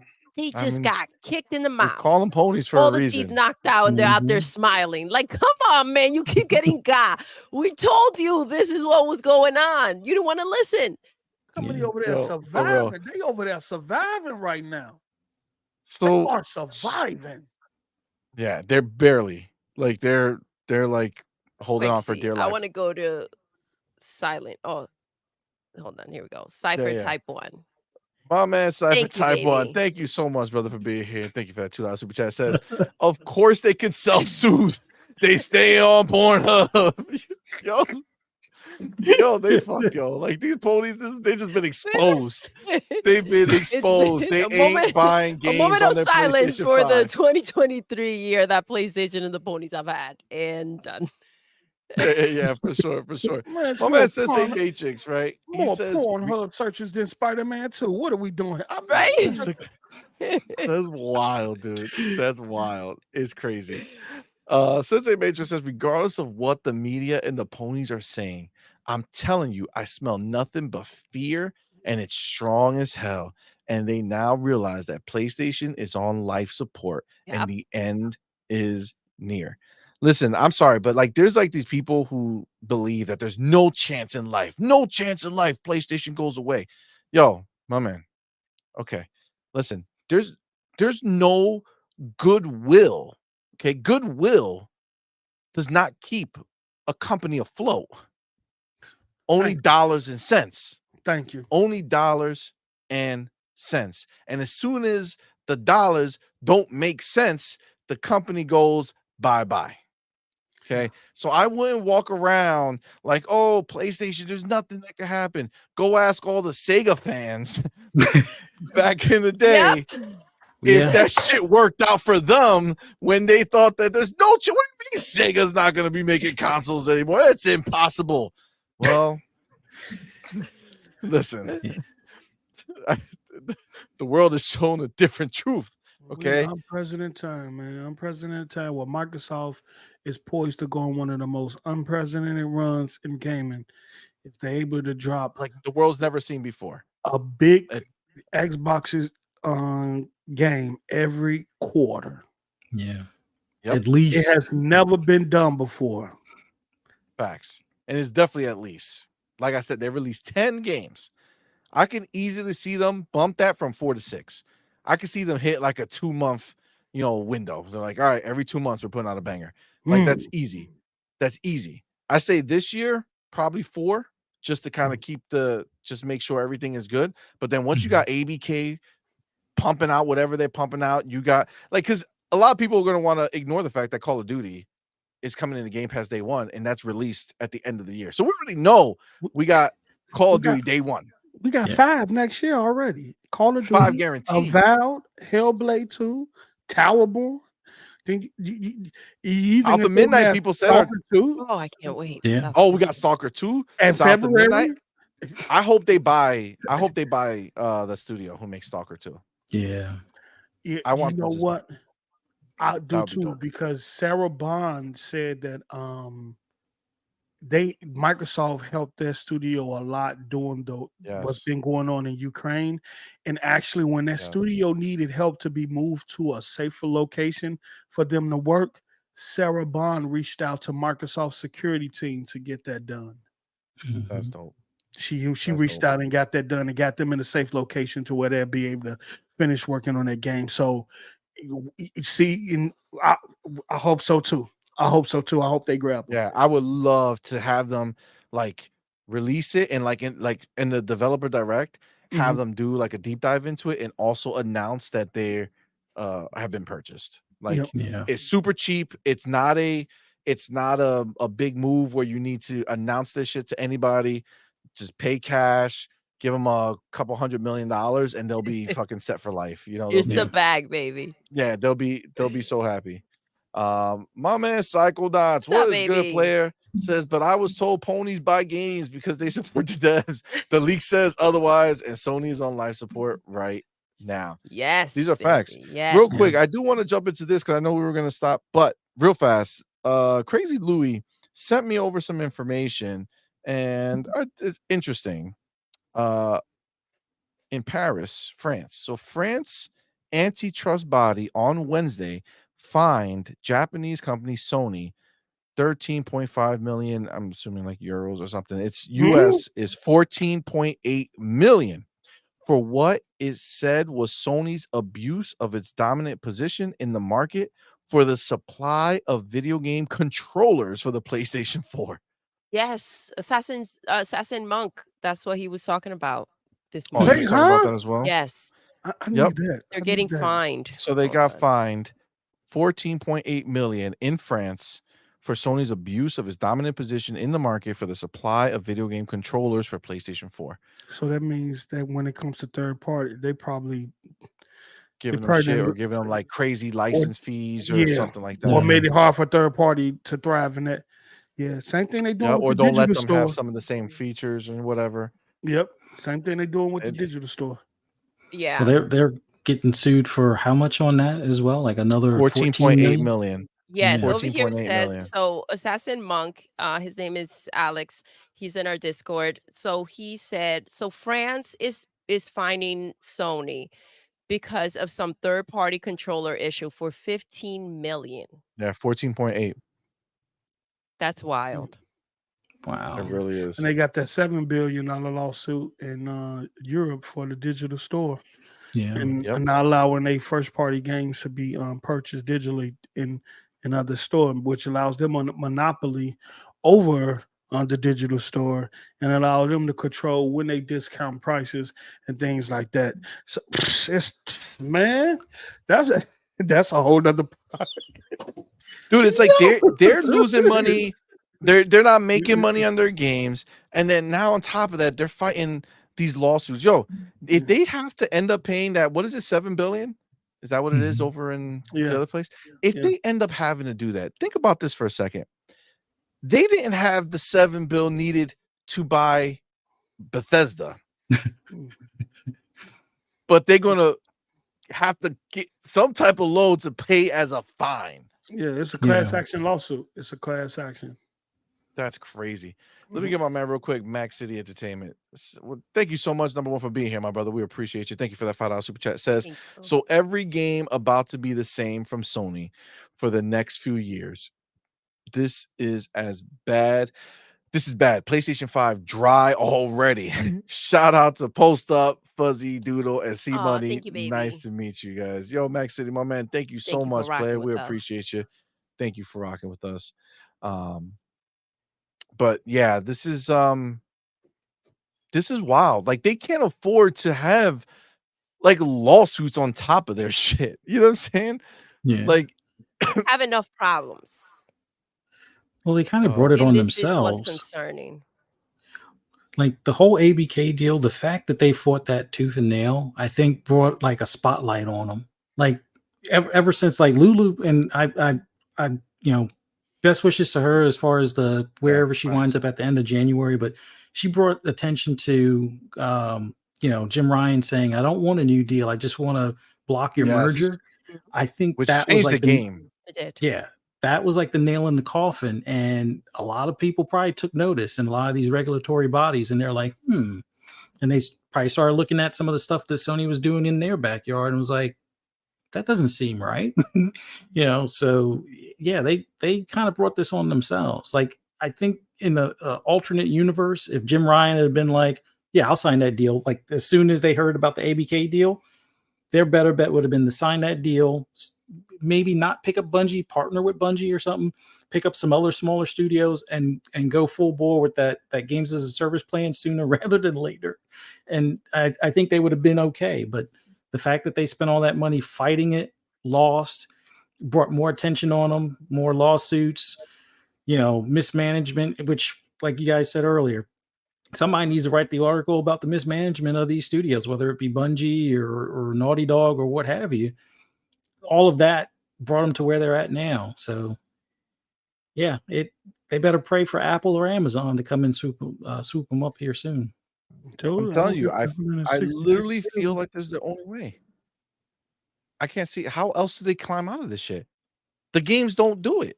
Like, what else can they do? You know what I'm saying? Like, you okay, release it day-to-day at PC. That can help them, right? But how much, right?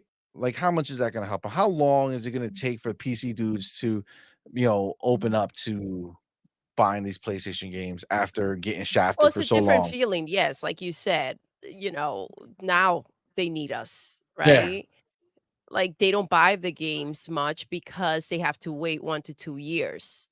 How are they going to feel about having the games available, but only because of the financial circumstances that they're under? It hits different. Yeah. Now, I have this is it's just a yes and or no question, but it's a really important. Ponies are very ingrained, very loyal.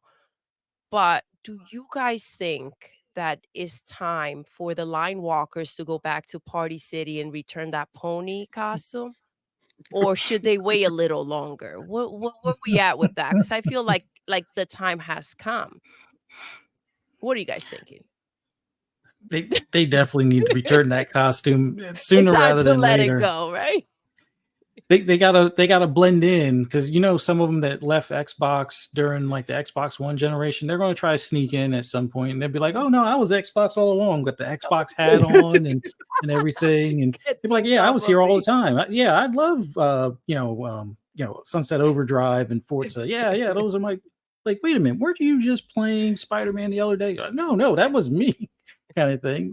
I think the costume has to go back to Party City or whatever.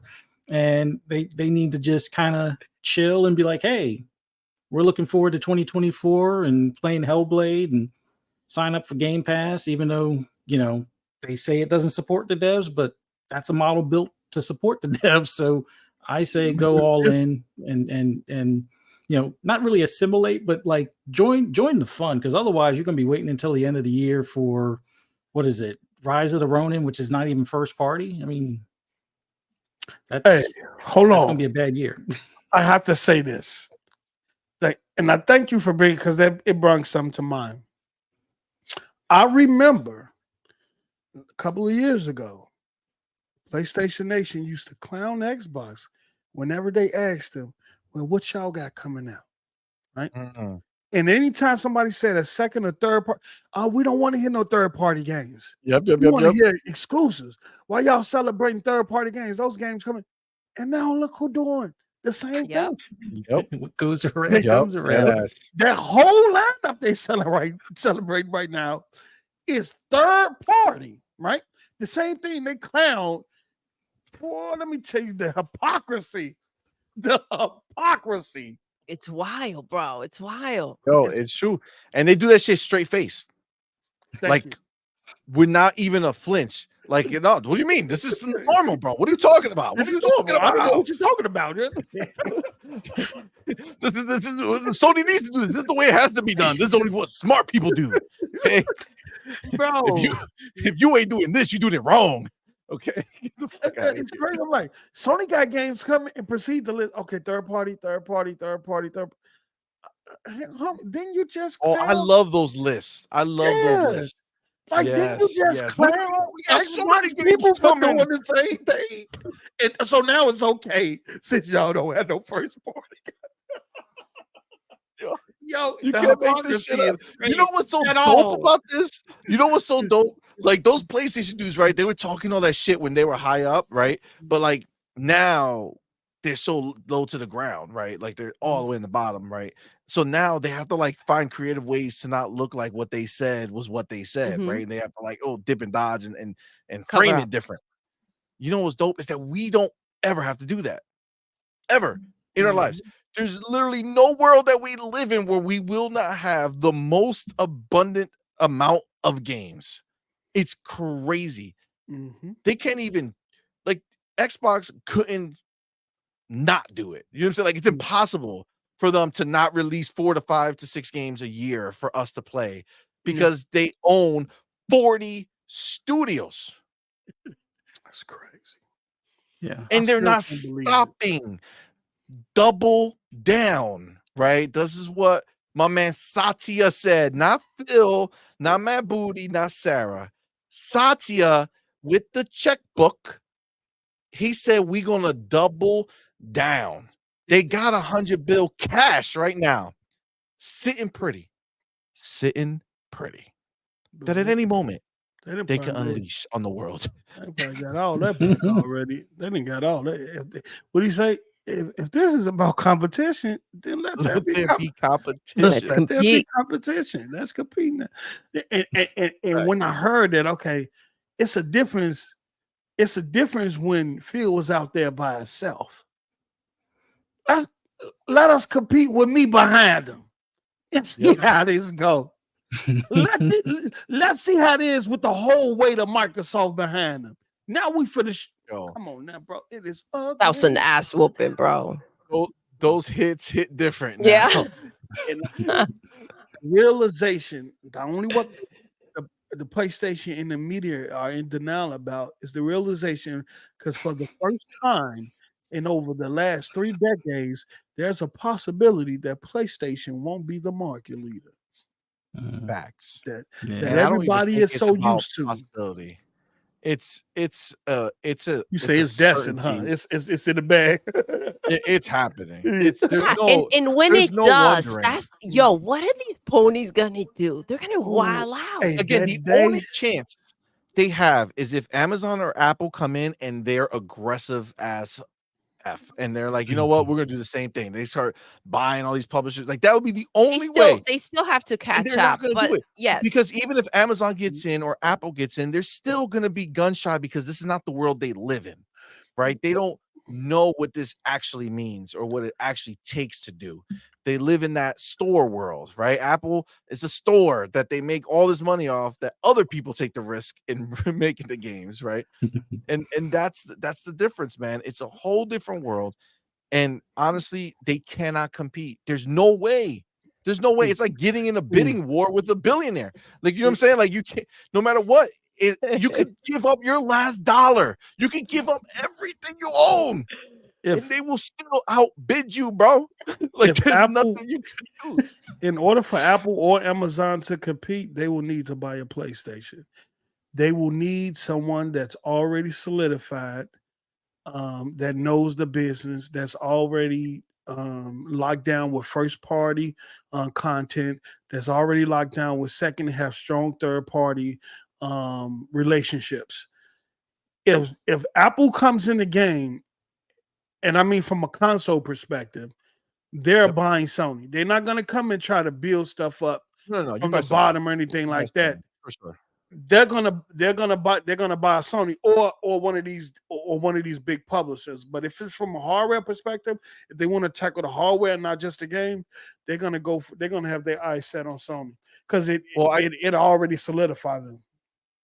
For sure, they would be already a huge presence. Plus, what Apple would really want is for the IP that Sony has to be able to use that as exclusive Apple first party games on their mobile phones. That'll be the only reason. They want the console out there to be relevant in the main space where gaming is, as far as like where the mind share is about hardcore and stuff. They want to have that out there and then be able to just dominate in the mobile space because they'll have all those first party games under the Apple brand.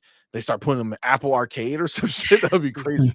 Real quick, I do want to shout out my man Ryu. What's up, baby? Thank you. Thank you, number one, so much for still be rocking with us, man. We appreciate you. And again, with that $2 super chat, man, thank you so much. Says, marry a pony woman.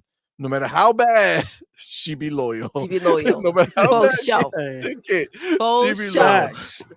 Listen, life lessons. Listen, this is the truth. I get that. You need to have they're blinded, so I get it. But that's also not good because they won't keep you in check. They'll just let you say some stupid shit and go out there and embarrass yourself on a normal basis, and then come back and be like, well, I had your back. You know what I'm saying? Unlike myself, I got my Doodle. Oh, I'll keep you in check. My Doodle keep me in check. You know what I'm saying? Real quick. I'll tell you right? She let me know. Right? She let me know real fast. Oh my God. Guys. Yo, with that. Thank you guys so much for rocking with us. We're gonna call it. This has been so freaking fun. This is crazy. Listen, I'm not gonna lie. I did not plan to go this long. This was not. How long did we go? Plan. You don't want to know. Well, hold on. You don't want to know. Because it didn't look like it. What? I said you didn't want to know. How you gonna go look after I said you don't want to know? You gotta wait. Time flew, man. Time flew. It. Yeah, but that's the thing, right? It didn't feel like time it. That's flies when you having fun. Yeah. Yes. Man, Joe, I really enjoyed myself, man. Thank you all so much, man. Oh man, thank you That's guys. crazy. We had a blast. That's a 4-piece spicy. Oh man, again, shout out. Thank you guys so much. We appreciate you both. We gave us a lot of time, man. This was really, really dope. So I appreciate you. And shout out to the chat, man, who rocked with us for a very long time, man. This shit was fun. It was crazy. We handled our business as we do all day, every day. So thank you guys for being here. Fuzzy, post up. We're gonna have you guys do your outros. I know everybody in here knows who you are, but for the very slim possibility that somebody stumbles across this and they're like, who are these people over here? Where do I find them? Well, I want you to let them know. Fuzzy, let's start with you, my man. Thank you again for being here, brother. Let us know where to find you, where you be, how you go. I want to start off by thanking you guys for having me on. It was awesome being on here with you guys. Awesome being on a podcast with Post Up as well. You guys rock. Had us in stitches pretty much most of the night tonight. Man, this was an awesome time. Thanks to everybody in the chat. You guys rock. Thank you for chilling with us, taking the time, checking us out. Hit that like button while you're here. Subscribe if you haven't already. For those that want to hear my rambles and rants on anything gaming, just follow me on Twitter at fuzzy_Belvedere. You can usually find me on either Double Barrel Gaming or Fun Speculations Network, Mondays and Fridays, 12 noon on Double Barrel Gaming, 10 p.m. on Fun Speculation, and then on Fridays, 10 a.m. and 10 p.m. for Double Barrel Gaming and Fun Speculation. Usually on Saturdays, I do the Shop Podcast with my brother PTK Blam and Pong Soul. Taking the holiday break this Saturday, but we'll be back for the new year. But thank you guys so much for the time. Thank you all for joining us. This was awesome. I'm so happy. Man. Thank you so much, my brother. And my man, Post Up. Let him know. Let me tell you something. Thank you to the king and queen, man, for allowing me on this platform. It was such a fun. Man, I ain't laughed like this in a minute, man. Man, this show has been wild, man, but I loved it. And I didn't even know we was 4 hours in. That's how you know we was cooking and having fun. But thank you. Man. Anytime, man, reach out to me anytime. It will be no problem. You can follow me on Twitter at postup_SOG or via YouTube, Post Up or State of Gaming. We go live every Saturday at 6 p.m. Central. Come and subscribe to the channel. Come and listen to us and talk about gaming or anything else, man. Really had a great time. And Fuzzy, first, I think this is our first time being on the show together, man. Nice. It's been cool, man. We got to get some more work in. I definitely got to get you in on the channel and go from there, because that's what this community about. It's about building, helping each other, and supporting each other, man. But thanks. And shout out to the chat, man. Them super chats had me in tears, man. Y'all been cooking, so thanks, man. Oh man, yeah, they were out tonight, yo. They were not messing around. They were not. They were They not never messing are. around, They're yo. freaking amazing. Thank you guys for Absolutely. rocking with us. But yes, guys, thank you all so much. Remember, we have a show coming. Now, Oh, Monday's Christmas, right? And you guys know that we do our morning quest Monday mornings, 9 a.m. Eastern time. Well, we didn't want to miss a show, but we're not going to do it on Christmas. So we're going to be back here Sunday morning for a Christmas Eve edition woo. of Morning Quest. Yes. I'm so 9 excited. a.m. Eastern, 9 a.m. 9 a.m. 9 a.m. Probably 9 a.m. Yeah, 9 a.m. Eastern time. We're gonna go ahead before the day gets crazy with Christmas stuff. I'm gonna start the morning right, grab a cup of coffee, and just bug out for a little bit. Probably dive into some of this other stuff that we still have going on. It's just Man, so much voila, stuff you to talk guys. about. So we're gonna have a fun time. That's a super chat heavy show where we're gonna be bugging out with you guys. So just come by. Rock with We're gonna have a us. fun morning. And then we will be back on Tuesday with our next episode of Her, Him, and a Guest. And we have our man John Wolf, who's gonna be in the building. Yes. So that is going to be fire. And then this is a big week.